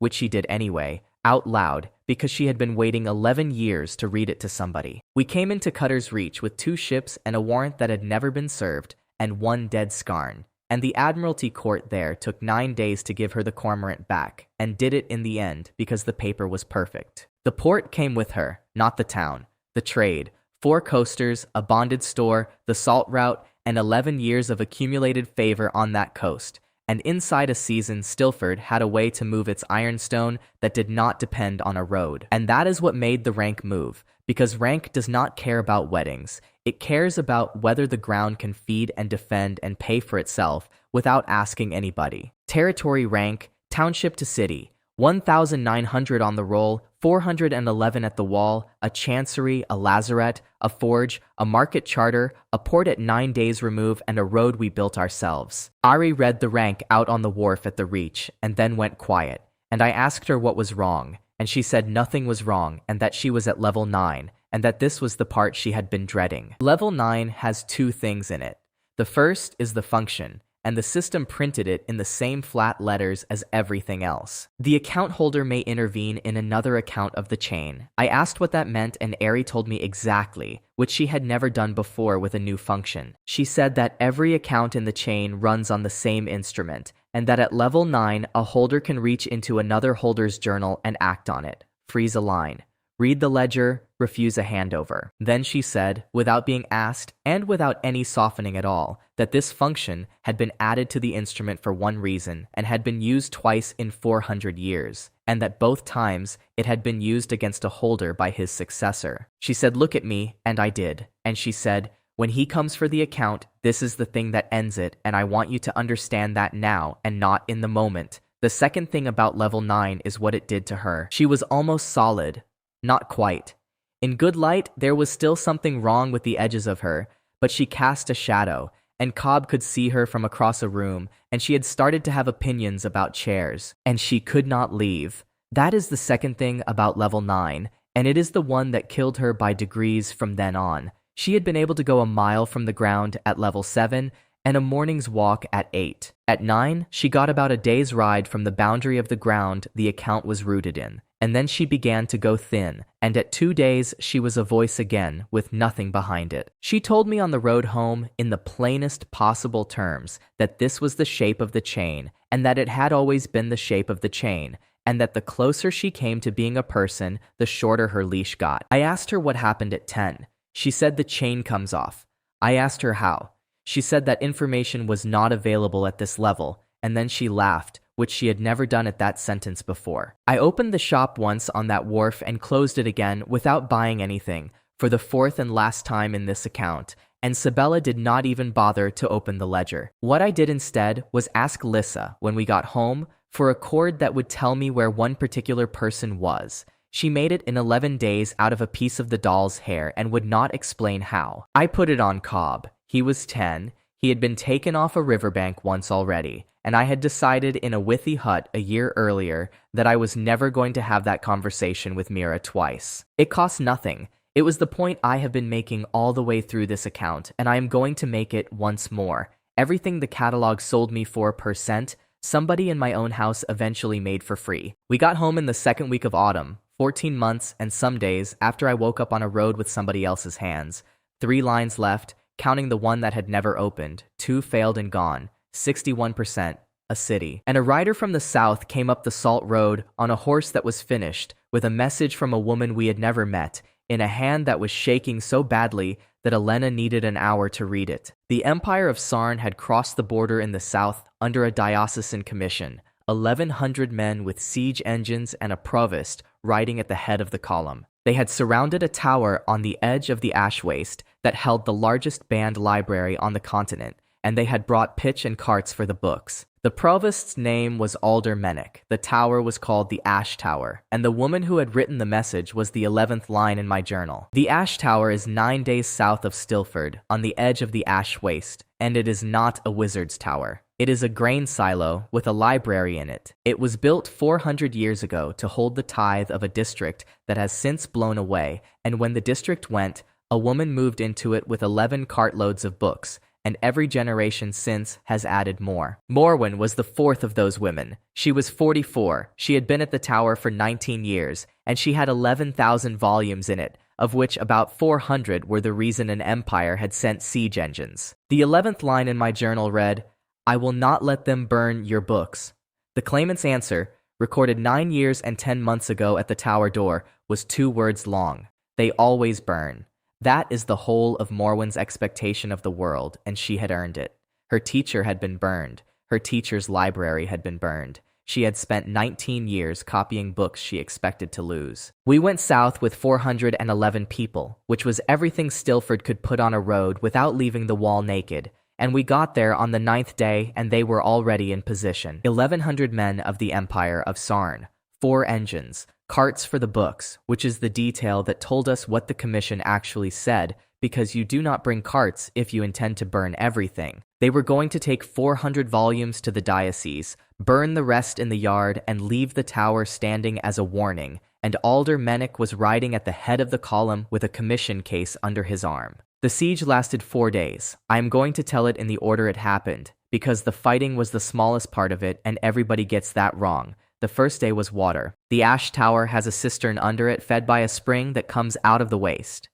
Menek's engineer found the head of that spring on the first morning, 1,100 yards out, and dammed it, and sent a man to tell us that the tower had 4 days of water in it. Tala went out that night with 9 people and did not break the dam. She built a second one, 400 yards below it, across the dry cut the spring had used before somebody straightened it 2 centuries ago. By the second morning, the spring was running into the old cut, and the old cut ran under the tower foundation, which is why anybody had built a silo on that spot 400 years ago. All of that was in a survey Morwen had copied out 11 years earlier for no reason at all, and had filed, and had never once had a use for, until a man dammed her water. The second day was fire, and the second day cost us.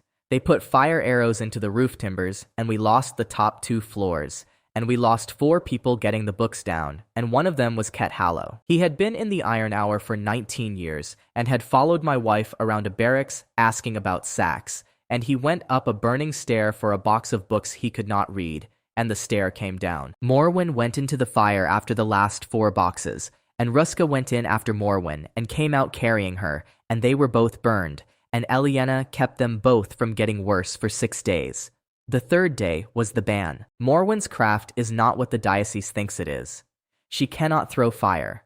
What she can do is make a written thing refuse to be read by somebody who intends it harm, and it is the most useless power in the world until 1,100 men come to take your library. She spent the entire third day going through the tower marking books, 400 of them, one at a time by hand, and every one of those books, in the hands of a man who meant to burn it, would not open. They did not know that yet. That was the plan, all of it, and it was Elena's and not mine.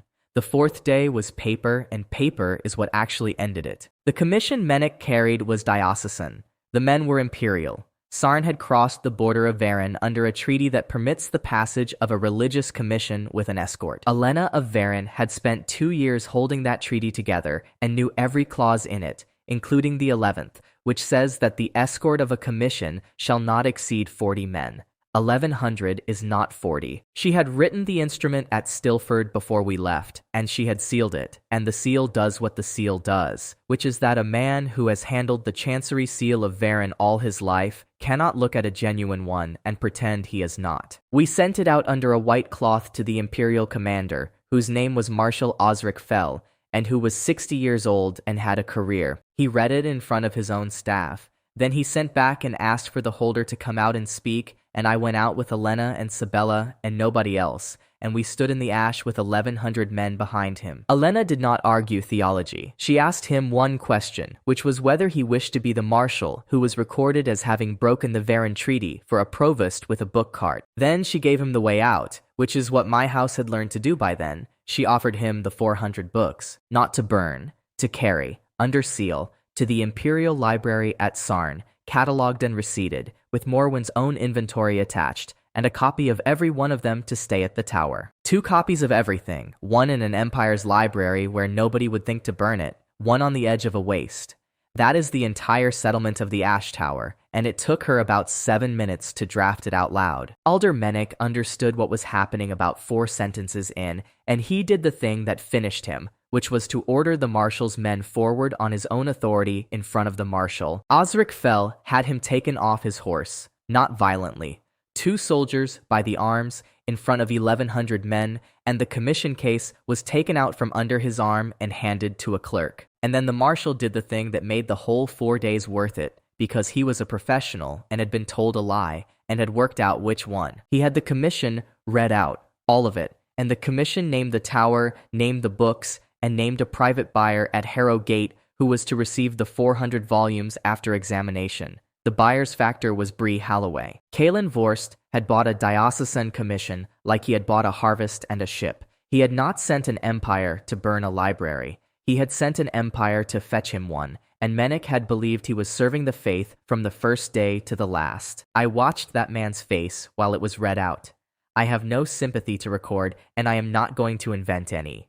He lost the commission, the escort, and the diocese in the space of about 4 minutes, in the ash, in front of the army he had brought. We buried Ket Hallow and 3 others at the foot of the tower on the 5th morning, and the imperial column loaded 400 books under seal with a receipt, and Marshal Osric Fell signed it himself and gave Morwen the copy. Morwen read that receipt about 9 times. Then she went and sat on the step of a tower with 2 floors burned off it and did not speak to anybody for 4 hours. When she did speak, it was to me, and it was one question, and she asked it the way a woman asks something she has already decided the answer to. She asked whether the account had made any of that happen. I told her the truth, which is that the account had brought 411 people 9 days south, and that everything after that had been a survey she copied 11 years ago, a treaty clause a princess had memorized, and a seal. She said, then it was not the system. I said no. She said good, and that she had spent 19 years expecting to lose everything to people with power, and that she was not going to close her line by handing herself to a bigger power. Then she asked what the house actually was, and Sabella described it to her, department by department, in the tone she uses for an audit. Morwen listened to a description of 14 departments with 11 heads who argue at a table, and said it sounded like a university. Nobody had ever called it that before, and it stuck. We were married at the foot of the Ash Tower on the 6th day with 411 witnesses, and Marshal Osric Fell's clerk recording it because he asked if he might. Consent evaluated, consent genuine, bound vow 11 of 15 closed by marriage. Access to power, 61% to 68%. System level 9 to 10. Her craft transferred with the line, and the system called it the ban. And what it does at the scale of a city is that anything written in Stilford which somebody intends to destroy or falsify simply will not open for them. Sabella went very quiet when she understood that. Then she said that between the seal and the ban, the house now had a record that could not be forged and could not be burned, and that this was worth more than the wall. And then level 10 came up, and it did not do what I expected at all. The chain may be removed. Condition not met. 15 bound vows must be resolved. 2 of mine were failed and not resolved. Ari stood in the ash at the foot of that tower at level 10, 300 years into her chain, and the thing she had been climbing towards told her she was 2 entries short. She did not say anything about it. She congratulated me on the marriage, and she was pleasant to Morwen, and she was almost solid in the sunlight, and she walked back into the tower. I went and found her about an hour later, and she was standing at a window looking north, and she was as far from Stilford as she could get without going thin, and she had been standing there since we arrived. That is when I decided about the rollback, not that hour. That hour is when I started deciding, and it took me the 9 days of the road home. Restoration of 1 failed bound vow. Cost, 1 system level. Once. I had 2 failures. Orla in a tannery in Ashcombe who had told me no and had been right to. Issa in 2 rooms over a saddler's in Thornset, who had been told the truth by a better liar. Every single person at my table told me the same thing, and they told me it separately, without conferring, over 7 days on a road. Sabella said the function was worth more unused, because a house that might restore a failure is a house nobody can finish. Yara said the same in fewer words. Ruska said to spend it and stop chewing it. Nick said nothing and then said, Issa. And Ari said, on the 7th night, that if I spent it, she would go from 10 to 9, and that the chain would tighten, and that she would like me to do it anyway. I asked her why. She said because I would be no use to anybody for the next 4 months if I did not, and because she had watched holders carry an unspent instrument for 11 years, and it had never once made them better at anything. Orla had told me no with her whole life behind it, and had meant it. Restoring her line would have put a woman in a tannery through the same afternoon a second time, and I would have been doing it to her, not for her. Issa had never been asked properly.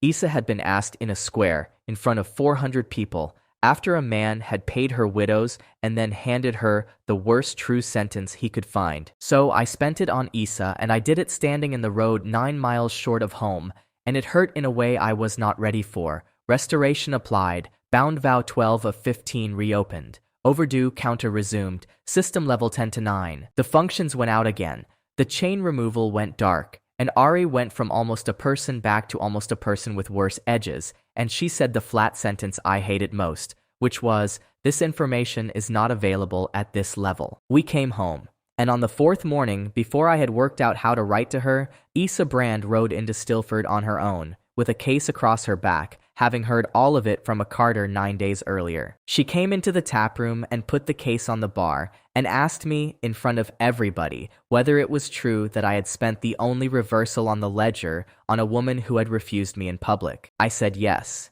She asked why. I told her the boring reason, which is the only one I have ever had. I said her claim had never been heard properly, that a claim heard in an ambush is not heard, and that I do not close a file on a hearing like that. She stood there for a while. Then she opened the case on the bar and took out the muster banner of the Cold Harrow Company and asked whether Stilford had a poll for it. Consent evaluated. Consent genuine. Bound vow 12 of 15 closed by marriage. Witnesses recorded 411. Access to power 68% to 74%. System level 9 to 10. The skill came across, and the journal named it the call, and it is the loudest thing in the account. What it does is that when Issa raises that banner, every person who has ever sworn to Stilford knows where it is and how long they have. 13 lines closed, 1 failed and standing, 1 that would not open at all, 74% a city, 12 departments with heads in them, and a woman at my shoulder at level 10 who could not walk 2 days from the ford without becoming a voice. And on the 11th night after Isa came, the pigeon loft at Stilford lost 41 birds in 1 hour, and Wick Barrow came into the hall on his 2 sticks and said that something had gone over the roof. Nix went up on the mill in the dark and came down white. She said it was not a storm and not a bird. She said whatever it was had crossed the whole valley in about 9 breaths and had gone north towards the mountains. And Airy, who had been quiet since the road home and quieter since the rollback, said the thing that ended that autumn for all of us. She said the 14th line had woken up, that it had been asleep for 110 years, and that its overdue counter now stood at 304 years, and that it had just noticed there was a holder on the ground again. She came over Stilford at about the 10th hour of the morning, 4 days after the pigeons, and every person in that city went face down in the street. 60 feet of her, not a lizard, whatever the songs say, something between a heron and a mountain, gray as wet slate, with a wingspan that put the whole market in shadow when she turned. She did not attack. She landed on the ridge above the mill, folded up and waited, and after about an hour, it became clear that she was waiting for one specific person to walk up the hill. Her name was Vorhilda, and she had been on the hooked crag for 304 years. The line in my journal was the 14th, and it was the one that had never opened properly, and it opened that morning when she landed. I will come back and take it off you. The claimant's answer, recorded 304 years ago at the hooked crag, was 2 words long. 1 year, and the vow was not in Kaelinvorst's hand. It was in a hand 400 years old, and the name attached to it in the journal was Osric Vane, and I had seen that name once before in a bundle of 9 sheets Sabella had taken out of the Aldray record office. 19 names in the land books, 411 years of an unbroken northern obligation. Osric Vane was the 4th from the end, and he had died in the 9th year of a king nobody remembers. This is the thing that I should have understood a year earlier and did not. The account was never Kaelin's. He had inherited it with 12 lines already open, and the man before him had inherited it, and back and back. 15 bound vows, and only 3 of them were his. I walked up the hill on my own because she would not speak to anybody else, and she told me all of it in about 11 sentences, in a voice like a door in a cellar, and she was not shouting. 304 years ago, a man came up the hooked crag and asked her to hold the north, not a battle, a post. There is a thing in the mountains that comes down when nobody is standing there, and she was young and she was strong, and she agreed to hold it. For 1 year, he said he had obligations to close, and that he would come back inside the year and take the weight off her. And she said 1 year, and she has been on that rock ever since. She could not leave. This was the part that took me a while to get. She was not imprisoned. She had simply given her word to hold a place until somebody came, and nobody had come, and the thing in the mountains is still there. 304 years of standing at a post, because a man said he would be back inside a year. I asked her why she had woken up now. She said the ground had a holder on it again with lines closing, and that she had felt it the way you feel a debt being paid to somebody else in the next room. Then she said she wanted the vow performed. Not settled, not forgiven, performed. Somebody was to come up the crag and take the weight off her, and she had waited 304 years and was not going to hear a speech about arithmetic. I told her the truth, because that is all I have ever had, and I told it to her standing on a ridge above my own mill with the entire city watching. I said I could not take the post. I told her that a man at 61% of a maximum account cannot hold a mountain against a thing that requires a dracina, and that if I stood on that rock, I would last about a night. And I told her that the account had exactly one instrument that closed her line, and what it was, and that I understood precisely how that sounded to somebody who had asked for relief and been offered a wedding. She did not kill me for it. She said, "Come to the crag then, and see the post, and then say that again to my face, on the ground, where I said it to him." That was fair. That was completely fair, and everybody at my table said so, and I went. The hooked crag is 2 days north and east, above the last of the Skarn steads, and it is a spine of rock with a notch in it and a wind that never stops. I took 4 people: Ruska, because she would not be left; Nyx, because she is better than a road map; Isa, because the call reaches from anywhere to everybody, and if it went wrong, I wanted a way of telling my city. And Ari came, and she should not have. At level 10, she had about a day and a half of leash from the ford at Stilford. On the second morning, she started going thin at the edges. By the time we were on the crag, she was a voice and a suggestion of a person, and she was in obvious pain about it, and she would not go back. I asked her why. She said that she had watched 19 holders walk up to somebody who was owed and that she had never once been able to be there for the part where it went wrong. The post is real, and it goes in this account in full, because a great many people have decided since then that Vorhilda was mad, or lying, or bargaining. There is a notch in the spine of the hooked crag where the wind comes through from the north, and there is a smell in it, and there are bones in the snow at the bottom that are not from any animal I could name, and Nyx would not go within 40 feet of it. She has held that notch for 304 years. Alone, because a man said 1 year. We were on the crag for a day and a night, and we talked, and I did what I do, which is that I asked her what she actually wanted, rather than what she was owed. And on the second morning, it started to work. That is the part I still cannot think about properly. She had begun to listen. She had asked me 2 questions about Stilford, and 1 about the wall at Hollow Reach, and she had put her head down on the rock to hear the answers. Then the ledge went. 300 years of frost in a granite seam on the north side of a mountain. It was not her, and it was not a trap, and there was nothing in it that anybody could have prevented. I was standing 4 feet from the edge, and about 11 tons of rock stopped being attached to the mountain. I went off the north face of the hooked crag. She could have caught me. I should be exact about this, because she has said it herself in front of my whole house more than once. She was in the air in under 2 seconds, and she was fast enough, and she did not turn. She did not turn because at that moment, I was a man who had come up her mountain to talk her into a wedding, and she was 304 years into being owed, and for about 4 seconds she did not care. 4 seconds is the whole distance from the ledge to the scree. I do not have anything to tell you about being dead. There was the rock face going past, and then there was nothing at all, and the nothing did not last long enough to have a shape. What I know is what 6 people have told me, and I have made them all tell it separately, and they agree. Ruska got down the scree in about 7 minutes, and she says I had been dead for most of that. Isa raised the banner on the top of the crag because it was the only thing she could think of to do, and every person in Stilford 2 days south knew that something had happened. And Ari came down off the mountain as a voice with almost nothing behind it, 2 days off her leash, thin as a draft under a door, and she used the function. The account may return the account holder to life on 1 occasion. There is no ceremony to it. Ruska says there was no light and no sound. She says I stopped being a dead man on a slope and started being a live one, and that Ari went out like a lamp being carried into another room. Level 10 to level 3. 7 levels.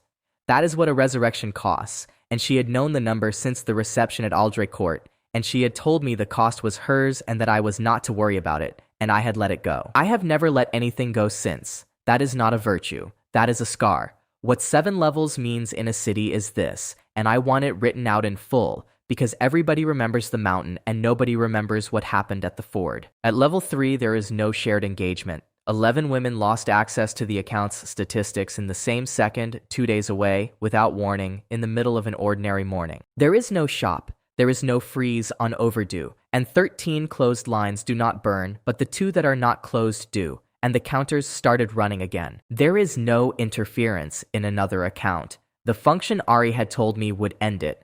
The one she had made me look at her while she explained went dark on a mountain 40 miles from the man it was meant for, and there is no body. She came back to me on the scree at level 3 as a flat voice with no tone in it, saying the words she had said on the road in the first week, and she could not touch anything, and nobody but me could see her, and she did not eat again for 4 days. Mira found out about that part first, because Mira had laid a bowl at the table every night for a year, and on the night we came home, she laid it, and there was nobody to eat it, and she stood in her own kitchen and cried for the first time in every part of this account. Vorhilda came down off the crag on the second day, and landed in the scree and put her head down on the rock, and she was there when I opened my eyes. She said one thing before I could speak. She said, I did not turn, then she said the rest of it, and it is the only speech in this account that I'm going to set down nearly whole, because it is hers. She said she had spent 304 years being told what she was owed by people who had come to ask her for something. She said every holder in the chain who had come up that mountain had come with an offer. She said none of them had ever come with anything to lose. And then she said that she had watched a thing that lived in a man's head chained to a valley 2 days south that could not lift a cup or eat a meal without permission from an instrument. She said she had watched that thing drag itself off its own leash until there was almost nothing left of it, and burn 7 levels of everything it had spent 300 years climbing towards, for a man who was already dead on a slope. She said that in 304 years, that was the first time anybody on that mountain had spent something they could not get back. She said, I will take your line, and then she said the thing that made Ruska sit down in the snow, which was, and I want to meet the one who did the spending. We were married on the scree at the foot of the hooked crag, with 4 witnesses and a drakena, and I could not stand up for most of it, and Isa held the banner because there was nothing else to hold. Consent evaluated. Consent genuine. Bound vow 14 of 15 closed by marriage. Witnesses recorded 4. Access to power 74% to 88%. System level 3 to 4. 88% and a system at level 4. That is the arithmetic of the worst week of my life.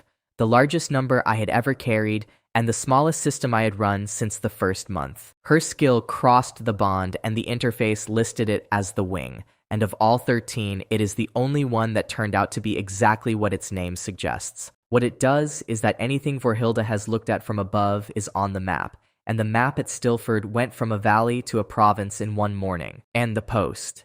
The notch in the hooked crag with the smell coming out of it, held by one drakena for 304 years, became the responsibility of a chartered order, a skarn muster, and a city with a banner. Yara took 40 of the Iron Hour up there in the spring, and they built a wall across it in 9 weeks, and there has been a garrison in that notch ever since, and I have never once been back. We came home to a city that had lost its bond, its shop, its frieze, and the woman at the end of the table, and had gained a drakena, a province of map, and a man at 88% who could not sleep. Nobody blamed me, and everybody knew, and Sabella wrote all of it in the house ledger in 1 line each, and under the last line, she wrote the date, because she is a professional. The city held. I want that in the record next to everything else, because it is the answer to my entire argument with Kaelin Vorst, and I did not have to say a word of it. The wall at Hollow Reach did not need the shared engagement, because it had a skarn muster of 1700 and a wall that had been rebuilt in stone that summer. The kitchen did not need it, because a woman with a ladle and 11 trained cooks had been feeding 4,000 people for a season, without ever once drawing on my numbers. The lazaret did not need it.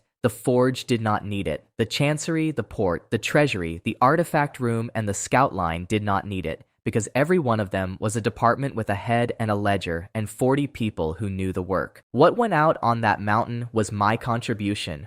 13 women had spent a year building a city that did not run on me, and the only reason any of us survived the following week is that they had. Ruska said it out loud at the table on the second night, in front of everybody, and she said it kindly, which made it worse. She said, "We noticed," and then she passed me the bread. 4 days later, a rider came in from the Harrow Road with a letter on good paper, unsealed, addressed to the holder in a hand I had seen on a schedule of debt, and a grain order and a diocesan commission. It was 1 paragraph long. It congratulated me on the 14th line, which nobody outside my house should have known about yet. It said that he had spent the year buying the answer to one question, which was what the account looks like when the interface is empty, and that he now had it. And it said that he would be at the ford at Stilford at dawn on the 4th day, alone, to receive a voluntary handover, and that he would wait 1 hour, and that after the hour he would begin working through the 13. Sabella worked out how to put the system back together, and she did it with a pen at about the 2nd hour of the night before the 4th day. She had all of the account written out in her own hand by then,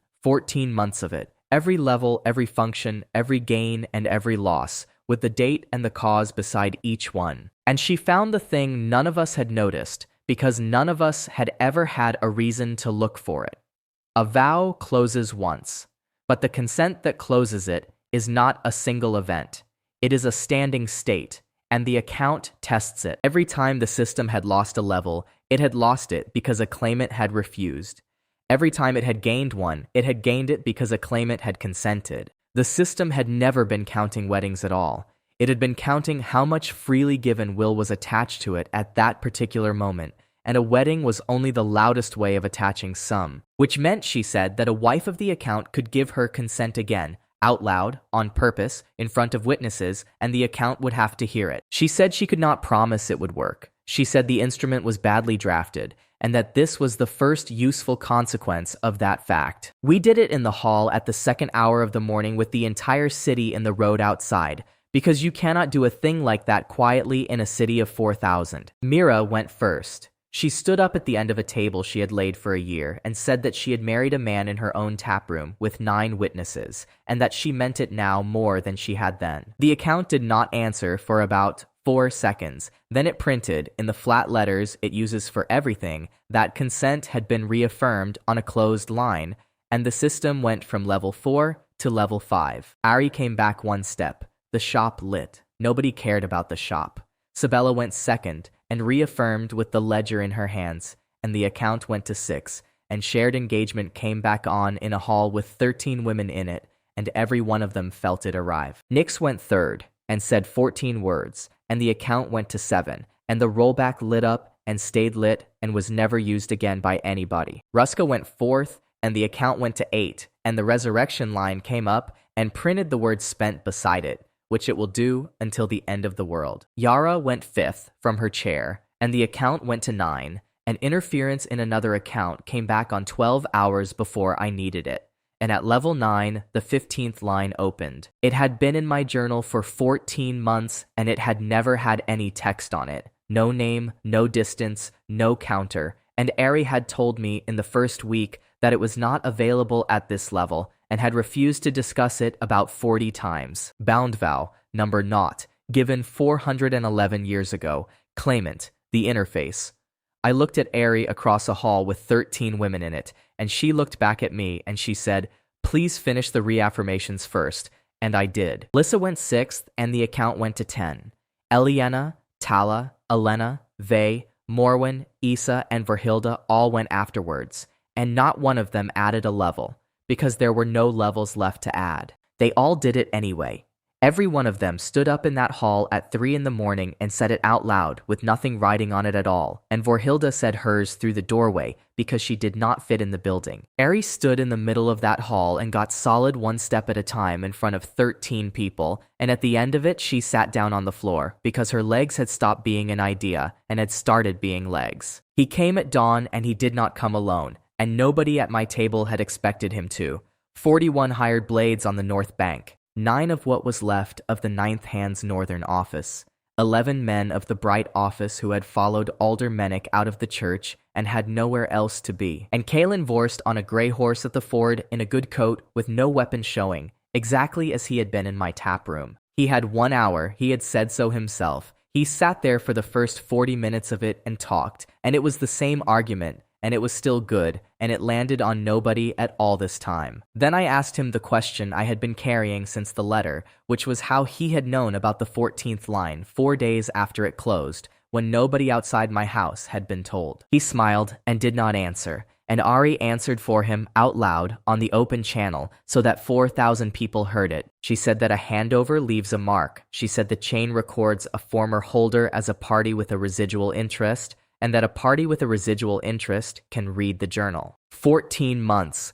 Every line, every counter, every level, every closure. He had been reading my file over my shoulder since the road, like a man reads a newspaper on a train. That is how he knew where Orla was. That is how he knew the 13th line had gone gray. That is how he was 2 days ahead of me at Thornset and 3 days ahead of my warrant at the Reach. And it is the reason he had waited 14 months to come and take it, because he could see the number going up and had no intention of collecting until the harvest was in. I asked Ari one question, out loud in front of him, because I wanted him to hear the answer at the same time I did. I asked whether interference in another account could reach a residual mark. She said yes. She said it in the voice of a woman who has been waiting 300 years for somebody to ask the right question. And then she said, and it is a two-way door.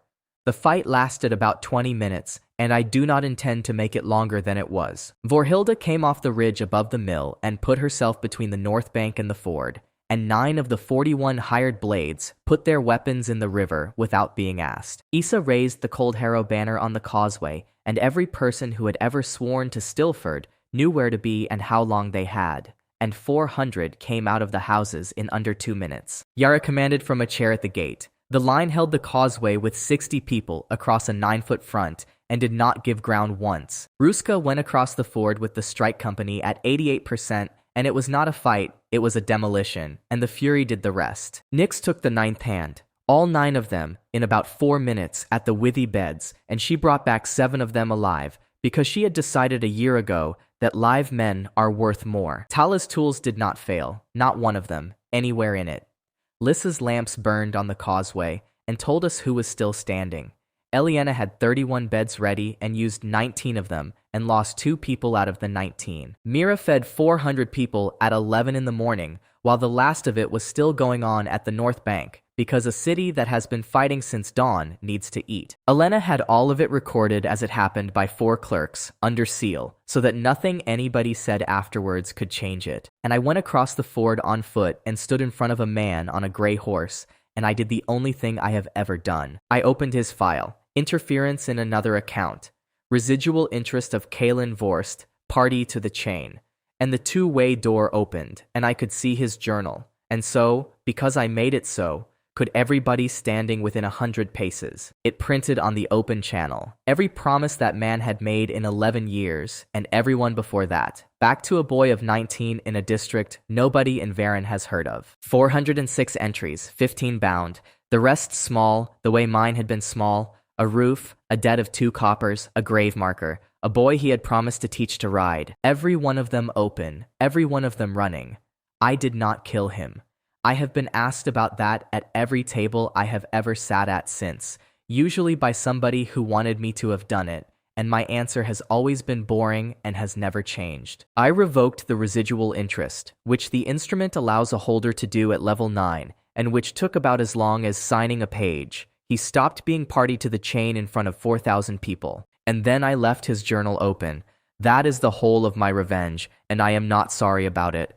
406 lines, visible to him, with counters running, and no account, no chain, and no instrument that closes any of them. He sat on a gray horse at a ford, and read his own file for the first time in his life, and then he turned the horse and rode north, and I have not seen him since, and neither has anybody I trust. The Skarn have him on a list, so do the widows of the Cold Harrow Company. That is not my business, and I have declined 3 times to make it my business. We went back across the ford, and there were 14 dead in my city, and I read all 14 names out that evening. And then Ari and I went and sat on the causeway wall, and she told me the rest of it. She had been a goddess. She used the word herself, and then apologized for it, because she said it gives people the wrong idea, and that what she had actually been was the one who kept the ledger. Every promise made by every person on the continent, written down, held, counted, not judged, just held. That was all of the work, and she had chosen it. And 411 years ago, a man came to her and said that a ledger nobody can read is a ledger nobody can pay, and that he would take the worst of the lines out into the world himself and close them, one at a time, on foot. He asked her to hold the book while he did it, for 1 lifetime, and she said yes, and he made her a promise before he went, and it is the 15th line in my journal, and it has 4 words in it. I will come back. He did not come back. He died in the 4th year, somewhere south, with 4 lines closed, and the book stayed open, and she stayed in it. So she built the account. She took the worst of the ledger, the lines with people still waiting at the end of them, and she made an instrument out of them and put it into the hands of anybody who could carry it. 19 holders in 411 years. She gave every one of them the map and the distances and the deadlines. She watched most of them go past the expensive ones. She watched 2 of them die on the road. And every single time a holder closed a line, a piece of the chain came off her because the chain was made of the ledger and the ledger was made of the waiting. She said, and she said it looking at the water, that she had not been waiting for a man to come back for 300 years. She had been waiting for somebody to finish the work he left. Then I asked her what closed the 15th line, and she told me, and it is the same as all the others, because she wrote the instrument and she did not make an exception for herself. And then she said the thing that I have kept and will keep, and it is the reason the last part of this account is not what anybody expects. She said, "Do not come back for me." She said the vow says, "Come back." And that is what has held her for 411 years, and that another man arriving and standing over her and saying he had returned was the last thing on the continent she needed. She said, "Let me go." We were married in the hall at Stilford on the 9th day of that winter, in front of 4,000 people, with 13 women standing up at the front, and a Dracana lying along the whole length of the market outside with her head in the doorway. Cobb held the cup. He was 11, and he did not spill a drop. Consent evaluated, consent genuine, bound vow number not, closed by marriage, 15 of 15 resolved, chain released, access to power, 88% to 100%. It stayed at 100 for about 2 seconds. I felt it come in, and it was the strongest I have ever been in either of my lives, and I did not move a muscle in that time, and then the whole thing went out like a lamp. Account closed, obligations discharged, no holder recorded, and then nothing at all, which is a sentence I had not read in 14 months. 0%. No map, no journal, no shop, no interface. A man of 30 in a borrowed body in a hall in a city he had helped to build, with a torn ear, 2 dead fingers, a burned forearm, and no window in the corner of his eye for the first time in 14 months. I sat down on the floor. Mira asked whether it had hurt. I said no. She asked what was wrong then, and I said that it was very quiet, and she said yes, and put a bowl in my hands. Ari stayed. Nobody made her. The chain was off, the ledger was closed, and the woman who had been keeping the world's promises for 411 years could have walked out of that hall in any direction at all. She went and sat down at the long table in the place at the end that nobody had ever used, the one that had been laid every night for a year, and she ate everything that was put in front of her and complained about the beer. Territory rank, city to domain, 4,011 on the roll, counting the wall settlements, the reach, and the 2 Pike Fen households. 13 departments with 13 heads who argue, and 1 chair at the end of the row that was written out on paper in the first winter and was never filled by anybody. A chartered order, a port, a university, because Morwen's words stuck.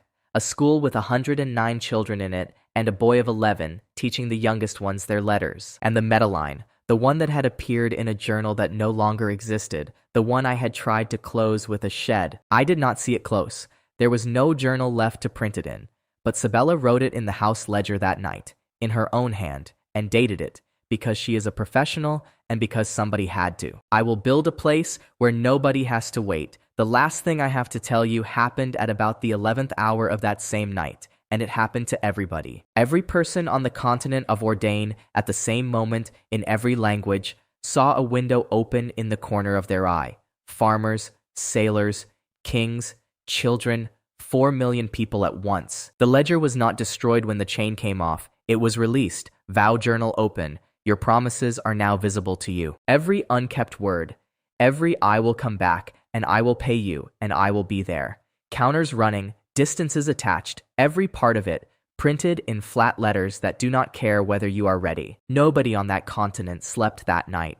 There were 400 weddings in Harrogate in a fortnight, and there were also a great many people who left towns they had lived in all their lives. It is going to be a very difficult 10 years, and I have already had 11 letters about it, and one of them was from a king. But that is tomorrow's problem, and tonight the light is on in the kitchen at Stilford, and there is a table in there with 20 places laid at it.